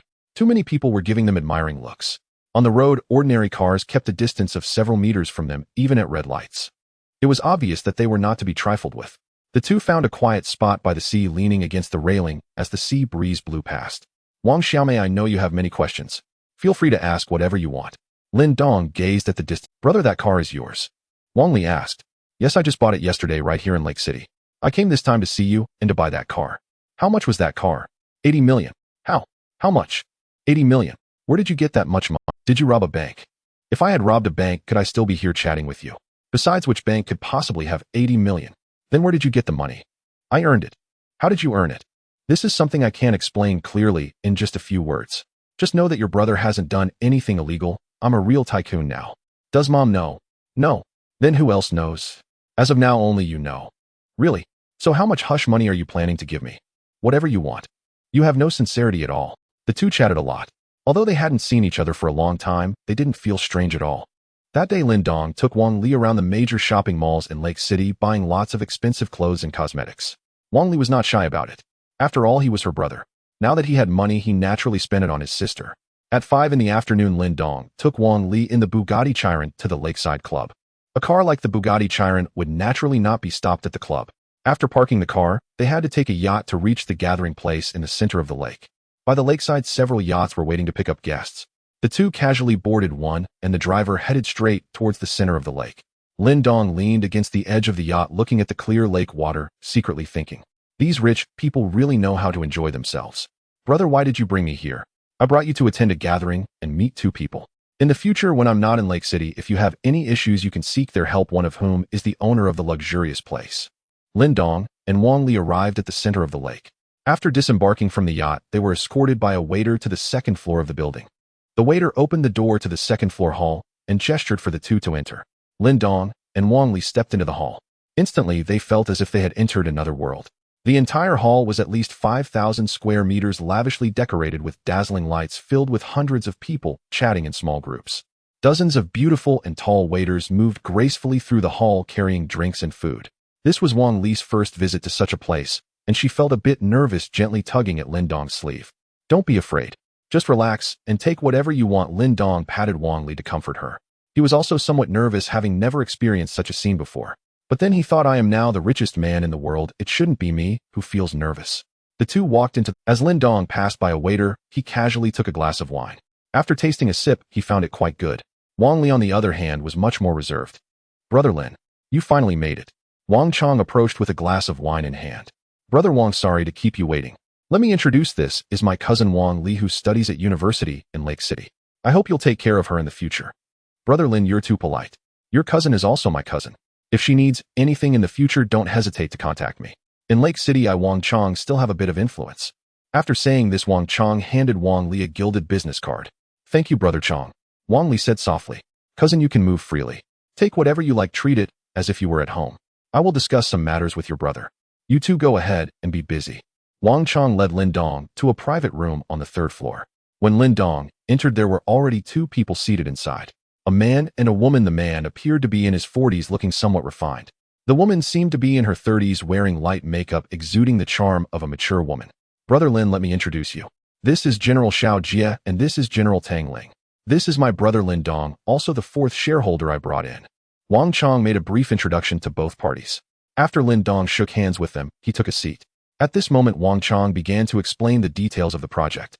In short, Wang Chong had a connection to acquire a diamond mine overseas. He had personally visited the site and confirmed the quality was excellent, with a total investment estimated between 15 billion to 20 billion. Wang Chong planned to invest 50 billion for a 40% stake, while the remaining 60% would require an additional 100 billion. He needed to secure various permits and establish connections, hence he aimed to hold a larger share. This meant that Lin Dong and the others would invest 100 billion for a 60% stake. Xiao Jie and Tang Hong would each contribute 25 billion, securing a 15% share each. 30% of the shares remained at 50 billion. Brother Lin, if you feel that the offer is insufficient, we can bring in another shareholder. I have personally verified this mine. It is definitely a new discovery. Wang Chong said to Lin Dong. Insufficient. Lin Dong thought it was too little. It was only 50 billion after all. All right, I will invest 50 billion for a 30% stake. Then it's settled. I will send you the documents shortly. Now let's raise a glass first. After Lin Dong left, Wang Li began to wander around the hall. Gradually, she relaxed. No one paid her any attention, and she was happy to enjoy her leisure. When she reached the area where food was being served, Wang Li couldn't move any further. Every dessert looked delicious. This is so sweet. This one is so crispy. This one is so fragrant. This one is so soft. Wang Li sampled each one she liked, placing them onto her plate. Hey! Wang Li spotted someone and hurried over. Are you Yao Shui? Yao Shui was chatting with a senior in the film industry when a voice interrupted her. Yao Shui looked over and saw a young girl in her 20s. Hello, I am Yao Shui. Wow, you really are Yao Shui. I love the movies you make. Can I take a photo with you? My dormitory sisters and I all really like you, Wang Li exclaimed excitedly. Thank you for your support. I will definitely make more good movies. After taking the photo, Yao Shui left. Wang Li posted the picture on her social media, accompanied by the text, "Can you guess who this is?" After putting away her phone, she began searching for new targets. Hey, isn't that the popular male star Wang Kaixian? Hey, isn't that the diva Lung Qingqiu? Suddenly, a young girl appeared holding snacks in one hand and a phone in the other, looking for celebrities to take pictures with. Basically, every celebrity would take a photo with her, as everyone allowed into this place were notable figures. Although this young girl seemed a bit naive and sweet, who could guarantee she wasn't brought by some big shot? Wang Li was excitedly searching for celebrity photos, already having 7 or 8 pictures on her phone with various trending stars. Showing them to her classmates back at school would definitely make them envious. Wang Li. Just as Wang Li was looking down at her phone, a voice called out. Wang Li looked up to see a heavily made-up young woman clinging to the arm of a big-bellied older man. Wang Li asked. The person in front of her closely resembled their classmate Wang Minjun, but the heavy makeup made her hesitant to confirm. It really is you. How did you get in here? This is supposed to be the highest-level gathering in Lake City. I know you must be here to work part-time as a waitress. Wang Minjun said sarcastically. That's not it. I came with my brother. Wang Li replied. Your brother? Is he the security here? He must not want to work anymore to dare to bring people in like this. Wang Minjun, don't speak ill of my brother. Wang Li said angrily. Minmin, why don't you introduce this beautiful lady? The older man beside Wang Minjun asked. This is our classmate Wang Li. Wang Minjun reluctantly introduced, clearly aware of the man's intent. Hello, Wang Li. The older man extended his hand to shake hands with Wang Li. Wang Minjun, is this your father? Wang Minjun. The older man. A single sentence ignited both their tempers. Wang Li, if you keep talking nonsense, I will tear your mouth apart. This is my boyfriend. Wang Minjun said angrily. The older man also spoke. Wang Li, if you apologize to me, now give me your contact information and guarantee that you will come out when I ask you, I will let you go today. Otherwise, not only will you be expelled, but even your brother's job will be at risk. It was clear he took Wang Minjun's words seriously and believed that Wang Li's brother was the security here. Boyfriend. Wang Li was taken aback. Oh no, I misspoke. Mainly because Wang Minjun always acted like a rich girl at school. She usually carries branded bags, wears designer clothes, and is chauffeured in luxury cars. Who would have thought she would date someone like this? It's disgusting. But a mistake is a mistake. Who told you to speak ill of my brother? I won't apologize. Humph. Wang Li said as she prepared to turn and leave. However, she was pulled back by Wang Minjun. After grabbing Wang Li, Wang Minjun began to shout loudly. Where are the organizers? Where are the organizers? This person sneaked in to eat and drink for free, running around taking photos with celebrities and then showing off. Isn't anyone going to stop this? I didn't do that. Don't pull me. Wang Li struggled to break free. Their argument caught the attention of some bystanders. Gradually, more and more people gathered to watch. After all, it's rare to see people causing a scene in a place like this. Everyone found it rather intriguing. At that moment, the event staff approached. What's going on? The staff asked. Wang Minjun pointed at Wang Li and said, it's her. She sneaked in to eat and drink for free and is running around taking photos with celebrities. Miss, please show your invitation, the staff said to Wang Li. Since the organizers had booked the Lakeside Club for this charity dinner, basically all the influential bosses in Lake City received an invitation. And the invitation should be presented when entering the club, but because Lin Dong's car was so impressive, no one dared to stop him. I don't have an invitation. Wang Li was almost in tears with so many people watching. See, I told you she came in to eat and drink for free. You organizers allow anyone to sneak in. Wang Minjun said arrogantly. Security. Security, the staff shouted. Soon several security, please escort this young lady out. The staff instructed the security. As a few security guards were about to step forward, wait. Two voices rang out at the same time. One belonged to the diva Lung Qingxiu. The other was from one of the rising stars, Yao Shui. She is my assistant whom I brought in. Lung Qingxiu said. Yes, I can vouch for her too. Yao Shui echoed. Lung Qingxiu genuinely liked the lively and cute Wang Li. Seeing her isolated and helpless made her feel a pang of sympathy, and she wanted to help the girl. For her, it was just a small gesture. Yao Shui, recalling her own experience from yesterday, where someone helped her avoid disaster, also wanted to assist Wang Li. With two major stars vouching for Wang Li, the security guards dared not act. At that moment, the man standing next to Wang Minjun spoke. Ladies, don't take everything upon yourselves. Some actions carry consequences. Zheng Shuqing naturally recognized these two major stars.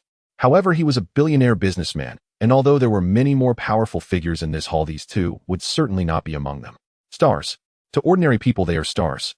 But in front of big bosses like him, they are merely performers. At this moment, Wang Minjun interjected.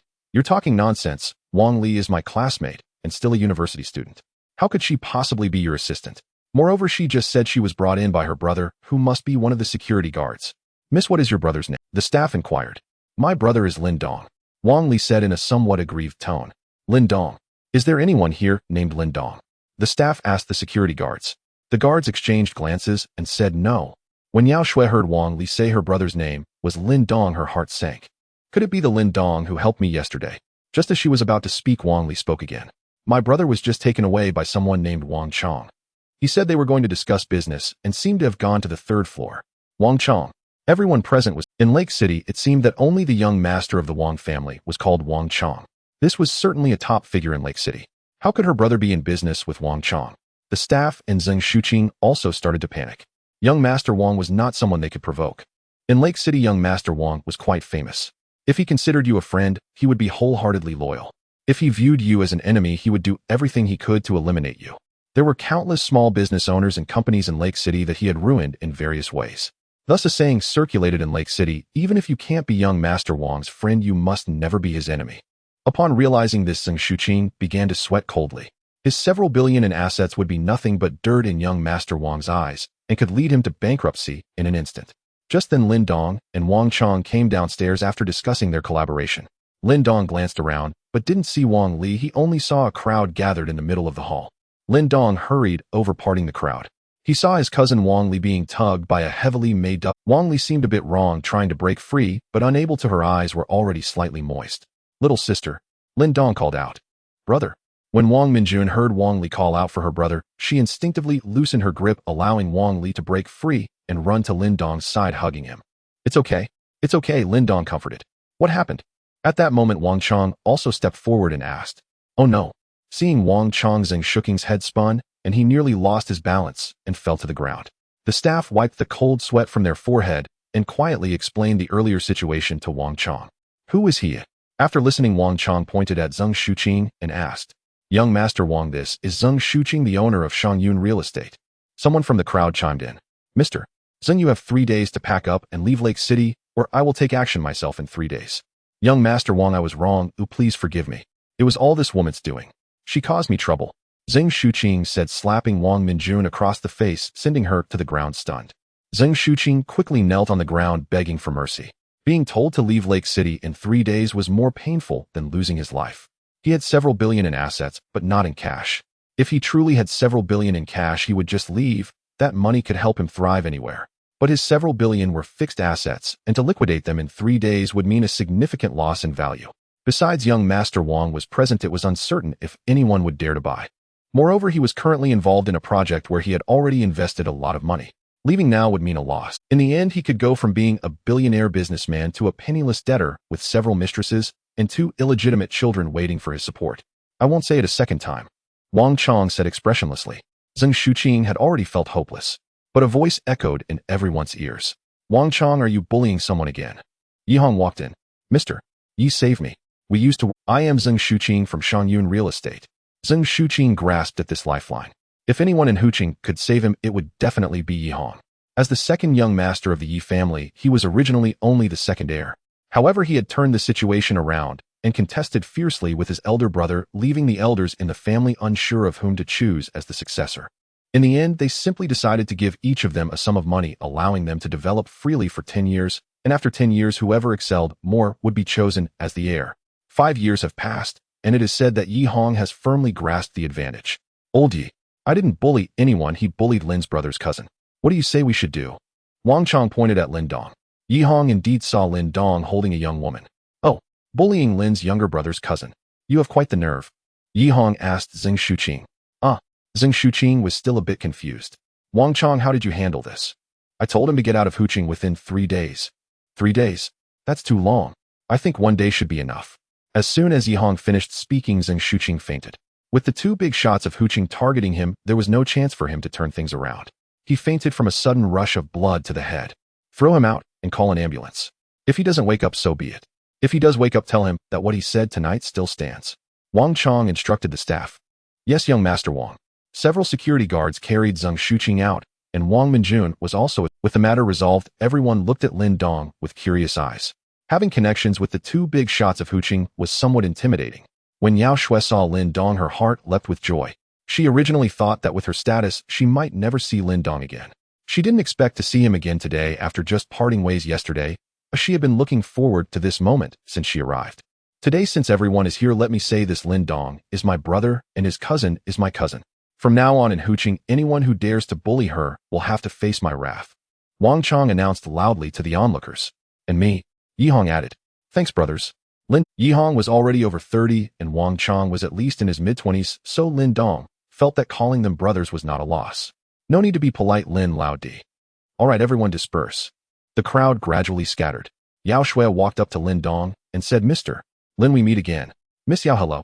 At this moment, Wang Lijun also regained her composure, looked at Lin Dong, and then at Yao Shui, asking, Brother, do you know Sister Yao Shui? Yes, I know.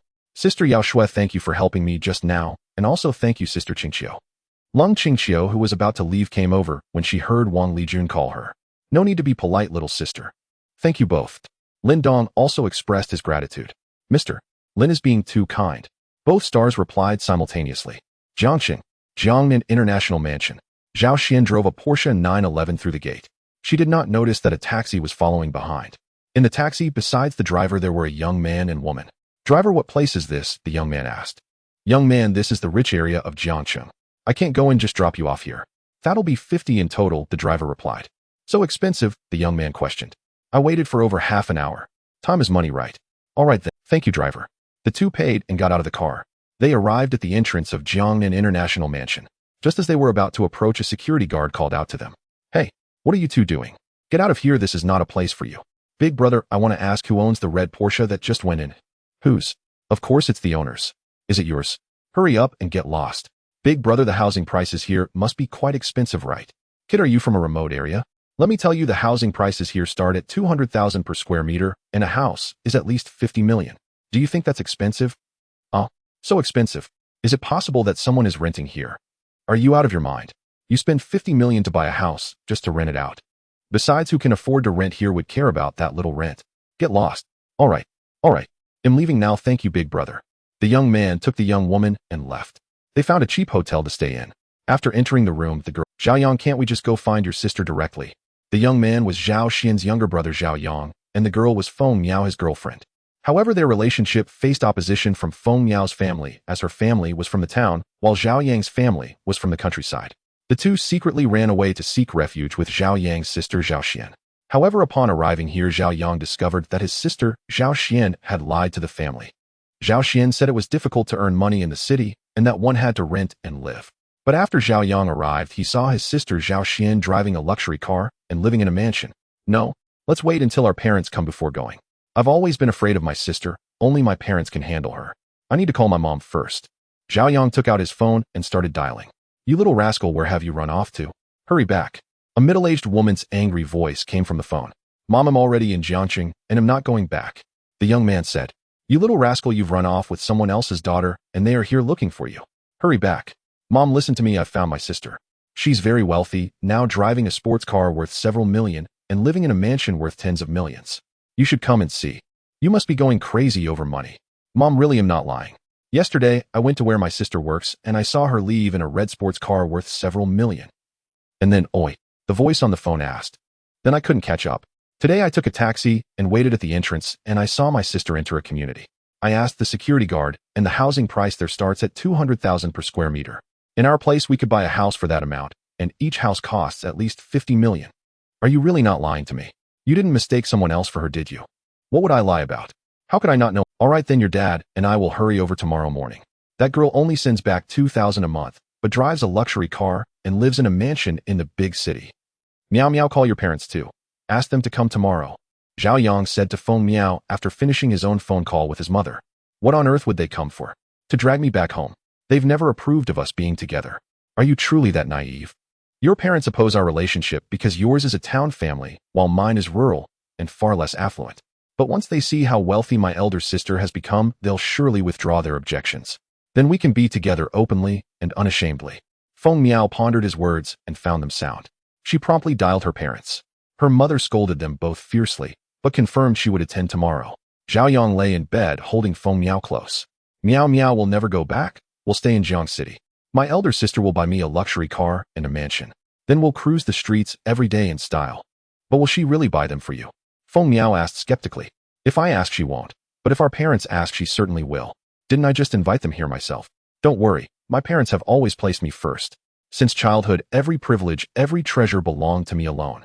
As the sole heir of our family, I am their center of gravity. In their eyes, my elder sister exists solely to serve me. I want a car just like the one my elder sister drives. It's breathtakingly beautiful. I dream about it constantly. Of course, I'll buy one for you and one for me. We'll each have our own. Lost in visions of their radiant future, the two drifted peacefully into sleep. Huxing Clubhouse. The evening's charity auction had already begun. All guests were seated in the grand hall on the ground floor. On stage stood Rao Xiaoqing, the lead anchor of Huxi Province Television. Distinguished guests, good evening. Welcome to the third Huxing charity auction. This is a day of compassion, of empathy, warmth, and heart. It is also a day that reveals the magnanimous spirit and selfless devotion of people from all walks of life. After delivering her lines, Rao Xiaoqing gestured. The large screen behind her lit up with a video. The video depicted students in remote mountainous regions struggling daily to reach school, some walking 2 or 3 hours along treacherous mountain paths just to attend class. Merely commuting consumed 5 or 6 hours each day. Their schools were woefully under-resourced, desks and chairs donated by families, worn, splintered, and ancient. Many students' parents had migrated elsewhere for work, leaving only elderly grandparents and young children behind.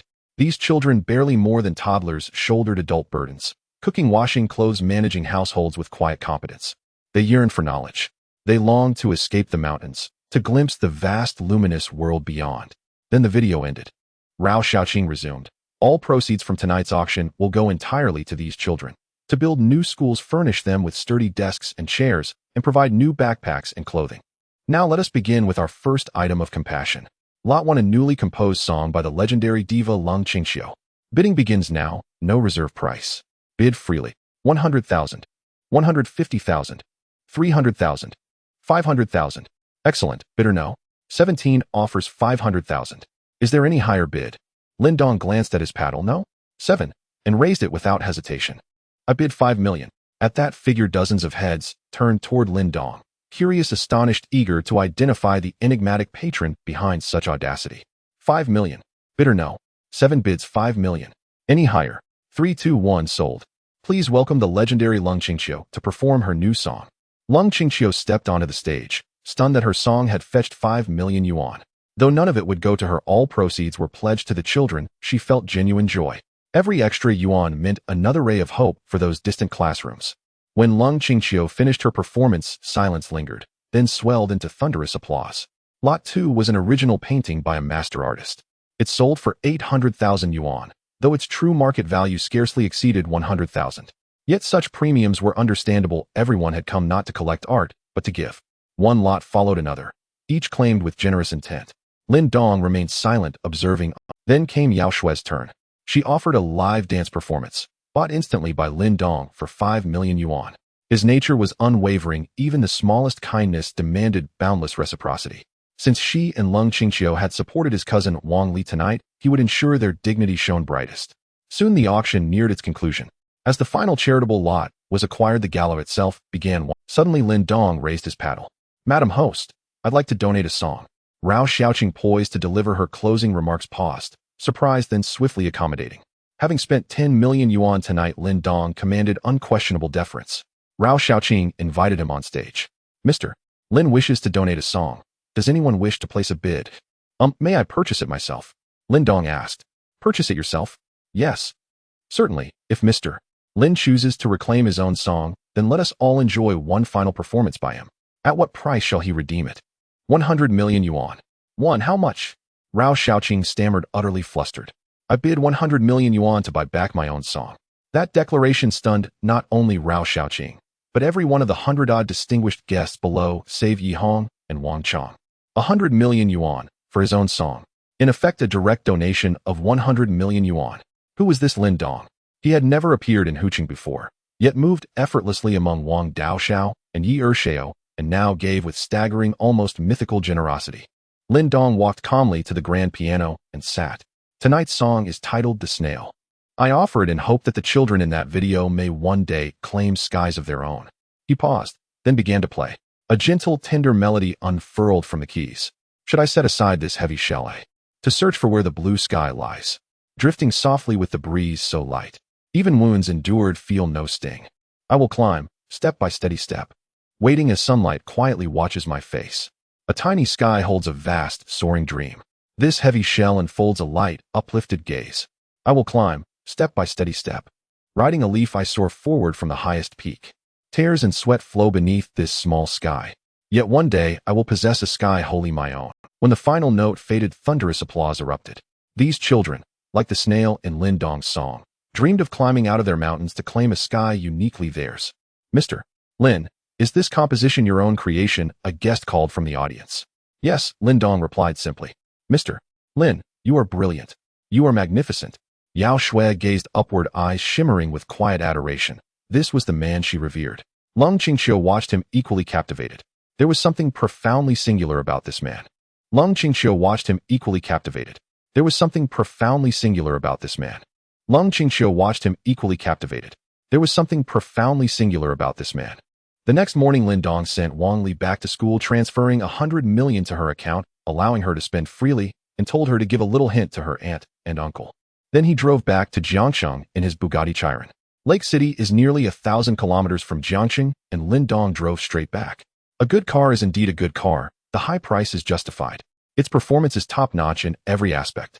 Coupled with Lin Dong's exceptional driving skills, the Bugatti Chiron cruised in the overtaking lane the entire way. As Lin Dong drove back to Jiangsheng, he reflected on many things over the past 2 days. From his cousin's peril in the magnificent Golden Jade Pavilion to being bullied at the charity gala, it was all Wang Chong who helped him sort things out. Although he had endless money to spend, he realized that beyond wealth, he had nothing else of value. Relying solely on others to resolve issues is not a long-term strategy. If Yi Hong and Wang Chong discover that he has no backing, would they covet his wealth? It is highly likely, so he must enhance his strength and build his own power. With his unlimited financial resources, establishing a force is easy, but the challenge lies in finding people who are absolutely loyal to him. This will take time, but his forces must be established quickly. Then he needs to improve his own strength. Glancing at the panel, he saw that his wealth points remained at 200. This means that the 100 million donated last night and the 100 million transferred to his cousin Wang Li today did not increase his wealth points. It seems that giving money to others does not increase wealth points. Is it necessary to buy something? However, the 110 billion he donated to SCC did increase his wealth points. After donating to SCC, he also obtained a high-level membership. Therefore, donating money is indeed feasible, but he must receive something in return. His physical fitness and mental strength were both at 50, rated as strong. Ever since his physique improved from 18 to 50, he hadn't tested it, but Lin Dong felt that his body should be no worse than those who exercise regularly. If he were to enhance his physique to 100, 200, 500, or even 1,000, would he become superhuman? This still requires his own exploration. Improving mental strength would sharpen his senses and clear his mind, which is also essential. Lastly, there are his skills. He currently possesses 5 skills: driving, composing, lyric writing, singing, and piano, all rated at 10 points with a proficiency level of mastery. Since the skills panel can be increased freely, could he add 18 dragon subduing palms? Let's give it a try. Lin Dong found a service area to stop the car and see if he could add 18 dragon subduing palms. If it really works, that would be amazing. I'm so excited. I want to become the best master in the world. He filled in the panel to add 18 dragon subduing palms. The panel displayed detecting. It seems that this situation didn't occur when he added skills before. At this moment, a voice echoed in Lin Dong's mind. After system detection, the skill 18 dragon subduing palms does not exist in the realm where the host resides. Addition failed, deducting 10 wealth points. Damn, I knew it wouldn't work. Novels really are just novels. Lin Dong reluctantly accepted reality. Just as he was about to continue his journey, he suddenly felt his car move forward slightly. Lin Dong was taken aback. Damn, did I just get rear-ended? He quickly opened the car door to check. Indeed, a BMW sedan had bumped into the rear of his Bugatti Chiron. Lin Dong looked around and confirmed that he was indeed parked in the service area, so this should be the other party's responsibility. How unlucky. Not only did he lose 10 wealth points, but his newly bought Bugatti was also rear-ended. He walked over to inspect the damage and felt relieved that it wasn't too serious. Hey, how did you park? Don't you know this is a road? A woman in her 30s got out of the car and yelled at Lin Dong. Ma'am, I parked inside the service area. You should be fully responsible for the rear-end collision. I'm fully responsible. It's clearly your reckless parking that should be your fault. Don't think just because you drive a sports car that you're special. It could be rented or borrowed. Look at what you've done to my treasure. I'm telling you, if you don't compensate today, don't even think about leaving. Originally, Lin Dong thought it wouldn't be a big deal and could let it slide, but unexpectedly he encountered such an arrogant person. Forget it. He didn't want to argue with her and decided to call the police instead. The woman's loud voice attracted many onlookers. It was during the May Day holiday, and the roads were busy. Seeing the Bugatti Chiron being rear-ended, many people parked their cars in the service area to come and watch. Wow, is that a Bugatti Chiron? That car starts at 30 million, or just a paint job would cost hundreds of thousands, right? So expensive. Then the BMW that rear-end should be fully responsible, right? I bet selling it wouldn't cover the damages. Luxury cars are too fragile. In the future, better keep your distance. Hey, what are you all talking about? Are you all bored and looking for... Lin Dong heard this and thought the woman was arguing with everyone. Soon the police arrived at the scene. After investigating and reviewing the service area footage, they determined that the BMW was fully responsible for the rear-end collision. At this point, the BMW woman was silent. Ma'am, since it's determined to be your fault, I must inform you that my car is a limited edition Bugatti Chiron with only 8 units worldwide, officially priced at 60 million, and it's now appreciated to 80 million. Just for this little damage at the rear, I estimate the repair costs will start at $1 million. How do you plan to compensate? As soon as Lin Dong finished speaking, the onlookers gasped in disbelief. 8 million. Even a slight scratch would cost at least $1 million to repair. This completely shattered their worldview. They truly could not comprehend the world of the wealthy. What? Start at $1 million? Impossible. Are you trying to swindle me? Swindle you? Search it on your phone and see if I'm lying. The BMW woman quickly searched on her phone and felt uneasy upon seeing the prices. I don't have money. I have no money, but I have a life. This woman was starting to act shamelessly again. What a piece of work. Ma'am, if you don't have money, that's fine, but I will apply for compulsory enforcement. In that case, your house and car will be auctioned, and you'll be detained for 10 days to half a month. What do you think? You. The BMW woman was so scared she couldn't speak. Her face turned pale and flushed, and the crowd felt a sense of satisfaction. Brother, please don't arrest my mom. Please, I apologize for my mom, and when I grow up, I will earn money to compensate you, okay? Lindong looked down and saw a 5 or 6-year-old girl tugging at his pant leg. Little friend. She is your mother. Lindong pointed at the BMW woman. Yes. Is she good to you? Yes. Has she ever hit you? Mom only hits me when I'm naughty, when I'm good she doesn't. Your mom owes me a lot of money, are you scared? I'm not scared. I will study hard, earn money when I grow up, save a bit, and then pay back, brother. Do you have money on? I do.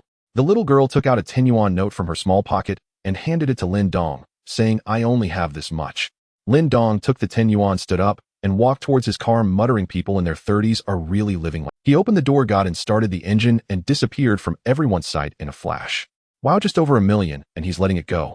I really don't understand the world of the wealthy. Let's go hurry back and have a daughter, then we won't have to pay for hitting luxury cars. In Jiang City, Zhao Xian drove her Porsche 911 back to Jiangnan International Mansion after work. Just as she arrived at the entrance, she was suddenly stopped by someone. Upon closer inspection, Zhao Xian realized it was her parents and younger brother Zhao Yang. But who were the other? Zhao Xian hurriedly got out of the car. Dad, Mom, Zhao Yang, what are you doing here? How would we know you are living lavishly in the big city while we are working ourselves to the bone at home? Zhao Xian's motherly Chunying said. Mom, it's not what you think. This car belongs to my boss. Zhao Xian explained. Your boss? You drive your boss car every day? Why doesn't he lend it to anyone else? Mom, can we find a place to talk? Do you have somewhere to stay? He'll take you to a hotel and get 2 rooms. I'm not going anywhere. I want to stay here. Don't think I don't know. Your brother has been observing you for days, and you live here every day. Li Chunying pointed to Jiangnan International Mansion. Mom, this house belongs to my boss. I can't take you inside. Nonsense. What boss? I see it's your boyfriend. Otherwise, which boss would give you a car and a place to live? You've really forgotten your roots after getting a boyfriend. Do you believe he'll discipline you right now? Zhao Xian's father Zhao Tieju said as he picked up a wooden stick and swung it at Zhao Xian. Zhao Xian did not expect her father to suddenly strike. The blow on her arm made her tear up with pain. She felt wronged. Over the years she had scrimped and saved for her family, paying for her brother's college tuition and living expenses. Now she sent home 20,000 every month, and all the money she earned over the years was sent back home only to be beaten and scolded. But what could she do? These were her parents and younger brother. In the end, with no other choice, she had to bring all 6 of them into the mansion. Zhao Xian thought that with Lindong home for the May Day holiday, he shouldn't be back for a while. Upon entering the room, everyone was stunned. Such a luxurious house, they had never seen anything like it on TV, yet here it was right in front of them. The Feng family was equally shocked into silence. They thought their living conditions were decent and looked down on Zhao Yang's rural background, only to realize here that they were just frogs in a well. Looking at Zhao Yang, she didn't find him bothersome anymore. In fact, the more she looked, the more she liked him. With such an older sister, how could he go wrong? Sister, this place is way too luxurious. The decor, the view, it's even more luxurious than on TV. Zhao Yang walked to the huge floor-to-ceiling window, wondering what it would feel like to live here every day. With so much space, it would be no problem for him and Feng Miao to live here. They snapped back to reality. Initially feeling a bit awkward, they soon recalled that this was their daughter Zhao Xian's home. Wasn't it their own home too? At that moment, Zhao Xian said, Dad, Mom, what do you want to discuss with me? Speak up. Zhao Taiju pointed at Feng Miao and her parents, saying, This is Feng Miao, your brother's girlfriend. They are Feng Miao's parents. We're discussing helping your brother get married. You just need to give 5 million to buy them a house and a car. Zhao Xian was so enraged, she almost laughed. How could a lifetime farmer's father propose 5 million? Did he even know how much 5 million was? It was definitely Zhao Yang's idea. I don't have that much money, Zhao Xian said. Then how much are you willing to contribute? Zhao Taiju asked. He also felt that asking for 5 million was excessive, and it was all Zhao Yang's suggestion. I won't contribute a single cent. What? Are you asking for a beating? Zhao Taiju shouted. Even if you beat me to death, I won't give a penny. You ungrateful girl, are you trying to drive me to my grave? I'm telling you, you must pay this money. Zhao Taiju scolded Zhao Xian. Zhao Xian, also in tears, shouted, You've always favored him since childhood, just because he's a son. Anything good goes to him. The money for my college was earned by me working. Did you ever contribute a cent? He wanted to go to college, and the family had no money, so I borrowed. Then I scrimped and saved to pay it back. Do you know how I managed during that time? I fainted at work from malnutrition. Later my job improved, and aside from saving some for living expenses, I sent all my earnings home. What more do you want? And you little rascal, did you go to college just to squander? You have no gratitude. Now you open your mouth wanting 5 million. What do you take me for? An ATM? I'm telling you clearly starting today, I won't give you a single penny. Zhao Xian was also fed up after holding it in for so long. Just because she was a daughter, she was never recognized by the family no matter how well she performed. Even when she was first in every exam, she received no acknowledgement from her parents. And Zhao Yang, no matter how mischievous he was, they always favored him. Whenever Zhao Yang complained, she would surely be beaten. Later, when she got into college, she almost dropped out because the family was unwilling to pay. What's the point of a daughter getting so much education? You'll marry off eventually. It's better to work early and support the family. Thankfully, her teacher supported her, and she managed to complete her studies while working. Now they were directly coming to ask for $5 million for her brother's wedding. Where was she supposed to get $5 million? Even though she had been promoted, Lin Dong hadn't said anything about giving her a raise yet. Zhao Xian's outburst left everyone present stunned, especially Li Chunhua and Zhao Taizhu. They had always seen her and her brother as very obedient children, and now she dared to confront them. This caught them off guard. No matter what you will pay, if you don't give money, we'll just stay here. Li Chunhua said, since that's the case, let me tell you honestly. This house is my boss. Pity for me allowing me to live here. Do you know how much this house is worth? 400 million. 400 million. Oh my. They couldn't comprehend how much 400 million was. That could probably buy an entire street in their town. Zhao Yang had said his sister's house was at least 50 million, and they didn't believe it. How could there be such an expensive house? But unexpectedly, 50 million was already an underestimate. Do you know how much 400 million is? With just one thing here, you could buy a house back home. If you want, leave will go. If the security catches you for burglary, don't blame me. Entering such a high-end neighborhood for theft could easily get you a sentence of 10 or 8 years. After Zhao Xian finished speaking, she got up to leave. Stop. You rebellious girl are trying to turn the tables, aren't you? Zhao Taizhu stood up wanting to hit Zhao Xian, but was held back by Li Chunhua. Dad, you've called me a rebellious girl since childhood. I'm your daughter. Not even as good as a beggar on the street. Zhao Xian said with tears in her eyes. Zhao Yang was also shocked. He originally thought that as long as he brought their parents over, Zhao Xian would give him whatever he wanted, as it had always been this way, but now the situation was beyond his expectations. Sisui, don't say anything. I know what you're thinking, that calling mom and dad would secure your stay with me. How old are you this year? If you want to get married, shouldn't you earn your own money? Zhao Xian ignored them and walked out. The others in the room immediately stood up and followed Zhao Xian. After all, they came from a small place, and if they really got caught, where could they go to argue? As Zhao Xian reached the entrance, the front door suddenly swung open from the outside. By the time Lin Dong arrived in Jiangqing, the sky had already darkened. If it weren't for a delay on the road, he would have arrived much earlier. He dragged his weary body back to the Jiangnan International Mansion and opened the door. Lin Dong saw Zhao Xian with slightly reddened eyes just as she was about to head out. Sister Xian, what's wrong? Are you going out? He then noticed a few people behind her. Who are they? Zhao Xian's heart tightened upon seeing Lin Dong. Hadn't he gone home for the holiday? How could he have returned so quickly? And it just so happened to be at this moment. Mr. Lin, I'm sorry, they are my family, who came to visit me from my hometown. I brought them up to rest for a while. I will take them away soon. Zhao Xian said nervously. She feared that Lin Dong would be displeased. After all, this was a property worth 400 million. Letting people in casually while he was away would surely make him uncomfortable. Then where are you going so late? There are plenty of rooms here, aren't there? It's not like there's no space. Lin Dong asked. In fact, it was Zhao Xian who was overthinking. A house, after all, is meant to be lived in. There were several rooms downstairs, more than enough for them to stay. Lin Dong didn't feel there was anything wrong. No, I've already booked a hotel for them outside, Mr. Lin, I will. Zhao Xian hadn't finished speaking when she was interrupted by Zhao Taizhu. You must be this little girl's boyfriend, right? Since you two are already living together, it's better to settle things sooner. You're a big boss and our family is just a small household, but the necessary etiquette should not be neglected. Our demands aren't high. You just prepare 10 million in betrothal gifts and buy a house and a car for your brother in Jiangqing. It doesn't need to be too expensive. Since you can afford such an expensive house, this request shouldn't be too much, right? Lin Dong was taken aback. Little girl. Was he referring to Zhao Xian? What kind of father calls his daughter that? He must be considering himself as Zhao Xian's boyfriend. But thinking about how he and Zhao Xian lived together, didn't that appear to others as cohabitation?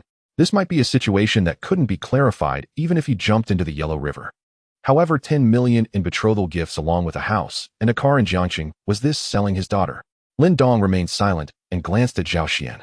He saw Zhao Xian's chest heaving violently. Her eyes were wide with terror as she stared at her father, tears streaming down her face as she shouted, Dad, what nonsense are you talking about? How is it nonsense? You both are already living together, isn't that clear enough? If he doesn't marry you, how will you get married in the future? How can we hold our heads up in front of the villagers? Zhao Taizhu replied. Uncle, I'm just Sister Xian's boss, not her boyfriend. Lin Dong couldn't help but say. Boss. Is it common for a boss to live with a subordinate? Don't you want to take responsibility? Zhao Lin Dong was speechless. This was truly a case of trying to cheat, but ending up with a mess. How to explain it would probably not be heard, so Lin Dong fell silent. Dad, I beg you please stop. Are you trying to kill me? Zhao Xian cried loudly at Zhao Taizhu. Sis, Dad is helping you. Zhao Yang interjected. He was quite pleased. Since Dad had opened his mouth about buying a house and car for his sister and brother-in-law in Jiangxing, it was surely settled. With 10 million in betrothal gifts, it would surely also fall into his hands. This way he would have a car, a house, and savings. Why work or go to a job when he could drive around every day enjoying life? Feng Miao's family of 3 was also exceptionally excited. If things were truly done according to Zhao Taizhu's wishes, they would wholeheartedly support this marriage for their daughter. 10 million plus a house and car in Jiangxing would certainly make them look good when they returned home. Zhao Xian looked at her parents and brother, feeling not an ounce of guilt for their suffering, even as they threatened to take extreme measures. They had come for the money. If Lin Dong were a poor man, they would definitely try everything possible to force her to break up. Seeing Lin Dong was wealthy, it was like selling their daughter, wanting to extort him heavily. They only saw money in their eyes. As long as they were given money, it didn't matter if they had a daughter or not.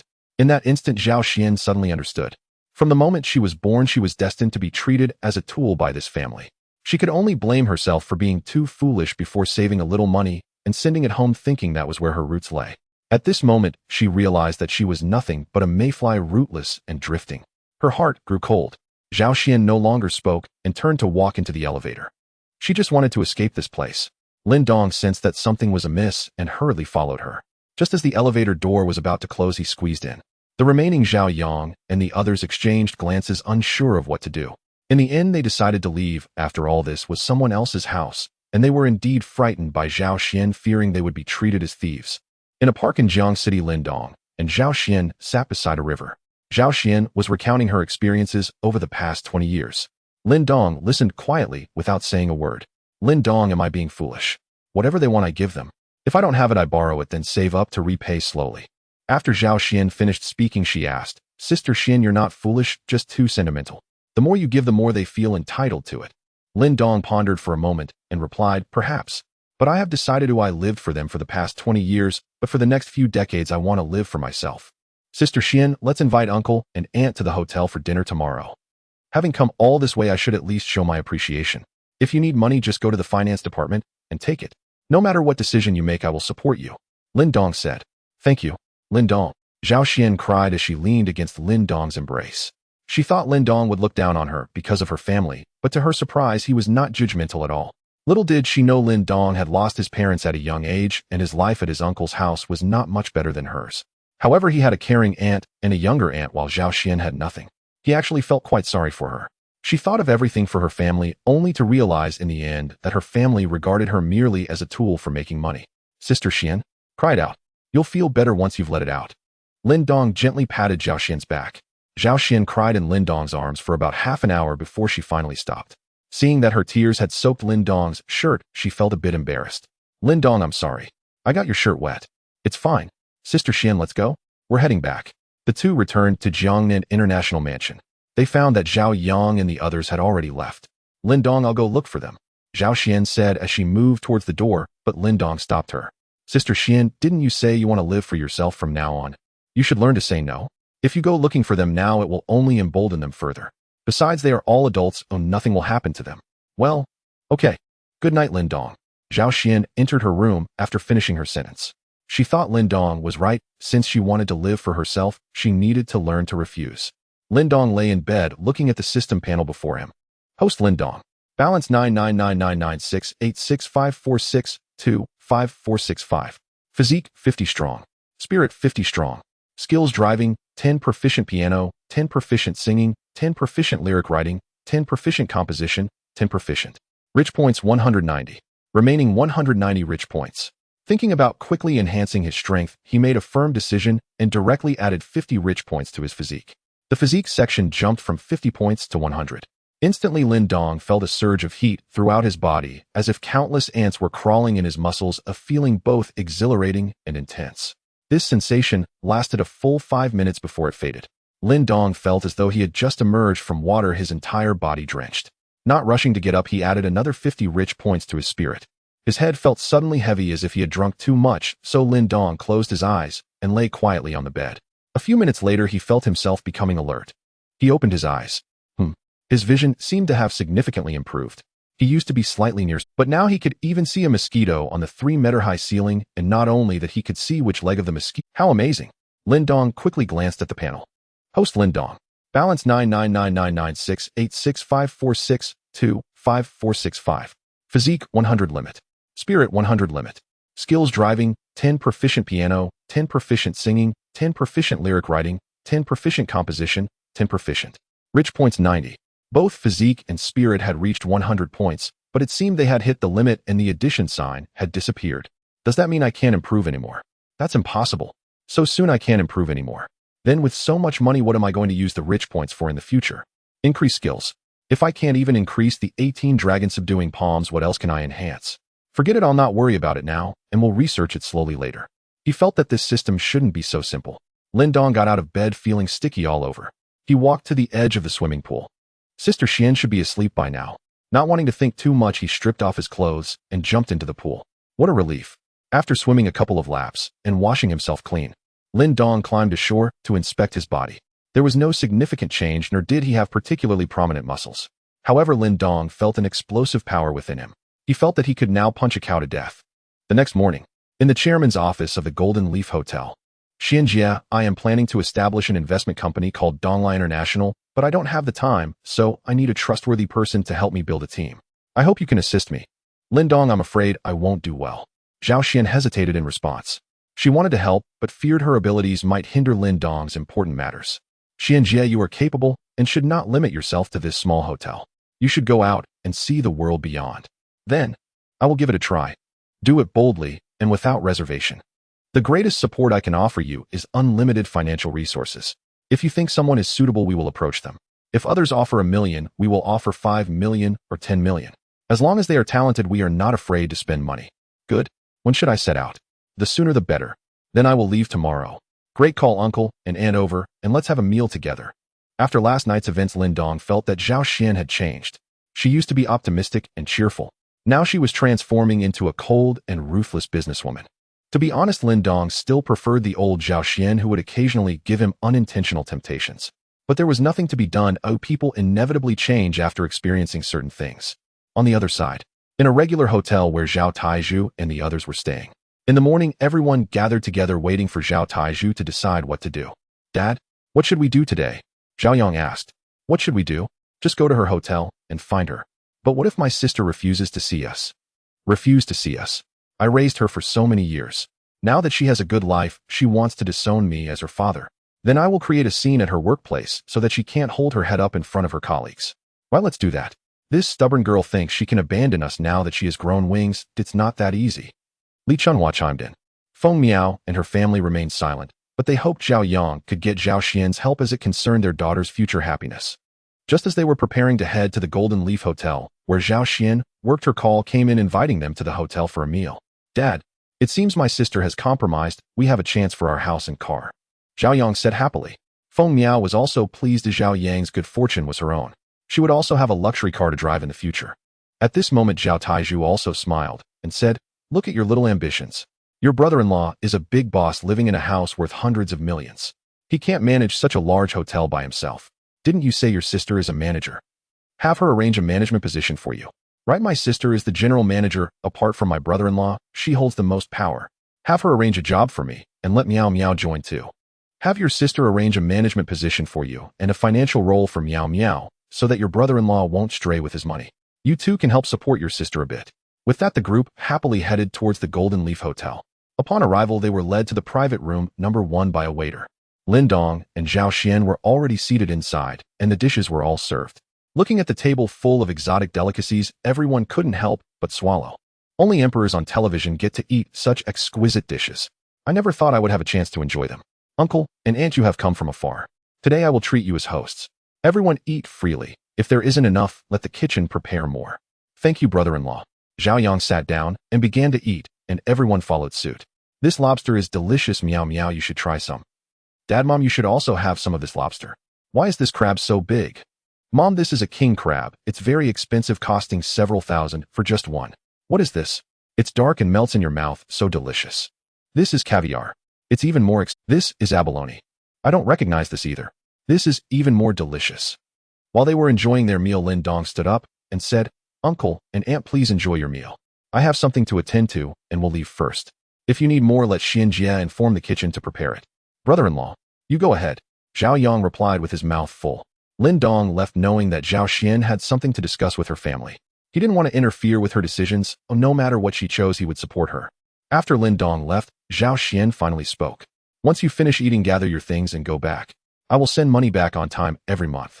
Sister, I don't want to go back. Can you arrange a job for me here? Zhao Yang said. Zhao Xian thought for a moment. If Zhao Yang could work, well, here it would be a good thing.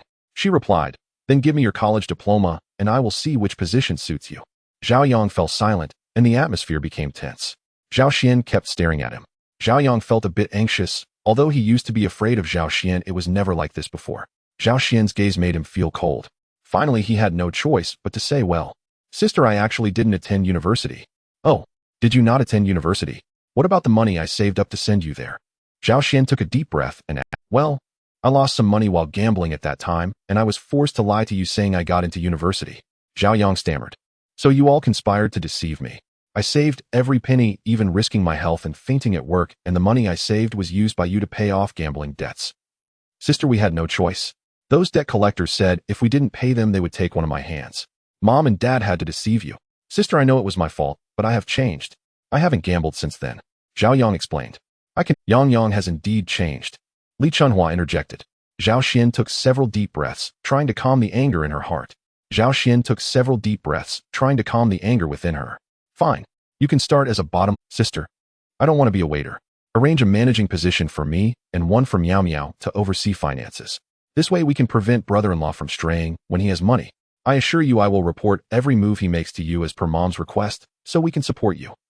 Zhao Yang said boldly. Zhao Xian was truly infuriated to the point of laughter. Managing people, managing money, supporting herself. Was she trying to undermine Lin Dong? Was she also thinking that in the future this hotel would bear the Zhao name? It was truly astonishing that they could come up with such ideas. You want to manage money. Do you know how much the monthly revenue here is? Do you know how much your meal cost? Let me tell you, your meal cost 1 million. The monthly revenue here is nearly 1 billion. Do you really think you have the ability to manage that? As soon as Zhao Xian finished speaking, everyone stopped eating. They looked at her with shock. 1 meal cost? That's too exaggerated. Sister, did you just say? How much did our meal cost? Zhao Yang swallowed a mouthful of food and asked quietly. Your meal in total cost 1 million. A few of them were speechless for a long time. After the shock passed, Li Chunhua said, this place makes so much money in a month. It seems your judgment is quite good. Since we are not planning to go back, we have worked hard for half our lives, and it's time to enjoy some comfort. Since you are so wealthy, then buy Yang Yang a house and a car soon, so he can get married early and settle down. Zhao Taizhu added. Zhao Xian looked at her family speechless. They were all of the same nature. She truly felt sorrowful to have been born into such a family. Initially, she thought they were her relatives and that she could help them as much as possible. But now she just wanted to leave as soon as possible, not wanting to see these people for a moment longer. You all continue eating. I'll step out for a moment. Zhao Xian said as she stood up and left. She was already disheartened. Her family had actually teamed up to deceive her. The money she saved through frugality was actually used by them to repay gambling debts. Today she could agree to their requests, but tomorrow they would ask for more, never satisfied, never knowing gratitude, only ever wanting to take. She truly did not want to see these people again. A few of them resumed eating. The lavish spread worth over 1 million was simply too wasteful to leave uneaten. Zhao Xian arrived at the chairman's office. Lin Dong was idly playing on his phone. Oh, Sister Xian, why did you come up so quickly? Lin Dong, I want to leave now. I don't want to see them anymore. Zhao Xian said. Leave now? What about them? Should I give them some money? Lin Dong asked. He thought perhaps Zhao Xian's family had said something hurtful to her which caused her to react so strongly. Since Zhao Xian had decided he would support her. Absolutely not. If you give them anything, it will never end. They will never be satisfied. So we just ignore them. Yeah, no need to worry. If they cause a scene at the hotel, just call the police to take them in for a couple of days. That should settle them down. All right then. Sister Xian, where's your first stop? To Modu. It's a world-class metropolis with a concentration of talent. Besides, I have a college roommate there who can help me. Sounds good. I wish Sister Xian a smooth journey. When you come back, I'll hold a celebration banquet for you. Thank you, Lin Dong. Zhao Taizhu and the others were still unaware that Zhao Xian had already left for Modu. They had eaten too much, yet they couldn't bear to waste the exquisite meal worth 1 million, enduring for a full 3. After several people finished eating, they left the private room and were led to the chairman's office by a waiter. Brother-in-law, where is my sister? Zhao Yang asked. Don't. Don't call me brother-in-law. I've told you my relationship with Sister Xian is purely professional. We have never crossed any boundaries, and besides, I'm still a university student. How can he be your brother-in-law? Lin Dong said. The group exchanged glances, feeling something was off. It was fine to call him that during the meal, but now it was a problem. Boss Lin, where is my sister? Zhao Yang asked again. Your sister has already left. After you finish eating, you should go home. Lin Dong replied. Left? Then we'll go find her. When I say she left, I mean she left Jiang City, not just the hotel. Here is Sister Xian's resignation letter. You can read it for yourselves. After finishing, Lin Dong handed Zhao Yang a piece of paper. Resigned. The group was startled, feeling that something was wrong. Zhao Yang took a look and indeed saw it was a resignation letter from Zhao Xian. Boss Lin, why did my sister resign? How should I put it? Sister Xian felt that if she continued working here, you all would keep bothering her, and she couldn't meet your expectations, so she had no choice but to leave. Lin Dong replied. Then where did my sister go? I'm not sure. It seems she went to find a university roommate. At this moment, Li Chunhua quickly took out her phone and dialed Zhao Xian's number. Sorry, the number you have dialed is turned off. Sorry. It's over. It's all over. Li Chunhua sat down on the ground. You little brat must be in cahoots with that dead girl to trick us, right? I'll tell you, if she doesn't come out, we won't leave. Zhao Taizhu said angrily to Lin Dong. Old man, please don't get angry here. Your daughter left, though I didn't force her out. You all pushed her away, so what does it have to do with me? If you make a scene here, it'll be your fault. I don't care. If she doesn't come out, I'll stay here enjoying the good food and drinks every day. Zhao Taizhu remained unmoved. Old man, when Sister Xian was still here, out of respect for her, I treated you to the best food in the hotel, and this table cost over $1 million. But now that Sister Xian has left, I have no need to be polite to you. If you make a scene here, I might just report you, and you could end up in jail for a year or so. Don't blame me for that. Lin Dong said slowly. Indeed, as soon as Lin Dong said this, the group was frightened. In their eyes, Lin Dong was a big shot. Don't try to scare me. I tell you, I've lived a long life, and I'm not easily frightened. Zhao Taizhu said. Although he said this, his trembling tone revealed his inner unease. Old man, how can I be trying to scare you? I know a little about Sister Xian's situation. You say she's your own flesh and blood, but how can there be such a big difference? If you had cared a bit for Sister Xian, she wouldn't have left like this today. I saw Sister Xian crying hard when she left, and she said that after repaying your nurturing grace over the years, she never wanted to see you again.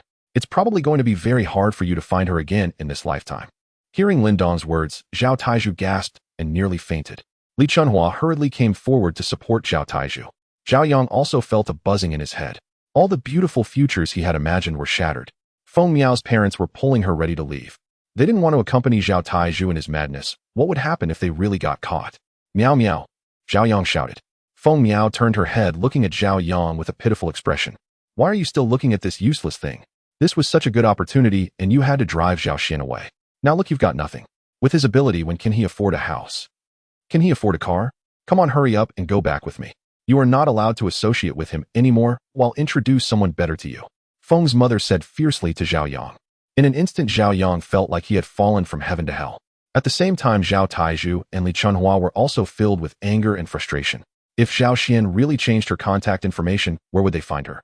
Moreover, for years, Zhao Xian had sent money home every month, and they had gotten used to it, having not worked for a long time.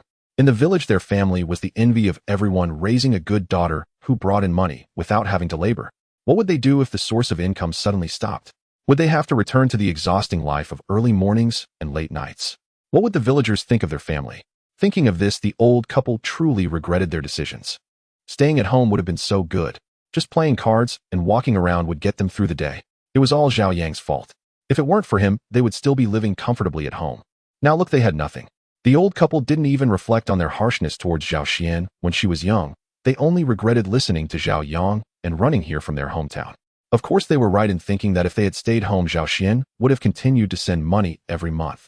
Lin Dong quietly sat on the sofa watching the family's performance. He could actually pay them off to leave even if they asked for an outrageous sum. Lin Dong could afford it. But he didn't want to give. Given such a family background, Zhao Xian not falling into depravity was truly a miracle, and Lin Dong admired her. A person like Zhao Xian with a great figure and beautiful face is definitely no worse than the three goddesses of Jiang University, and she even carries a mature woman's aura that is more enticing to men, something he deeply understood. Working in such a high-class place as the Golden Leaf Hotel, she was in contact with big bosses. If she truly wanted to earn money, it would be incredibly easy. Old man, if you still don't believe it, you can come to the hotel entrance every morning and wait to see if Sister Xian comes to work. Of course, you mustn't disrupt the hotel's normal operations, otherwise don't blame me for being ungracious. That's all I have to say. You can leave now. The group left in a daze. Lin Dong didn't know if they would immediately return to their hometown or continue to wait. But none of this mattered to him. Some things are only cherished when they are lost. Once they lose Sister Xian's support and fall into hardship, perhaps they will remember her goodness. The author has something to say. These chapters mainly depict Zhao Xian's transformation from a lively, optimistic person into a cold, strong businesswoman, which will also be the foundation for the protagonist Lin Dong's future global business empire. Buckle up, the protagonist is about to take off. Lin Dong registered a company in the afternoon named Donglai International Investment Co., Ltd., with Zhao Xian as the general manager, and Jinyi Hotel was also included under its umbrella. However, it is still just an empty shell, and it will take time for Zhao Xian to recruit various talents to grow the company. The next day, when Lin Dong arrived at Jinyi Hotel, he discovered Zhao Yang and his family hiding in a corner of the outdoor parking lot. Indeed, they were still unwilling to give up. Lin Dong ignored them and went straight into the hotel. The morning slipped by in a haze. During this time, Lin Dong received a package which was a premium membership badge sent from the SCC headquarters. Though it was called a badge, it was actually a ring engraved with the SCC logo. Just as Lin Dong was about to leave, he received an unexpected phone call. The call was from Jiang Shan's friend Zhu Yan. She informed Lin Dong that Jiang Shan had suddenly fainted and was now in the hospital. Lin Dong was taken aback by the news. Why should I care that Jiang Shan fainted? She has already dumped me. Shouldn't this be a call for Huang Junlang instead? Lin Dong made up his mind to ignore it. But the more he thought about it, the more he couldn't get over that mental hurdle. He decided to go after all. After all, she carried 4 years of his memories. It was time to give himself some closure. Driving to the hospital that Zhu Yin had mentioned, he stopped to buy some fruit along the way. Driving a limited edition Bugatti Veyron to buy fruit naturally attracted a lot of attention. The fruit stall was almost surrounded by a crowd, and the owner was naturally thrilled, selling as much in one go as he would typically sell in a day. Thus, the amount of fruit Lin Dong bought today was particularly substantial. Walking down the hospital corridor, he suddenly heard 2 voices coming from a medical room. "Doctor, please save my mother. I'm begging you." "Sigh. Sir, our hospital is not a charity organization. If you don't have money, how can we treat her?" "Please treat her first. I will find a way to get the money." "Sir, let me be honest with you.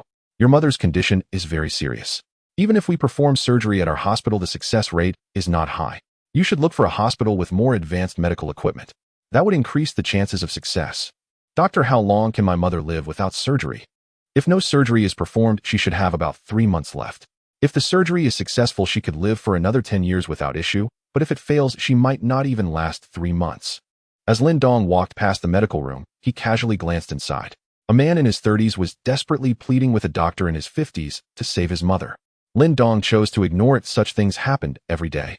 A lifetime of hard work could vanish in an instant due to a serious illness. He entered the room Zhu Yin directed him to. Zhu Yin was sitting by the bedside, while Jiang Shan lay pale on the bed, a doctor examining her. Lin Dong walked in and placed the fruit on a chair. Upon seeing Lin Dong, a glimmer of joy crossed Jiang Shan's pale face. She knew Zhu Yin must have informed him. Lin Dong stood still, not moving. After the doctor finished examining, he turned around and saw Lin Dong behind him. "You must be the patient's boyfriend. You young people are really something. The patient is already 3 weeks pregnant, and her health is so fragile. If this continues, it will be detrimental to the fetus development. If you don't want this child, you must wait until her health improves before considering surgery." Pregnant. Upon hearing the doctor's words, Lin Dong felt a thunderous pain in his heart.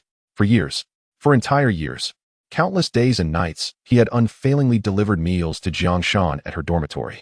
How many times had he felt joy from earning a salary just so he could buy gifts for her? They had cried together, laughed together. They had envisioned a future together, forming a family with a pair of lovely children. Yet he never imagined such an ending. Having been with Jiang Shan for 4 years, he had never once violated her wishes. Yet she had become pregnant right after getting involved with someone else. What a profound irony. Was their 4 years of love truly so cheap? Even less valuable than a new designer handbag? Lin Dong took a deep breath and said, "I understand. Thank you, doctor." Upon hearing the doctor tell Lin Dong about her pregnancy, the last bit of hope in Jiang Shan's heart shattered. Her already pale face became even paler. She opened her mouth to say something, but found she could not. Zhu Yin did not expect things to turn out this way. Watching her friend weep every day, she wanted to help her win Lin Dong back. She knew Lin Dong still loved Jiang Shan. She had witnessed all the sweetness they shared. But this scene caught her off guard. The doctor left, and the ward fell silent. Finally, Jiang Shan broke the silence, saying, "Lin Dong, I'm sorry. There's nothing to apologize for. Everyone has the right to choose. Since you chose this path, I wish you well. Lin Dong, I'm truly sorry." If it weren't for my vanity accepting Huang Junling's various gifts, I wouldn't have been unable to refuse his invitation to his party. Furthermore, I wouldn't have gotten drunk and given him the opportunity. By the time I woke up the next day, everything was too late. Jiang Shan sobbed as she spoke. Strangely, when Lin Dong heard her explanation, his heart did not stir in the slightest. He had originally thought he would be angry and seek revenge on Huang Junling, but he did not. Was it really just drunkenness? Perhaps there were other reasons. Just a few days ago, his cousin Wang Li had experienced a similar situation. But if Jiang Shan had been resolute in her heart, how could Huang Junling have had the chance? Ultimately, it was their 4-year relationship that was not strong enough. Jiang Shan had already developed such thoughts. Even without Huang Junling, there would be someone else. All right, since you're fine, I will take my leave now. Lin Dong did not want to stay here, he wanted to leave. Jiang Shan was taken aback. Lin Dong's reaction was beyond her expectations. There was no anger towards Huang Junling. No pain for herself. All there was calmness. With her 4 years of understanding Lin Dong, he shouldn't be like this. In that moment, she realized she did not know the Lin Dong standing before her at all. Lin Dong walked out of the ward silently whispering Jiang Shan goodbye, thus putting an end to their 4-year relationship. From this moment on, Jiang Shan would completely become his past. The room echoed with Jiang Shan's uncontrollable crying. But none of that had anything to do with him anymore. Exiting the hospital, Lin Dong took a few deep breaths. Everything had come to an end. In that moment of complete release, Lin Dong felt an unprecedented sense of relaxation. Just as he drove out of the hospital gates, a voice rang in Lin Dong's ears. Thief. Catch the thief. He hurriedly pulled the car to the side. Upon getting out of the car, he saw a young man running towards him with a wallet in hand, followed at a distance by a woman. Get away. Get away. Do you want to die? The young man shouted, waving a dagger in his other hand as he ran. Lin Dong was about to test the limits of his enhanced physique. Just as he was about to take action, he suddenly felt a shadow rush past him at incredible speed. When Lin Dong looked at the thief, he found him pinned to the ground by a strong hand. The thief lay on the ground, struggling in vain against the iron grip. A master. Definitely a master. That was Lin Dong's first impression. His spirit had reached its peak and his senses were exceptionally keen. As the person passed by him, he could sense the powerful aura emanating from their body. Upon closer inspection, he recognized the man as the one who had been pleading with the doctors to save his mother in the hospital. Xiao Pejun rushed out of the hospital, his heart filled with anxiety. His mother's illness was serious and required a lot of money for a chance at recovery. However, he had no money. For years, he had been a mercenary abroad, having earned a considerable sum, and was about to return home to provide a good life for his family. But just as they were about to complete their last job protecting a high-profile speech in a small country, they were attacked by unidentified assailants, leading to only 3 out of their group of 12 surviving. After returning home, the 3 of them unanimously decided to divide all their money among the families of their brothers, who would forever remain in a foreign land. After all, at least they had returned alive, while those brothers who had lived and died with them for many years would remain in a foreign land forever. He never expected his mother's illness to strike so suddenly. If surgery wasn't performed soon, they would miss the best time for treatment. But where could he get so much money? As the ancients said, a penny can defeat a hero. How much more so was it now with such a large sum? What to do? After living abroad for so many years, his best brothers were the 2 who returned with him. However, like him, they were all children of poor families who would go abroad to risk their lives for money, returning with nothing left. Now they were surely also struggling to make ends meet. Asking them for help would be like a drop in the bucket. Just as he exited the hospital, he heard someone shout to catch a thief and instinctively rushed forward to subdue the thief. A hand pinned the thief to the ground, and no matter how he struggled, it was useless. Soon the woman whose wallet had been stolen caught up, taking the wallet from Xiao Pejun. Thank you, big brother. The woman hurriedly expressed her gratitude. It's nothing. Hurry and report it. Xiao Pejun replied. Yes. The woman took out her phone to call the police. A few minutes later, the police arrived and took the thief away. The woman continued to thank Xiao Pejun profusely, even offering him money from her wallet. However, he refused, stating that he didn't catch the thief for money, and even though he needed it now, he could not accept the money. Just as he was about to leave, a figure blocked his path. When he moved to the left, the figure moved to the left to block him. When he moved to the right, the figure moved to the right to block him. After several repetitions of this, he finally realized that this person was doing it on purpose. Little brother, what is the meaning of this? Xiao Pejun asked Lin Dong, looking at him. Big brother, how about we find a place to talk? Lin Dong suggested. We shouldn't know each other, right? I can pay for your mother's treatment. But don't misunderstand, I just happened to see you pleading with the doctors while visiting a friend in the hospital. Xiao Pejun observed Lin Dong carefully. After years of walking on the edge of life and death, he could sense a trace of threat coming from Lin Dong. He was curious about how this young man managed to do that. After all, even in the mercenary world abroad, there were very few who could pose a threat to him. The two found a nearby park. Since it was still early, there weren't many people in the park. Big brother, what is your name? My name is Xiao Pejun. Brother Xiao, I know you urgently need money for your mother's treatment. I can arrange for her to go to the best hospital, use the best equipment, and take the best medicine. However, regardless of the outcome, you will have to serve me for 10 years. What do you think? Xiao Pejun looked at Lin Dong. Lin Dong also returned his gaze without backing down. After a moment, Xiao Pejun said, all right, but I will only be responsible for your safety and will not help you with anything illegal. Deal. Lin Dong extended his hand. Xiao Pejun also reached out. Their hands clasped together, marking the beginning of a legendary partnership. Brother Xiao, my name is Lin Dong. You can call me Young Master Lin from now on. All right, Pejun, I would like to spar with you. Lin Dong had long wanted to test his own strength. Since reaching the limits of his physique and spirit, Lin Dong not only enhanced his senses significantly, but also felt an endless reservoir of power within him. Young Master Lin, please, Xiao Pejun said. He too wanted to see just how powerful this young man who posed a slight threat to him truly was. The two stood about 10 meters apart. Lin Dong had no particular techniques, only keen senses and explosive strength within his body. He strained to channel the power within his body, filling himself with it. At that moment, the aura Lin Dong emitted resembled that of an ancient Tyrannosaurus. Xiao Pejun felt an overwhelming pressure, and while shocked emanated the bloody aura he had developed from years of walking on the edge of life and death. Lin Dong pushed off the ground with his feet, launching himself toward Xiao Pejun with a punch aimed at him. Since it was merely a spar, Lin Dong had no clear understanding of his own strength, so he used only 50% of his power for this punch. As Lin Dong charged at him, Xiao Pejun felt a wave of intense pressure rushing towards him. A moment of distraction caused him to barely cross his fists in front of his chest to block Lin Dong's punch. Bang! Xiao Pejun was knocked back 7 or 8 meters by Lin Dong's punch before he finally came to a stop. Lin Dong halted in the spot where Xiao Pejun had just stood, gritting his teeth and shaking his slightly pained right hand. Xiao Pejun was now staring at his slightly swollen arm, his face filled with shock. Lin Dong's strength was simply beyond his imagination. At first, although Lin Dong posed a slight threat to him, he hadn't taken it seriously. After all, Lin Dong was too young, looking to be only in his 20s. How could someone of such a young age, even if they had practiced since childhood, compare to someone like him who had spent years on the battlefield? Thus, he couldn't help but underestimate Lin Dong. But just now, Lin Dong's punch had actually sent him flying 7 or 8 meters away, and his arm was now slightly swollen. He truly had underestimated Lin Dong. Indeed, there are always people beyond our grasp, and there are heavens beyond our heavens. He was still unaware that Lin Dong had only used 50% of his strength. If he were to know, he would not know what to feel. Pejun, how was my punch? Lin Dong asked, shaking his still painful right hand. Young Master Lin, you are the first person of your age I have seen with such strength. I admire you, Pejun. So you mean to say there are those stronger than me, just older than me?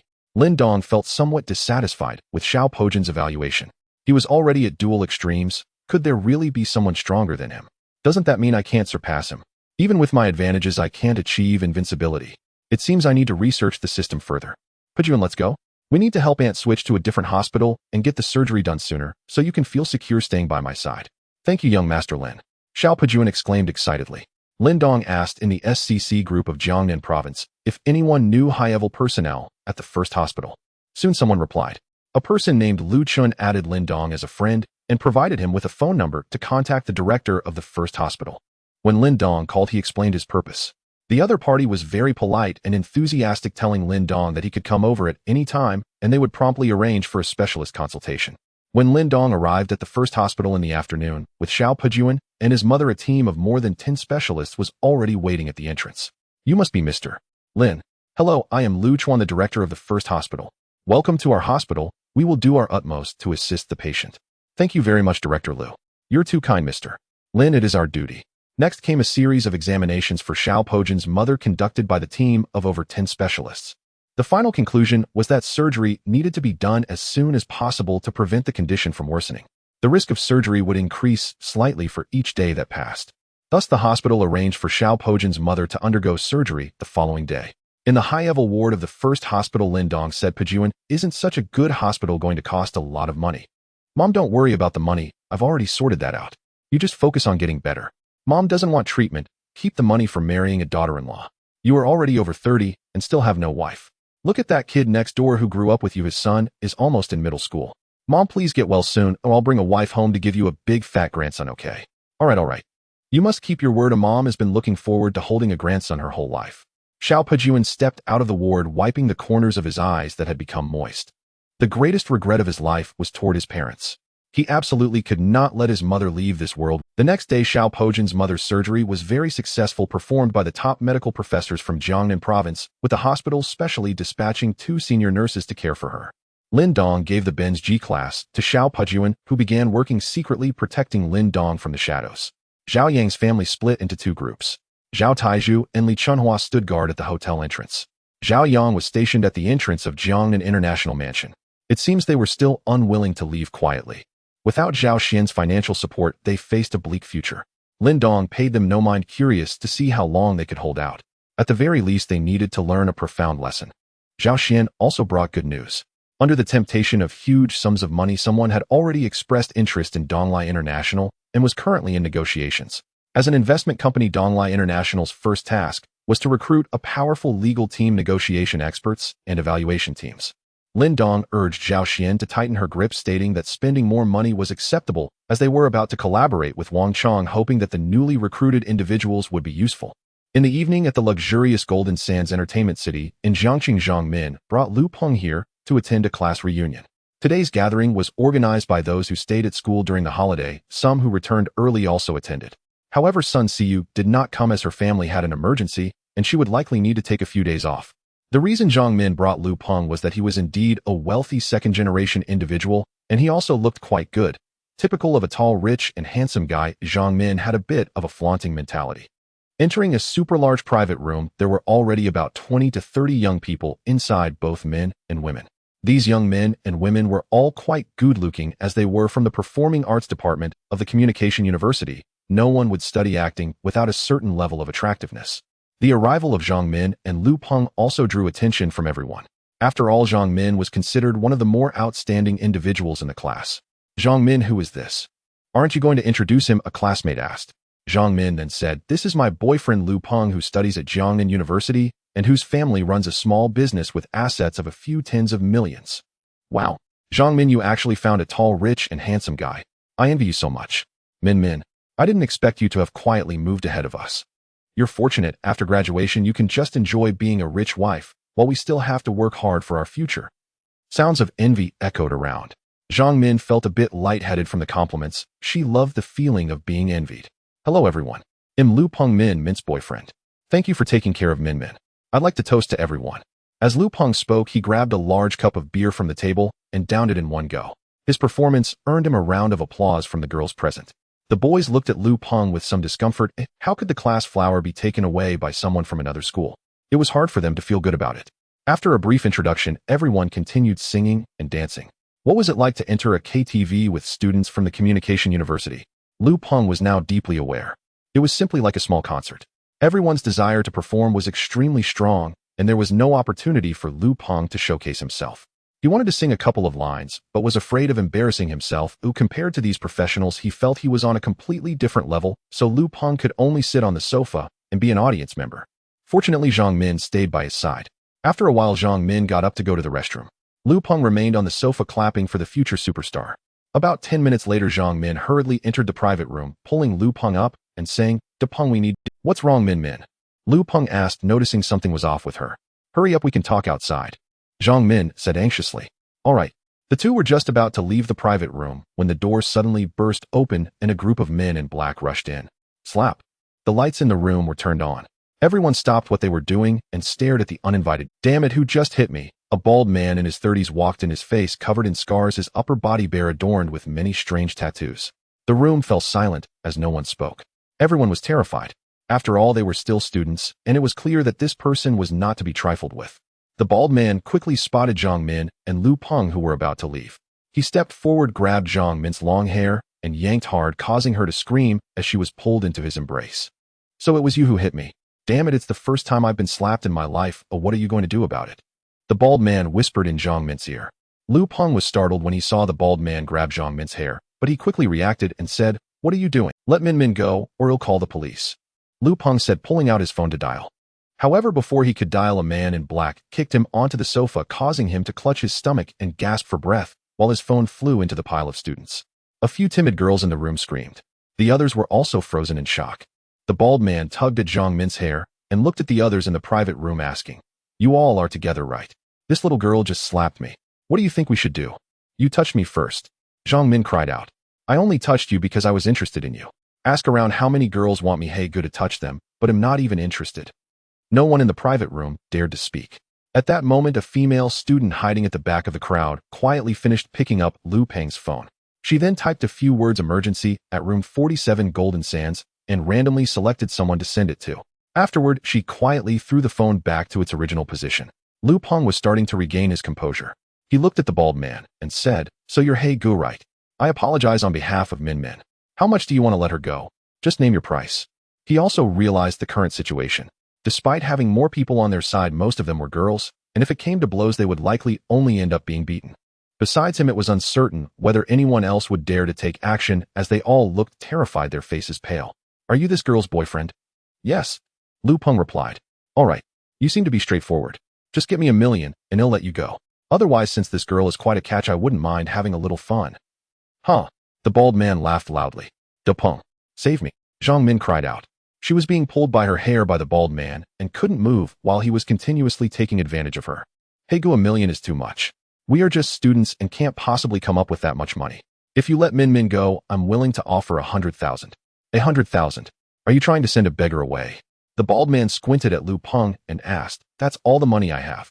I hope you hey gu will show some mercy and let us go." Lu Peng truly only had 100,000. Although he was from a wealthy family, his parents' business wasn't that big and he had high spending habits, so he couldn't save much. This 100,000 was supposed to be his living expenses for the next month, but he had no choice. He needed to rescue her first. "All right, 100,000 it is. Transfer the money over first," the bald man said. He hadn't expected students these days to be so wealthy. He had only casually mentioned $1 million, thinking he would be lucky to get 80 or 90,000. To his surprise, the other party agreed to give him 100,000. That amount would allow him to enjoy himself for quite a while. Lu Peng felt relieved upon hearing the agreement. It was just 100,000, and he could easily find an excuse to ask his parents for it later. If the other party hadn't agreed, he really wouldn't have known what to do. Just as Lu Peng was about to pick up the phone to transfer the money, he heard Zhang Min scream, "Oh, bastard! Stop it!" Lu Peng quickly looked over, and upon seeing what was happening, his anger surged, clouding his judgment. He charged forward with a bottle, smashing it over the bald man's head. Just as Lu Peng was about to pick up the phone, the bald man had been tugging at Zhang Min's hair with one hand while the other had already slipped into her clothing, groping indiscriminately. The bald man was struck and blood streamed down his head as he released Zhang Min, clutching his head and screaming. A few men in black quickly reacted and rushed forward to pin Lu Peng to the ground. The students from the Communication University were so frightened that they didn't dare to move. They had never witnessed such a scene before. Zhang Min was also scared. She hadn't expected Lu Peng to really come to her rescue, and at the same time, she felt a bit moved. Seeing Lu Peng pinned to the ground by a few men in black and unable to move, she wanted to help. But just as she started to move, she was caught by the recovering bald man. At that moment, the bald man looked very intimidating, blood running down his face, making him appear quite terrifying. "Kid, you've got guts. I've been in Jiang City for so long, and you're the first one to dare to crack my head open. If I don't teach you a lesson, how will I face others in the future? Lift his head up for me. Aren't you the one who can't stand your girlfriend being bullied? Open your eyes wide and see how I'm bullying her." One of the men in black grabbed Lu Peng by the hair, pulling his head up to face the bald man. The bald man, holding Zhang Min, began to grope her indiscriminately. Zhang Min struggled desperately, but all she received were heavy slaps from the bald man, making her dizzy and no longer daring to resist, allowing him to do as he pleased. Soon the bald man tore off Zhang Min's outerwear, revealing her lingerie underneath. "Stop! Stop! They'll give you money. $1 million. Lu Peng watched with a breaking heart, struggling to get up, but he was pinned down tightly by several men in black, unable to move, only able to watch the bald man bully Zhang Min. The bald man ignored Lu Peng, continuing to grope and kiss Zhang Min's body. Earlier in the bathroom, when he saw Zhang Min, he couldn't help but touch her a couple of times under the influence of alcohol. He had done this many times before, and with his reputation as hey gu, those who had been touched usually swallowed their anger. However, he hadn't expected to be slapped by Zhang Min today. That's why he had brought people to follow Zhang Min here. Looking at the beauty who had been completely subdued, the bald man leaned in directly to kiss Zhang Min's red lip. Lin Dong was half reclining on the sofa, playing with his phone. Suddenly, he received a message. Upon closer inspection, it was from Lu Peng stating, "Room 47 of Fuli Jinsha is in danger." Lin Dong immediately stood up. Lu Peng wouldn't send him such a message without reason, so he thought of calling to ask. However, he then realized that since Lu Peng had sent a message, he must be in a predicament. Thus he called Xiao Pejun, urging him to come out immediately.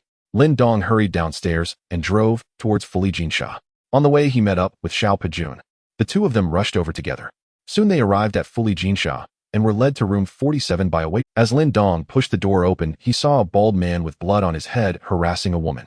Lu Peng was pinned to the ground by several men in black, with one of them gripping his hair and pulling his head back forcefully. Lu Peng's eyes were bloodshot as he glared fiercely at the bald man. In the corner of the room, there were another 20 to 30 young men and women. Lin Dong's entrance caused everyone in the room to freeze momentarily. The bald man also ceased his harassment of Zhang Min, looking at Lin Dong and cursing. "Who the hell are you? Do you know where this is, eh?" He barged in. Lin Dong then realized that the woman being harassed was actually Lu Peng's girlfriend Zhang Min. It was utterly twisted to bully Lu Peng's girlfriend while forcing Lu Peng to watch. Lin Dong did not respond to the bald man's words, but instead said, "Pejun, it's all yours." "Yes, young master," Xiao Pejun replied. He then stepped forward. "You're asking for death. Everyone get him," the bald man shouted as he grabbed a wine bottle and charged forward. Bang! The moment the bald man made contact with Xiao Pejun, he hadn't even swung the wine bottle before his body was sent flying several meters back, rolling on the ground in agony. In less than half a minute, all the 7 or 8 men in black and the bald man were lying on the ground, emitting cries that resembled those of slaughtered pigs. With the pressure from the men in black gone, Lu Peng quickly got up, took off his shirt, and draped it over Zhang Min. Lin Dong approached and patted Lu Peng on the shoulder, saying, "Are you all right?" "I'm fine, thank you, Dongzi." "That's good to hear."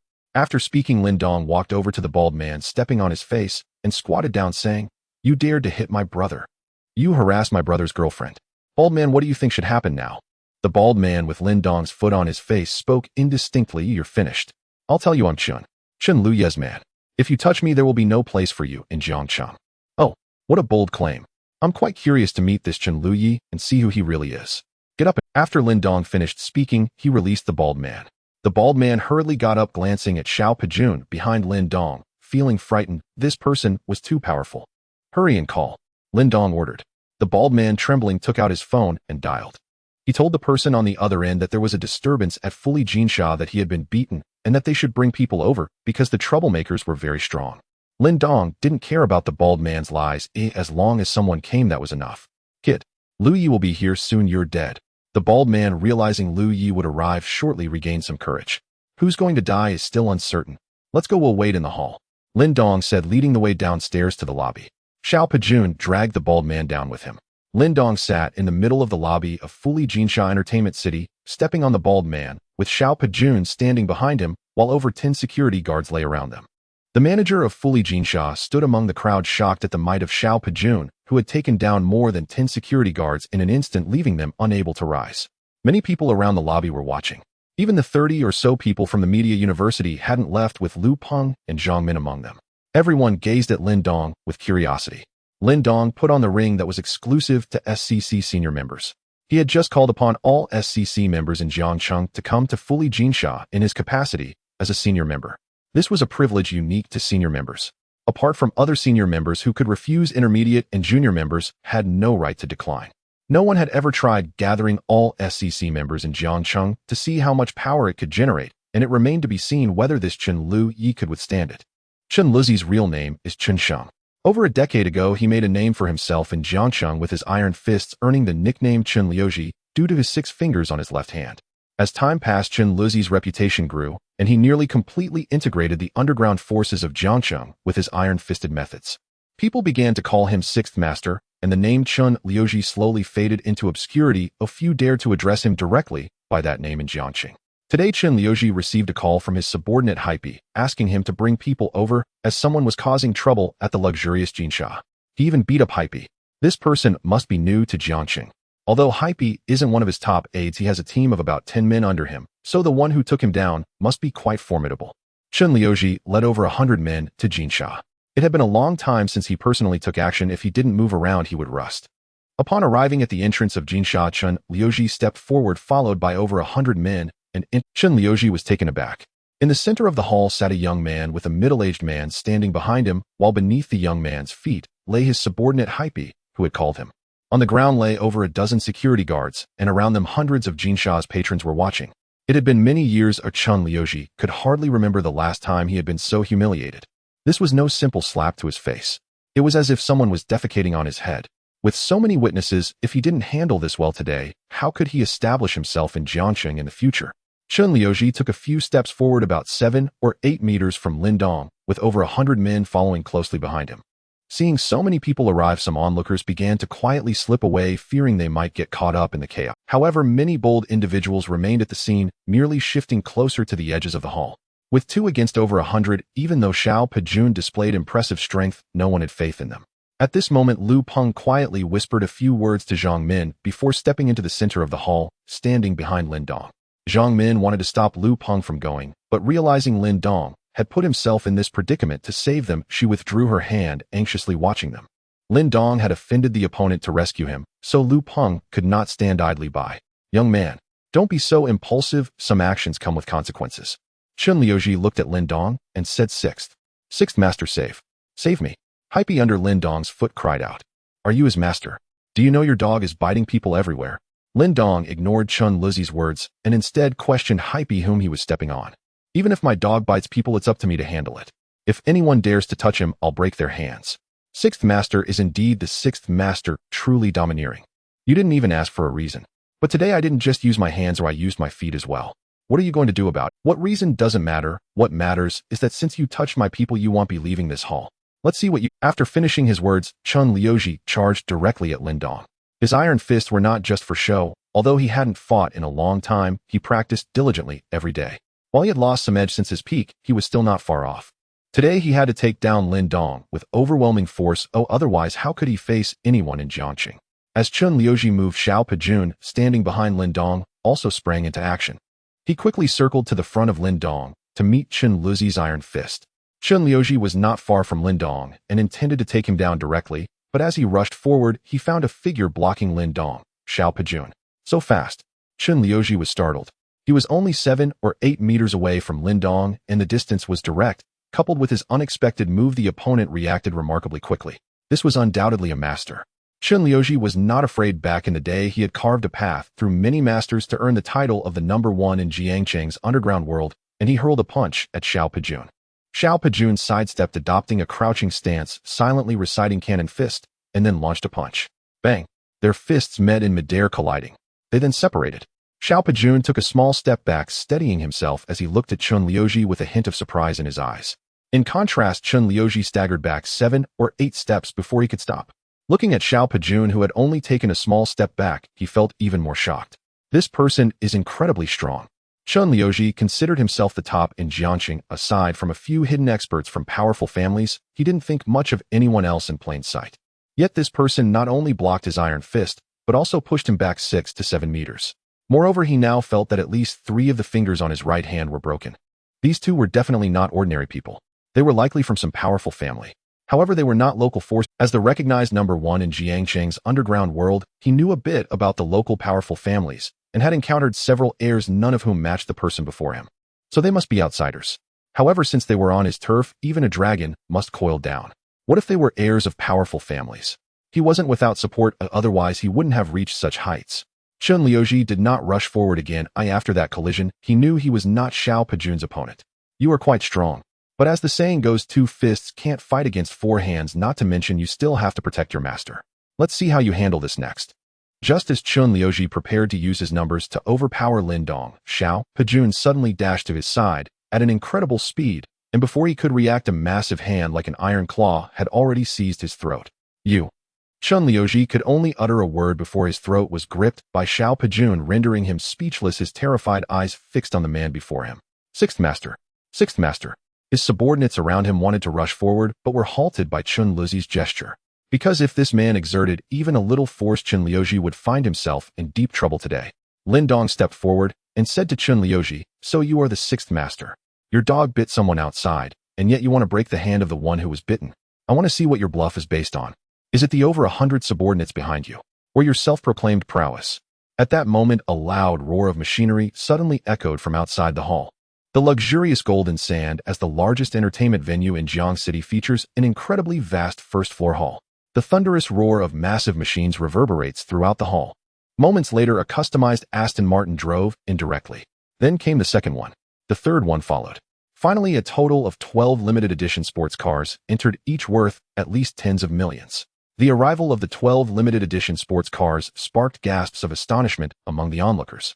It is rare to see even one on a normal day, yet today, 12 have arrived. Lu Chen stepped out of the first sports car as the young master of the Lu family, a prominent local power in Jiang City. He is also the leader of the Jiang City SCC and a senior member of it. Given his status, he didn't necessarily need to be present, but he received a notification from headquarters a couple of days ago that a second senior member of the SCC had appeared in Jiang City.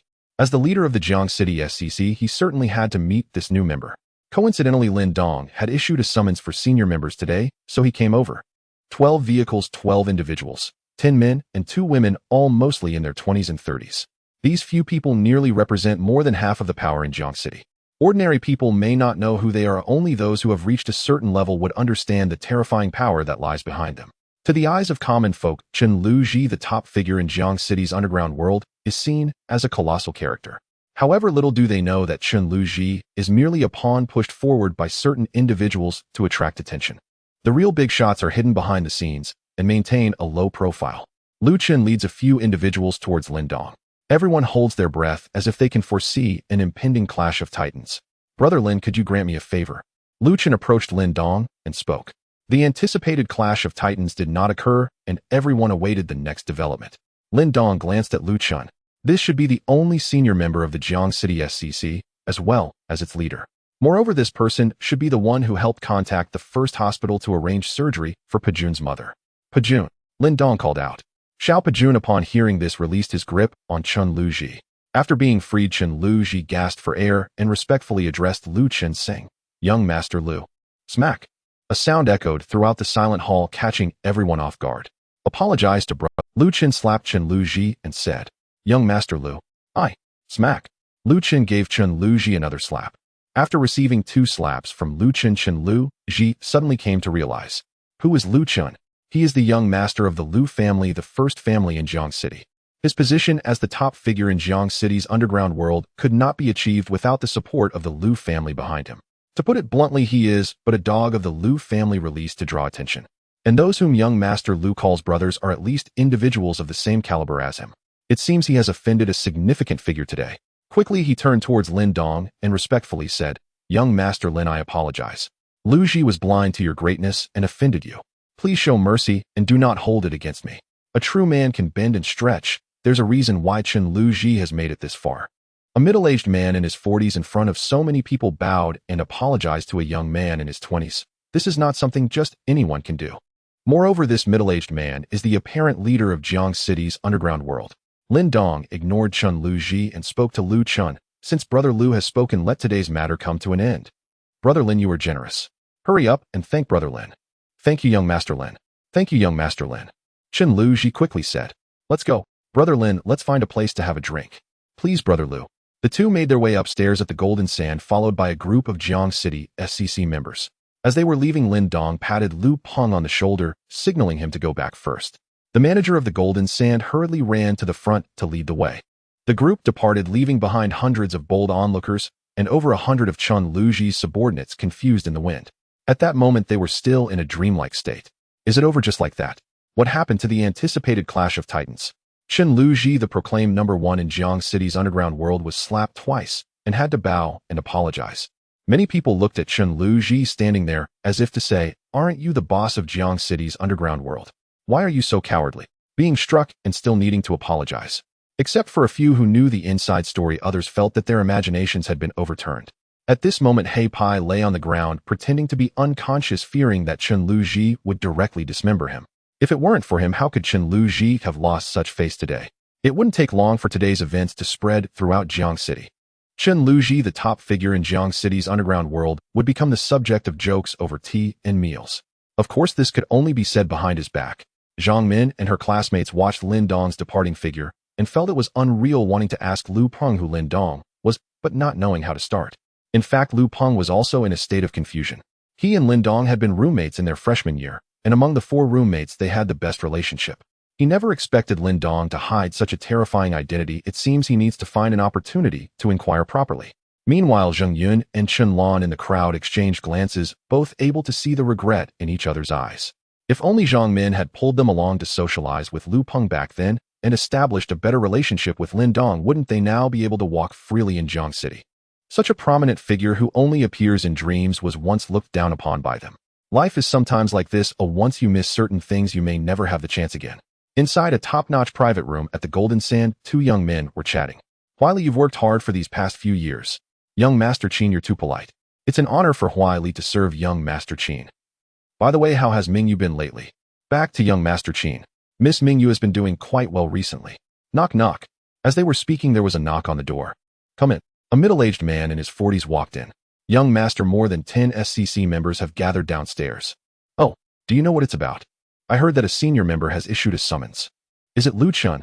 No, there is another new senior member from Jiang City. Don't pay it any mind. The SCC is just a ragtag bunch. Besides a few core members and individual senior members, the rest are not worth worrying about. Yes, young master. The middle-aged man exited the room. Huili, investigate this new SCC senior member in Jiang City. Yes, young Master Qin. Lin Dong and Lu Chun, along with their companions, were led to the luxurious private room on the top floor by the manager of the opulent Golden Sands. As the largest entertainment venue in Jiangxing, it not only provided places for guests to indulge in entertainment, but also offered quiet spaces for business discussions. Come, Brother Lin, let me introduce you. These are all members of our Jiangxing SCC. This is my sister Lu Xiaoxiao, this is Hu Yue, and this is... Lu Chun introduced each member of Jiangxing SCC to Lin Dong, and with Lin Dong's extraordinary mental acuity, he memorized all the names in a single go. The 12 individuals present were not the entirety of Jiangxing SCC's members. 3 others were unable to attend as they were not in Jiangxing. Lin Dong glanced over the people in the room. Lu Xiaoxiao was dressed like a little girl from a wealthy family around 17 or 18 years old, who you seem to be of a similar age but was heavily made up as well. Do these children from prominent families not attend school? Which school would accept such attire? What Lin Dong didn't know was that even the school belonged to the Lu family, who would dare to intervene. I wonder what Brother Lin is doing in Jiangxing. It seems I haven't seen you before. Lu Chen asked. Upon hearing this, everyone present perked up their ears to hear Lin Dong's response. After all, becoming a senior member was not something that happened overnight. As for directly spending 1 billion to elevate oneself to senior membership, no one would even consider such a thought. Since SCC's establishment, there had never been a precedent for such a thing. Even spending 1 billion to reach the intermediate level was a rarity. There were indeed not many present who could produce 100 billion in cash. What good could one do with 100 billion? Investing in projects or buying land and buildings would surely be more enticing. What use is a senior membership besides showing off? Unless one had so much money they didn't know what to do with it, no one would engage in such frivolities. If Lin Dong had suddenly come to Jiangxing, then, as a senior member, the power behind him would undoubtedly be formidable. In such a case, the various forces in Jiangxing would have to reconsider their positions, and they could not afford to not listen carefully. The pie of Jiangxing is only so big. If someone suddenly wants to take a bite, it will inevitably shrink the shares of others. Even Lu Chun would harbor such thoughts. Before Lin Dong appeared, he was the only senior member of Jiangxing SCC and the young master of the Lu family, the first prestigious family in Jiangxing wielding significant influence. If Lin Dong really had suddenly arrived in Jiangxing with intentions to expand there without understanding his background, they would have to take him seriously. No one who could become a senior member of SCC was a mere pushover. Moreover, what was unknown was often the most frightening. Brother Lu, I am currently attending university in Jiangxing. However, I have an investment company. If anyone needs funding, you can come to me. I only invest in shares and do not participate in management. Lin Dong replied. Only investing without participating in management or decision-making. This piqued the interest of everyone present. Wasn't this akin to handing out money? Is there really such a good deal? What kinds of projects are you interested in, Brother Lin? Perhaps we could collaborate. Lu Chen's interest was also piqued. Any project is fine. I'm not picky. Then let's find a time to discuss it thoroughly. Lin Dong immediately received several friend requests. Since he was here to give money, naturally, they would not refuse. No one doubted Lin Dong's capacity. Becoming a senior member of SCC was not something that could be easily achieved. However, these people had their own concerns. Could it be that Lin Dong was deliberately pretending to be a benefactor to win their favor before pursuing his own goals? If that were the case, they would need to ponder carefully about collaboration. In truth, Lin Dong simply wanted to spend money quickly to gain more wealth points and see if the system had any. At that moment, Lin Dong said, "Everyone rest assured, I, Lin Dong, have absolutely no intention of invading Jiangxing, nor do I want to share the pie of Jiangxing with you. I simply wish to give some money to you all. If you're concerned, we can write it in the contract that regardless of how many shares I hold, I will not participate in management." Brother Lin is joking, Lu Chun said awkwardly. He truly had such thoughts. Lin Dong smiled and did not respond. Ever since his mental strength reached its peak, not only had his senses sharpened, but his intelligence had also increased, allowing him to perceive the apprehension of these people. Thus, he directly clarified his intentions to alleviate their concerns. He did not believe that anyone would refuse money when it was offered. Since Brother Lin has said this, we won't be pretentious. Jiangxing has been stable for many years, and we hope not to see any disturbances. We hope for your understanding. Understood. I still say the same. I will only invest and not participate in management. I will not invade Jiangxing, so you can rest assured. If you need funds, you can always come to me. Good. Since Lin Dong is so straightforward, I, on behalf of all the members of Jiangxing SCC, welcome your arrival. I hope we have more opportunities for collaboration in the future. Naturally, everyone was overjoyed. Many who had projects but lacked funds began to introduce them to Lin Dong. Just as Lin Dong had said, since he was here to give money, no one would refuse. Meanwhile, Lin Dong simply wanted to spend money to gain wealth points. Just as everyone was getting excited in their discussions, Xiao Pejun knocked on the door and quietly whispered a few words in Lin Dong's ear. Lin Dong frowned upon hearing this. He said to Lu Chun, brother Lu Pejun said there are experts coming in and out of the next room. Experts? What kind of experts? Lu Chun inquired. Experts that Pejun is not confident he can handle. At the very least, they are not weaker than him, Lin Dong replied. Oh. Lu Chun was taken aback and looked at Xiao Pejun behind Lin Dong. At first glance, he could feel a powerful pressure emanating from this person. Moreover, being able to easily take down Chun Liuji, their strength should be on par with that of his two uncles in the family. Therefore, he immediately thought that Lin Dong might be a vanguard sent by a major family to open up the situation in Jiangxing.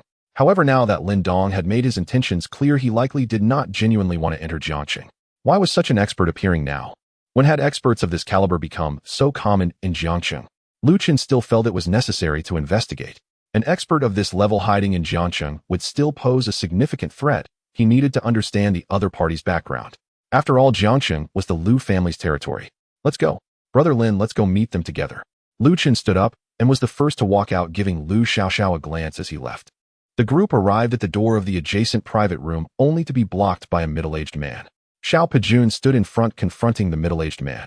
Both of their auras emanated, causing the SCC members present to feel a sense of suffocation. Of course, Lu Chun and Lin Dong were exceptions. Lu Chun shouted directly at the door, which brother is visiting Jiangxing? I hope to extend a warm welcome on behalf of Lu. Soon a voice came from within. Uncle Shan, let them in. A man named Uncle Shan pushed the door open and walked in with Lu Chun and the others following him into the room. Inside, there were two young men seated. Lin Dong took a look and found that one of them was actually the president of the student council at Jiangnan University, the #1 heartthrob of Jiangnan University, Zhou Huili. The other person Lin Dong did not recognize, but he appeared to be a few years older than Zhou Huili. Uncle Shan stood behind this person. May I ask your name and what brings you to Jiangxing? Lu Chun inquired. Who I am and where I'm going do I need to report to young Master Lu? The man did not answer Lu Chun's question, but instead posed a rhetorical one. If you're going elsewhere, I don't care. But if you come to Jiangxing, I must take responsibility. Young Master Lu is quite imposing, so listen closely. The young man stood up and walked in front of Lu Chun, speaking word by word. The Qin family from Kyoto. Qin Zheng from the Qin family. Lu Chun's pupils constricted as he blurted out Qin Zheng of the 8 kings of the Tea Party from Kyoto. As the members of SCC stood behind Lu Chun, they were all shocked to see the youth opposite him, who was none other than Qin Zheng, one of the 8 kings of the Kyoto Tea sect. The Kyoto Tea sect and the Magic City SCC were old rivals. The establishment of the Magic City SCC was originally to counter the expansion of the Kyoto Tea sect. The two factions were like fire and water. One was an old and powerful force that dominated the north, while the other was a rising power that shone brightly in the south. The 8 kings of the Kyoto Tea sect were legendary figures, and it was unexpected for them to appear right in front of them. Oh, so young Master Lu knows me. I thought that the Kyoto Tea sect was no longer of interest to you, young Master Lu, Qinzheng said. As one of the 8 kings of the Kyoto Tea sect, you come unannounced. What is your purpose? Lu Chun, regaining his composure, asked. He was indeed surprised. The 8 kings of the Kyoto Tea sect were equivalent to core members of the Magic City SCC. However, he was not afraid. This was not only the territory of SCC, but also the territory of the Lu family. No matter how powerful the other party was in the north, this was the South Jiang City, where even a dragon must bow down. Young Master Lu, I Qinzheng do not need to report to you about my whereabouts. You have no such qualifications. Moreover, if I truly had a purpose, would I only bring one person with me? Qinzheng did not want a conflict with Lu Chun. After all, this was the other party's turf, and he had only brought one person along, so he explained.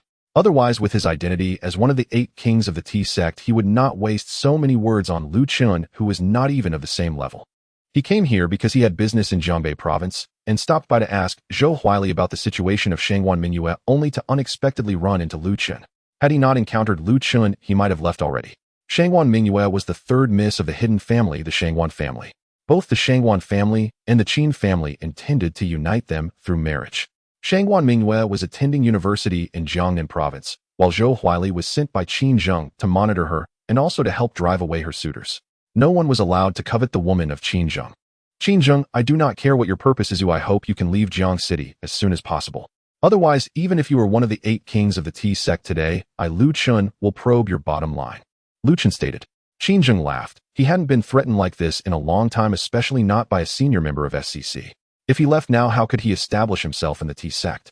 What face would he have to continue serving as one of the... He had originally thought to give Lu Chen some face, allowing both sides to retreat gracefully, but he did not expect Lu Chen to be so unyielding. Young Master Lu, I have already given you enough face. If you continue to entangle me, do not blame me for bullying you. What is the Lu family? It is merely a small family confined to a single city. I Qin Zheng do not take you seriously at all. Alright. I admit that my Lu family cannot compare to your Qin family, but today I must test the strength of the legendary 8 kings of the Kyoto Tea sect. Lu Chen repeated the word alright 3 times to express his inner anger. Qin Zheng actually looked down on his Lu family, so what if he was one of the 8 kings of the Tea sect? Today he had to teach the other party a profound lesson. Otherwise others would truly think that the Lu family was a soft persimmon. At this moment Lu Xiaoxiao arrived with 2 guardians of the Lu family. Brother, Lu Xiaoxiao called out. Young Master Lu, the 2 guardians also exclaimed. Uncle, please step in and defend the honor of the Lu family, lest some people look down on us thinking the Lu family has no one to rely on. Yes, young Master Lu, the 2 guardians replied in unison. Uncle Shan, you go and play with them. Qin Zheng instructed the middle-aged man behind him. Yes, young master. Uncle Shan said, stepping forward towards Qin Zheng. The 2 guardians of the Lu family also moved forward while others retreated to the sides, leaving them ample space. Boom. The 3 of them attacked simultaneously, their fists and feet colliding, creating an explosive sound in the air, showcasing their tremendous strength. Uncle Shan effortlessly blocked the attacks of the 2 guardians of the Lu family. Bang! Bang! The 3 exchanged blows, producing 2 loud sounds. Uncle Shan remained stationary while the 2 guardians of the Lu family were pushed back several meters. The outcome was clear. Lu Chen, watching from the side, was also extremely shocked. The 2 uncles attacking together were not even a match. Uncle Shan. Quick battle, quick resolution. Qin Zheng urged from behind. Yes, young master. Uncle Shan replied. The 2 guardians of the Lu family exchanged glances, both seeing the shock in each other's eyes. Nodding slightly, the 2 of them attacked Uncle Shan from both sides simultaneously. One struck with a punch to the upper body, while the other swept a leg to attack the lower body. Having worked together for many years, their combined attack was certainly greater than the sum of its parts. Yet Uncle Shan still stood his ground. When the 2 of them got close enough to attack him, he suddenly exerted force with his foot, blocking the leg sweep, while simultaneously delivering a powerful punch, with his right fist colliding with the other person's fist. Crash! The person who exchanged fists with Uncle Shan was directly sent flying, crashing against the wall of the private room, spitting out a mouthful of blood. The onlookers were taken aback. Just moments ago, they had only taken a few steps back after exchanging blows. Why were they sent flying now? Did the opponent hide their strength?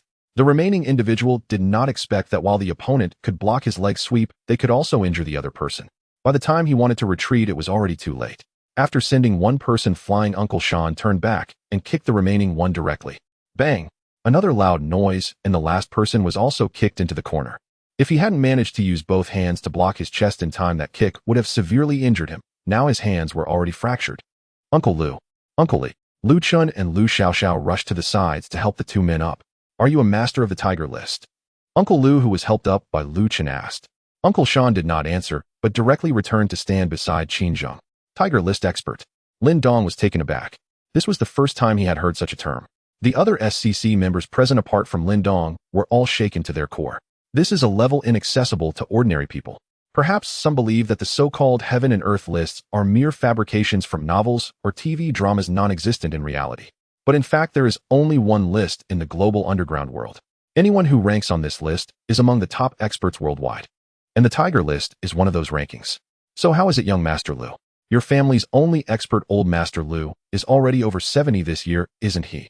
If one day he is no longer around, can your Lu family still enjoy such glory? Qin Zheng teased with Qin Zheng, whether our Lu family prospers or not is not for you to worry about. If you think you can trifle with me, Lu Chen, you are sorely mistaken. After speaking, Lu Chen pulled out a gun and aimed it at his opponent. However, the gun was pointed at Uncle Shan behind Qin Zheng, not at Qin Zheng himself. He truly did not dare to do anything to Qin Zheng. The Qin family is an old, prestigious family in Kyoto, deeply rooted far beyond what the Lu family could compare. If Qin Zheng were to be seriously injured or even killed in Jiang City, the Lu family might instantly vanish into thin air. He only intended to teach Qin Zheng a lesson, not to cause any real harm. If he were to do nothing today, and word got out that the upper echelons of the T gang were wandering around his doorstep, while he as a senior member of the SCC dared not say a word, he would become the laughingstock of the entire SCC and would forever lose the chance to ascend to the core members. Qin Zheng was right. His grandfather was already over 70 years old. His health was beginning to decline. Yet there was still no one in the Lu family capable of supporting the entire clan. He could only become a core member of the SCC to reverse the decline of his family.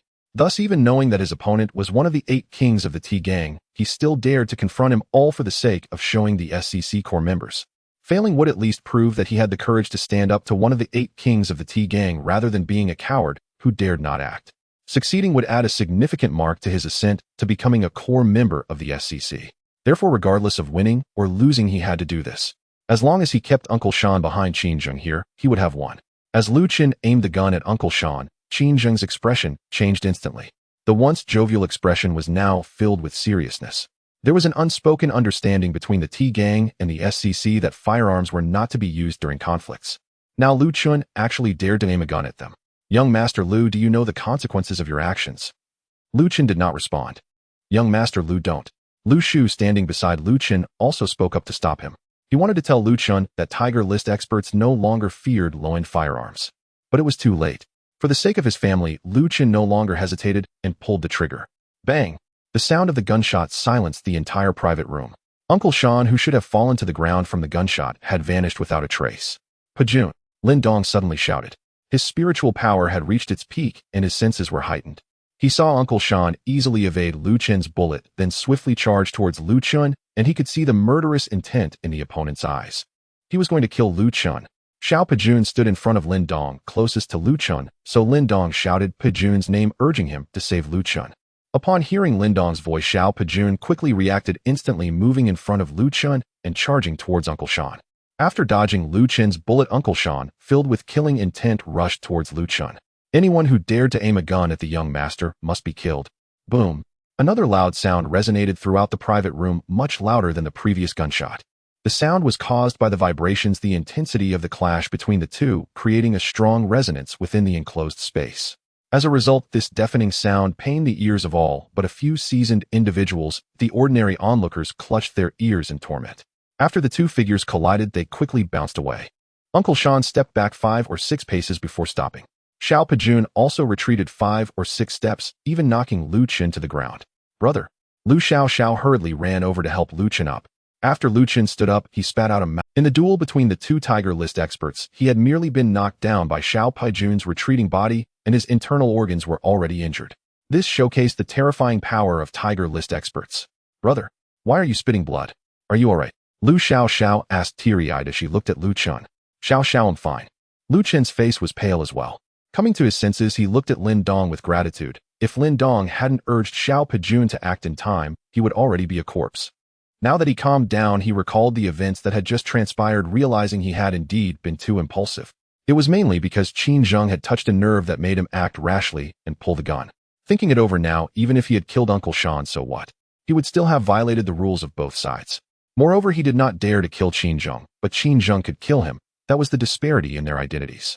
Qin Zheng watched as Uncle Shan was pushed back several steps, and even that Pajun fellow was also pushed back a few steps, which took him by surprise.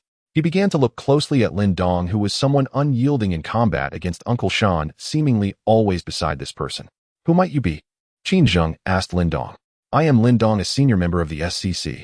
Lin Dong replied. You are the newly appointed senior member of the SCC in Jiang City. Yes, that's me. Are you going to stop me? If young Master Qin leaves now, I will not stop you. Lu Chen just violated the rules of the T gang and the SCC by daring to aim a gun at me. He is the first person in my life to do so, why I must kill him. Qin Zheng was indeed furious. As the young master of the Qin family in Kyoto, and one of the 8 kings of the T gang, being aimed at by a senior member of the SCC made it impossible for him to save face. Then there's nothing more to discuss. Oh, I will take care of Lu Chan. Uncle Shan, go all out. Qin Zheng commanded Uncle Shan. Upon hearing this, Uncle Shan said nothing and directly charged towards Xiao Pejun. Xiao Pejun was not afraid either. The two clashed once more. Bang, bang, bang. The two exchanged blows fiercely. The entire room was filled with the tremendous sounds generated by their fists and feet colliding, as well as the explosive sounds created by their immense strength in the air. Aside from Lin Dong, even the two first-rate experts Lu Shu and Li Shu could not clearly see the movements of the two, let alone the others who could only see two figures entangled with each other. The strength of Tiger List experts was beyond what these ordinary people could fathom. Bang! The two landed punches on each other and bounced back. Upon closer inspection, one would notice they had both been injured with blood trickling from the corners of their mouths. Qin Zheng was genuinely shocked. Uncle Shan's strength was indeed formidable even within the Qin family, yet here in this small Jiang city, he encountered an equally matched expert. After such a long fight, there was still no clear victor. Moreover, Uncle Shan had even sustained injuries. Lin Dong was also intently watching the two combatants. If Xiao Pejun showed any signs of faltering, he would act immediately. The last time he sparred with Xiao Pejun, he had only used 5% of his strength to push Xiao Pejun back several steps, and he wondered what would happen if he used all his strength. Watching the fierce battle between the two Tiger List experts, he felt a surge of excitement. The two Tiger List experts stood silently about 10 meters apart, seemingly preparing for their final strike. Xiao Pejun and Uncle Shan stood about 10 meters apart, both shocked by each other's strength. Yet they could also discern each other's fighting spirit. It is not easy to find an evenly matched opponent, especially one who is purely offensive and does not rely on. Uncle Shan grew up in the Shaolin Temple, receiving the true teachings of Shaolin. Later, he joined the military, but due to his reclusive nature, he offended powerful figures and was ultimately rescued by the old master of the Qin family, joining them. Now he is assigned to protect the young master of the Qin family, and naturally, they highly recognize Uncle Shan. Xiao Pejun has long walked on the edge of life and death, surviving in war-torn foreign lands for many years and returning alive. It is not merely luck that has allowed him to do so. Both of their fighting styles are known for their ferocity, striking with powerful blows without any dodging. As a result, both suffered minor injuries, but to them it was hardly significant. Now both are adjusting their states, preparing to unleash their ultimate moves. The atmosphere in the private room has fallen into a tense silence. Lin Dong initially wanted to intervene, but upon seeing Xiao Pejun's eyes, he suppressed that thought. With his keen sixth sense, he could feel that Xiao Pejun was exhilarated, his blood boiling. He yearned for this battle, even more for the chance to surpass himself. The Lu and Li uncles who served the Lu family were also intently focused on the battle between the two top fighters on the Tiger ranking, seeing it as an once-in-a-lifetime opportunity. Both are peak first-rate masters, only a step away from entering the Tiger ranking. Yet that step feels like an insurmountable chasm, perhaps one they could never cross in their lifetime. If watching the battle between these two top fighters could provide some inspiration, perhaps they would have a chance to advance. Lu Chun, Lu Xiao, and the other SCC members stared in shock at the quietly standing Xiao Pejun. They had never anticipated that Xiao Pejun possessed such strength. In this light, Lin Dong's background seemed somewhat terrifying. Even their gazes towards Lin Dong shifted slightly. Suddenly, the two who had been standing still moved simultaneously. Two afterimages dashed toward each other at incredible speed, converging in an instant. At the moment of their convergence, Uncle Shan gathered his energy into his dantian and unleashed a powerful palm strike, shouting internally, "Great strength, diamond palm." Xiao Pejun, with his right fist clenched against his chest, channeled all his strength into a single punch at the moment of contact, silently reciting Tiger Cannon Punch. With a loud bang, their fists and palms collided, producing a sound that resonated like thunder in the ears of those present, leaving them dizzy. Not only was there a deafening noise, but the clash of their full powers also generated a massive shockwave, flipping over the tables and chairs where Qin Zheng and Zhou Huaili were seated, making everyone feel as if caught in a violent storm. Immediately after, two muffled groans were heard. Xiao Pejun and Uncle Shan were both thrown back by the rebound force. Lin Dong rushed forward, placing his hand on Xiao Pejun's back to cushion his retreat. Meanwhile, Qin Zheng caught Uncle Shan's flying body. Once both stabilized themselves, they simultaneously spat out a mouthful of blood, their breathing slightly labored. This clash had inflicted significant damage on both, and it was likely they would need at least a month or two to recover fully. "Pejun, how do you feel?" Lin Dong asked, supporting Xiao Pejun. "I'm fine, young master, but I won't be able to protect you for a while after this." Xiao Pejun replied. "It's all right. Focus on healing first," Lin Dong said. On the other side, Uncle Shan wanted to speak, but was interrupted by Qin Zheng. "Uncle Shan, you rest first, he'll take it from here." Qin Zheng handed Uncle Shan over to Zhou Huaili for support and walked to the center of the private room. "Lu Chen, do you think you can escape?" just because someone is helping you today. As soon as Qin Zheng finished speaking, an aura erupted from him, and he drew a soft sword from his waist, its cold gleam flashing. Before Lu Chun could respond, Qin Zheng vanished from his spot. "Young master, be careful. Young master, be careful." Lu uncle and Li uncle shouted in unison. Both stood in front of Lu Chun and Lu Xiaoxiao. At that moment, Qin Zheng's attack arrived. Originally, Qin Zheng was also a peak first-rate master. However, Lu uncle and Li uncle had just been heavily injured, their strength significantly diminished. With a single encounter, they were both sent flying by Qin Zheng's two sword strikes, blood blooming on their bodies. After knocking the two away, Qin Zheng did not stop charging directly towards Lu Chun and Lu Xiaoxiao, thrusting his sword at Lu Chun. Just as Qin Zheng's sword was about to pierce Lu Chun had already closed his eyes, giving up resistance, but Lu Xiaoxiao beside him pushed him away, placing herself in front of Qin Zheng's sword. "No!" Lu Chun shouted wide-eyed. Xiaoxiao had actually pushed him away to take the blow from Qin Zheng. Was she willing to die for him? How could he accept this? The sword tip stopped just an inch in front of Lu Xiaoxiao. This was not out of mercy from Qin Zheng, intending to spare the siblings. Instead, two fingers appeared at the tip of the sword. These two fingers belonged to Lin Dong. With just two fingers, he managed to block the sword of Qin Zheng, a peak, first-rate master. Qin Zheng opened his eyes wide, staring in shock at Lin Dong. Not only Qin Zheng, but everyone, including Uncle Shan, gazed at Lin Dong in disbelief. "Young Master Qin, this is where it ends," Lin Dong said calmly. Before Qin Zheng could respond, Uncle Shan spoke up behind him. "Young Master, we must leave." "Uncle Shan." Qin Zheng wanted to say something. "Leave?" Uncle Shan firmly said, again his expression leaving no room for Qin Zheng to refuse. He had just sensed an aura from Lin Dong that even made him feel a bit horrified. Qin Zheng had never seen Uncle Shan speak to him in such a serious tone, leaving him momentarily stunned. At this moment, Qin Zheng was in a fierce internal battle. If he walks away now, it would be a complete loss of face for him, the young master of the Qin family, one of the 8 kings of the T faction. If he doesn't leave, he has never seen Uncle Shan speak to him in such a tone. Uncle Shan has been by his side for many years and would never harm him. What should he do? Should he leave or stay? Qin Zheng glanced at the people in the private room. Except for Lin Dong, who remained calm, the others looked a bit unsettled. The pinnacle duel of the Tiger ranking masters was indeed thrilling, leaving him both amazed and yearning.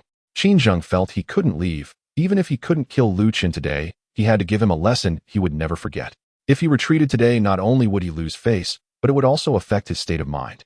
He had already reached the peak of first-class masters, and to step into the ranks of the Tiger ranking masters, he must possess an unwavering determination. Most importantly, he felt that no one dared to kill him, nor could anyone seriously injure him. As the young master of the Qin family in the capital, he had that confidence and backing. No one in Jiang City could withstand the fury of the Qin family from the capital. The Lu family couldn't, and other families certainly couldn't either. Did you not see how Lu Chun only dared to aim his gun at Uncle Shan and not at him? This is the benefit brought about by a powerful background. He could kill others, but others dared not kill him. After considering the crucial points, Qin Zheng exerted all his strength, thrusting the sword forward, trying to pierce Lu Xiaoxiao's body. However, even with all his might, the sword remained completely still. What? How is this possible? How could his full strength be unable to overcome the pressure exerted by the opponent's 2 fingers? Uncle Shan also noticed that Qin Zheng had no intention of leaving.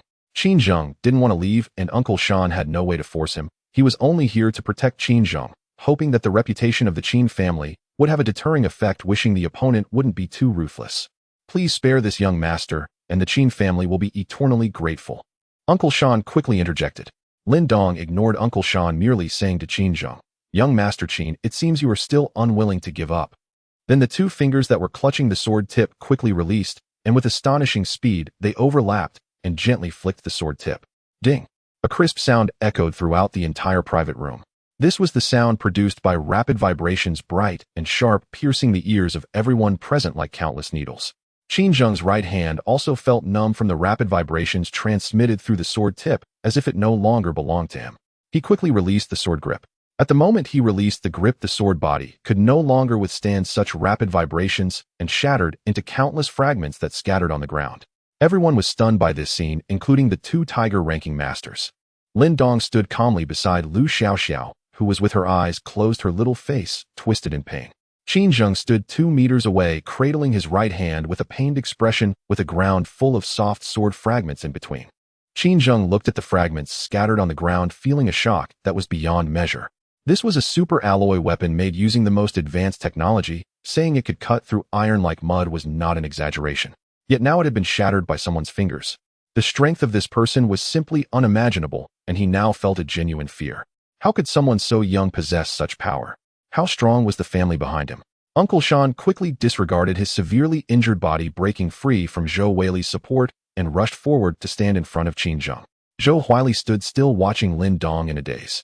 When he first saw Lin Dong, he felt that this person looked somewhat familiar, but he couldn't recall where he had seen him before. It wasn't until the other party introduced himself as Lin Dong that Zhou Weili remembered that this was the Lin Dong who had been rumored at school a few days ago to have been dumped by his girlfriend and had fainted from blood loss in the small forest beside the Jiang University playground.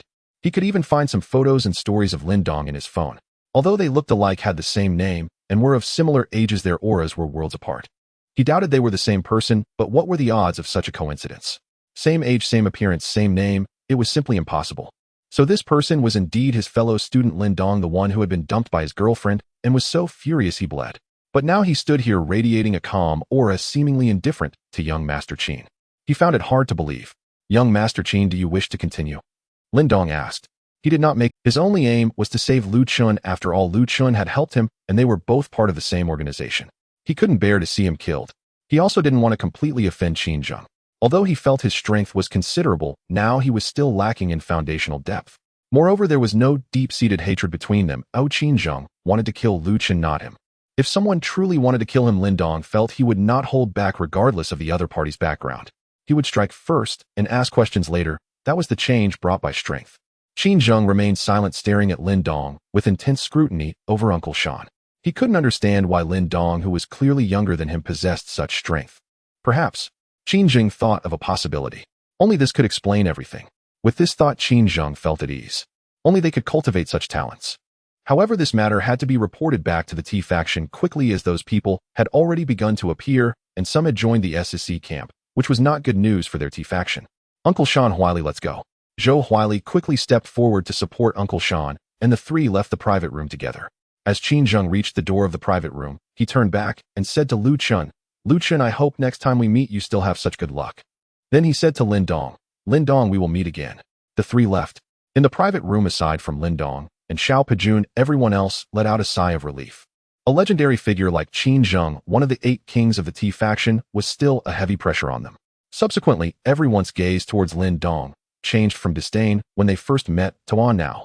To confront one of the 8 kings of the T faction, Qin Zheng, and to triumph while rescuing young Master Lu from his hands, such an achievement would send shockwaves throughout the entire Magic City SCC. Wherever a strong person goes, they are admired. Brother Lin, I will never forget the grace of saving my life today. In the future, if Brother Lin needs anything, just call, and Lu Chun will not refuse. And me? I won't refuse either. In the future, if anything happens in Jiang City, just mention my name, Lu Xiaoxiao. Lu Xiaoxiao immediately returned to her little girl persona. You are too polite, Brother Lu. Qin Zheng sat in the car with 3 people, Zhou Weili driving in front, while Qin Zheng and Uncle Sean sat in the back. Normally, Uncle Sean would be the one driving, but now he was severely injured and could only let Zhou Weili take the wheel. Zhou Weili needed to take them back to Jiangbei province. In the car, Qin Zheng asked, Uncle Sean, what level has Lin Dong reached? He was very curious about Lin Dong's strength, who was younger than him. Young Master, I can't see through him either.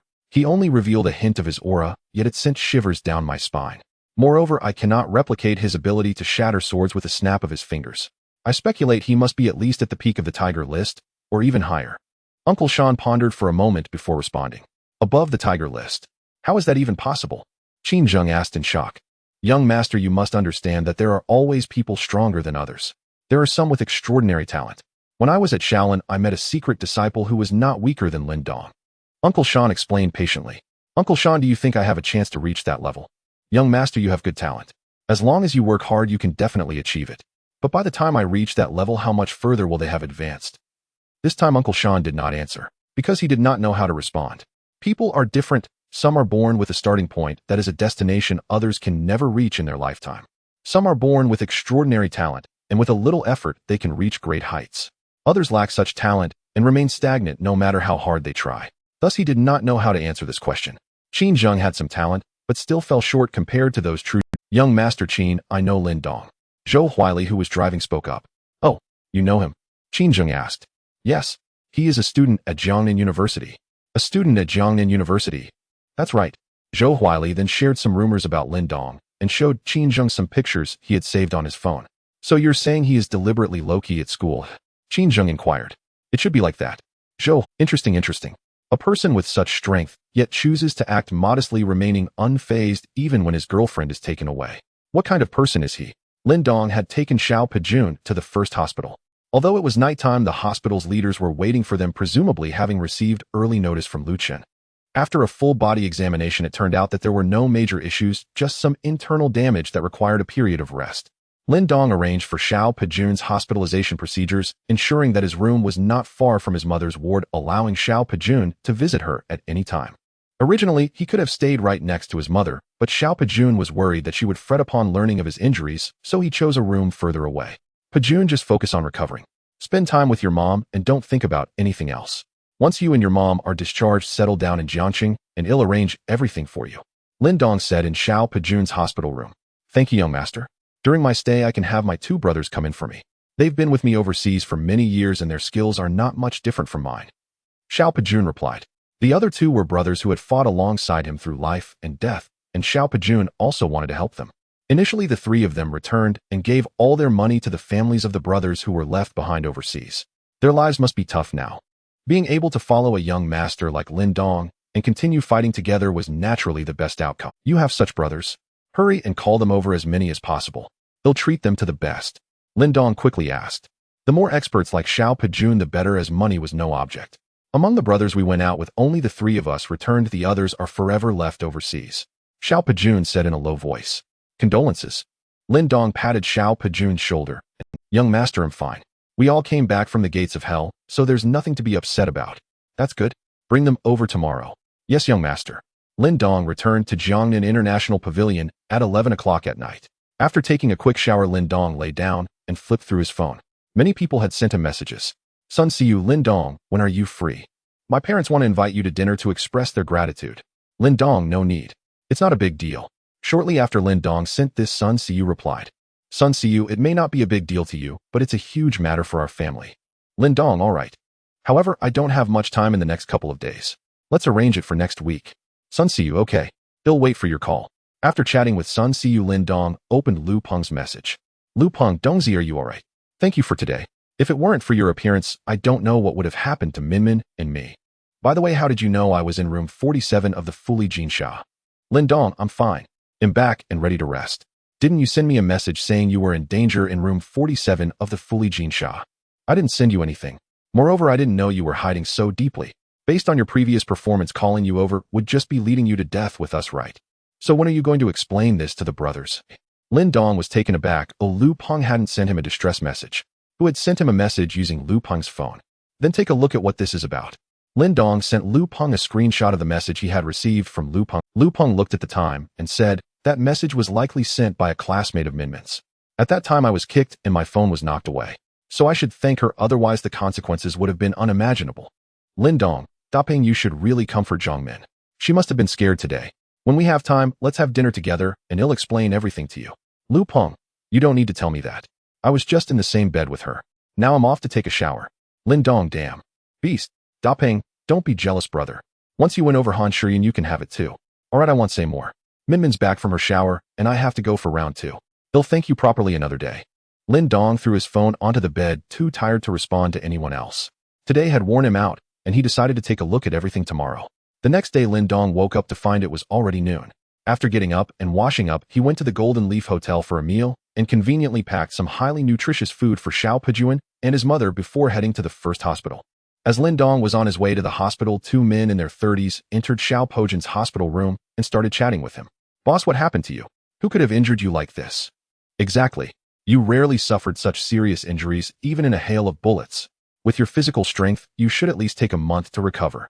What? Do you want to take revenge for me? Xiao Pejun asked. No way.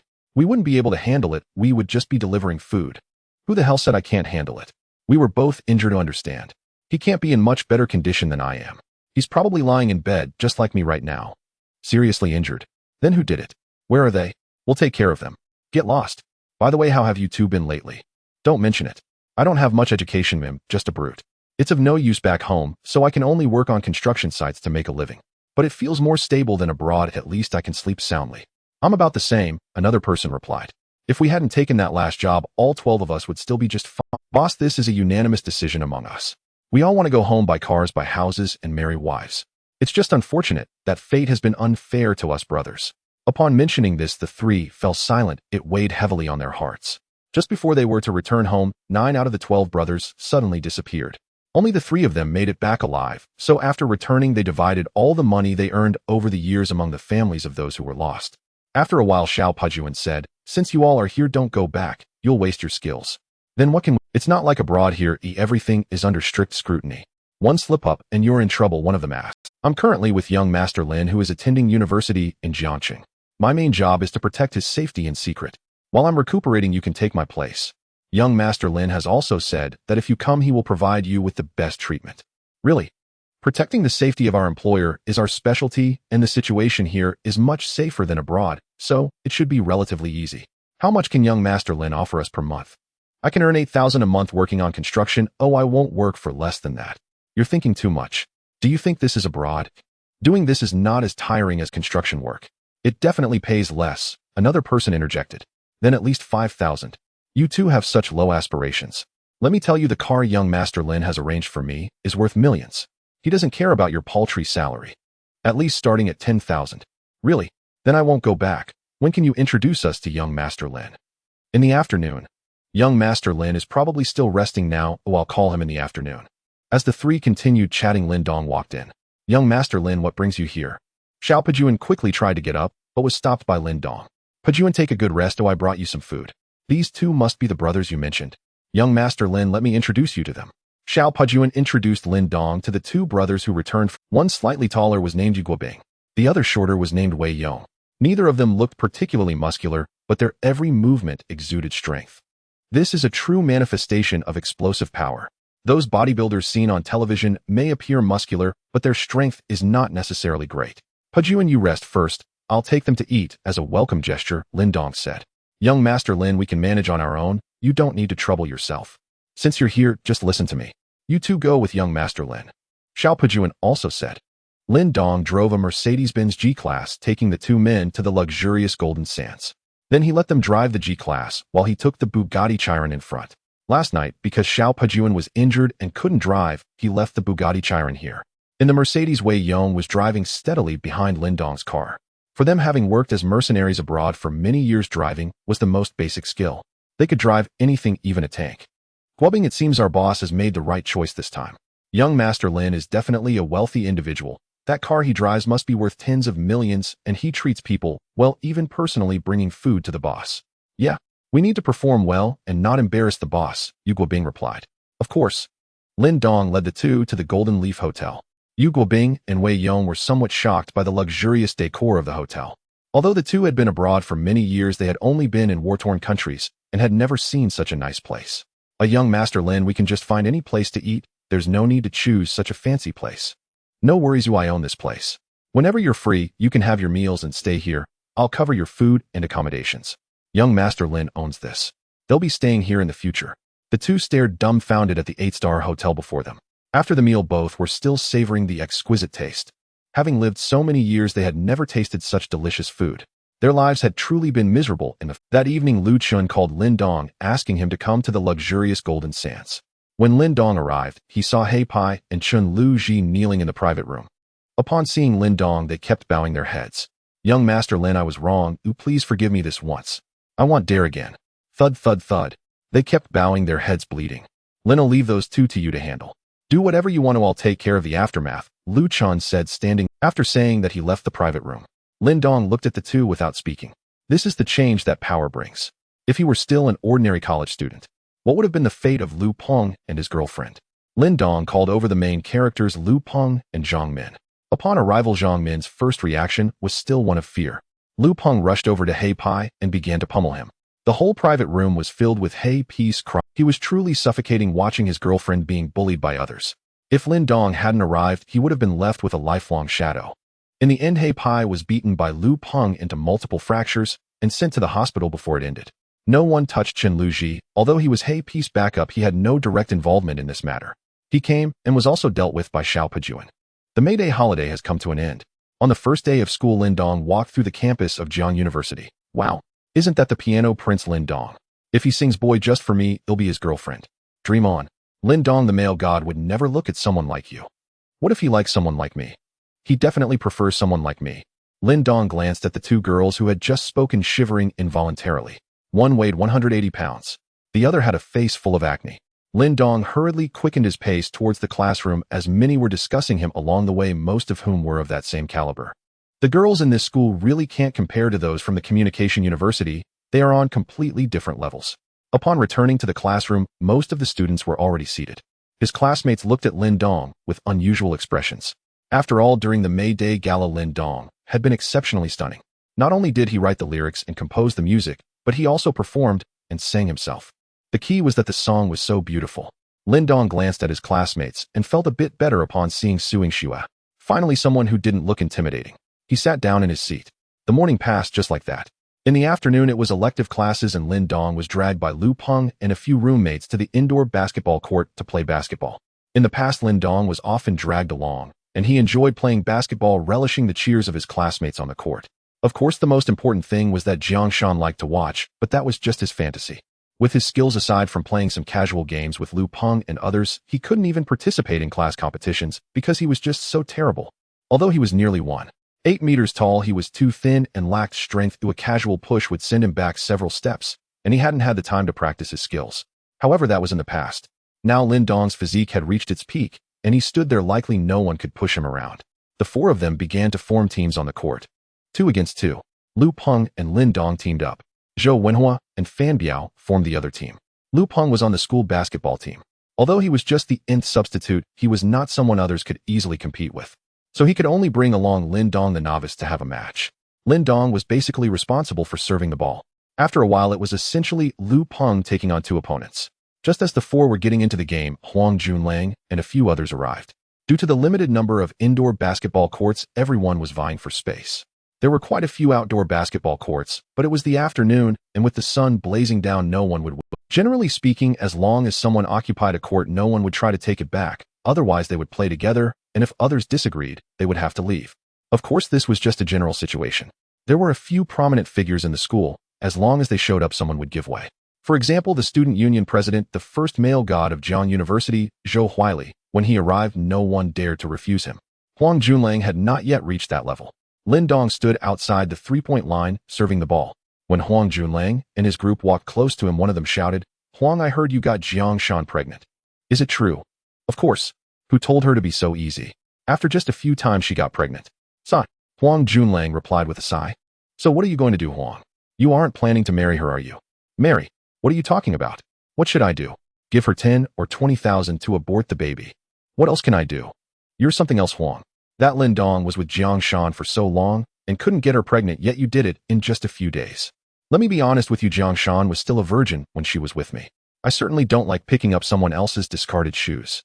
"What? Still a virgin? Is that Lin Dong incapable?" "How would I know? But I guess so. Haha." After that, there was a burst of laughter from the group. Huang Junlang's loud conversation also drew the attention of those nearby, recalling the scene when Lin Dong had coughed up blood and fainted not long ago. At that moment, Jiang Shan was walking with Zhu Yin not far away. Upon hearing their conversation, Jiang Shan's face turned pale and tears welled up in her eyes. Lin Dong turned his head and glanced at Huang Junlang and his group. Huang Junlang was naturally unwilling to back down, staring at Lin Dong. Lu Peng and the others also came. "Huang Junlang, I won't bother with what you say, but if you mention Lin Dong's name again today, I will make you leave on your knees. Do you believe me?" Lin Dong said to Huang Junlang calmly. He was genuinely getting a bit angry. Huang Junlang's comments about Jiang Shan were none of his business. That was the path Jiang Shan chose herself. But how could this jerk say he was incapable in front of so many people? It was simply intolerable. "I respect others. Oh, why is that wrong?" Just as Huang Junlang was about to speak, he saw Jiang Shan's pale face and bloodshot eyes staring at him. "Huang Junlang, are you even human?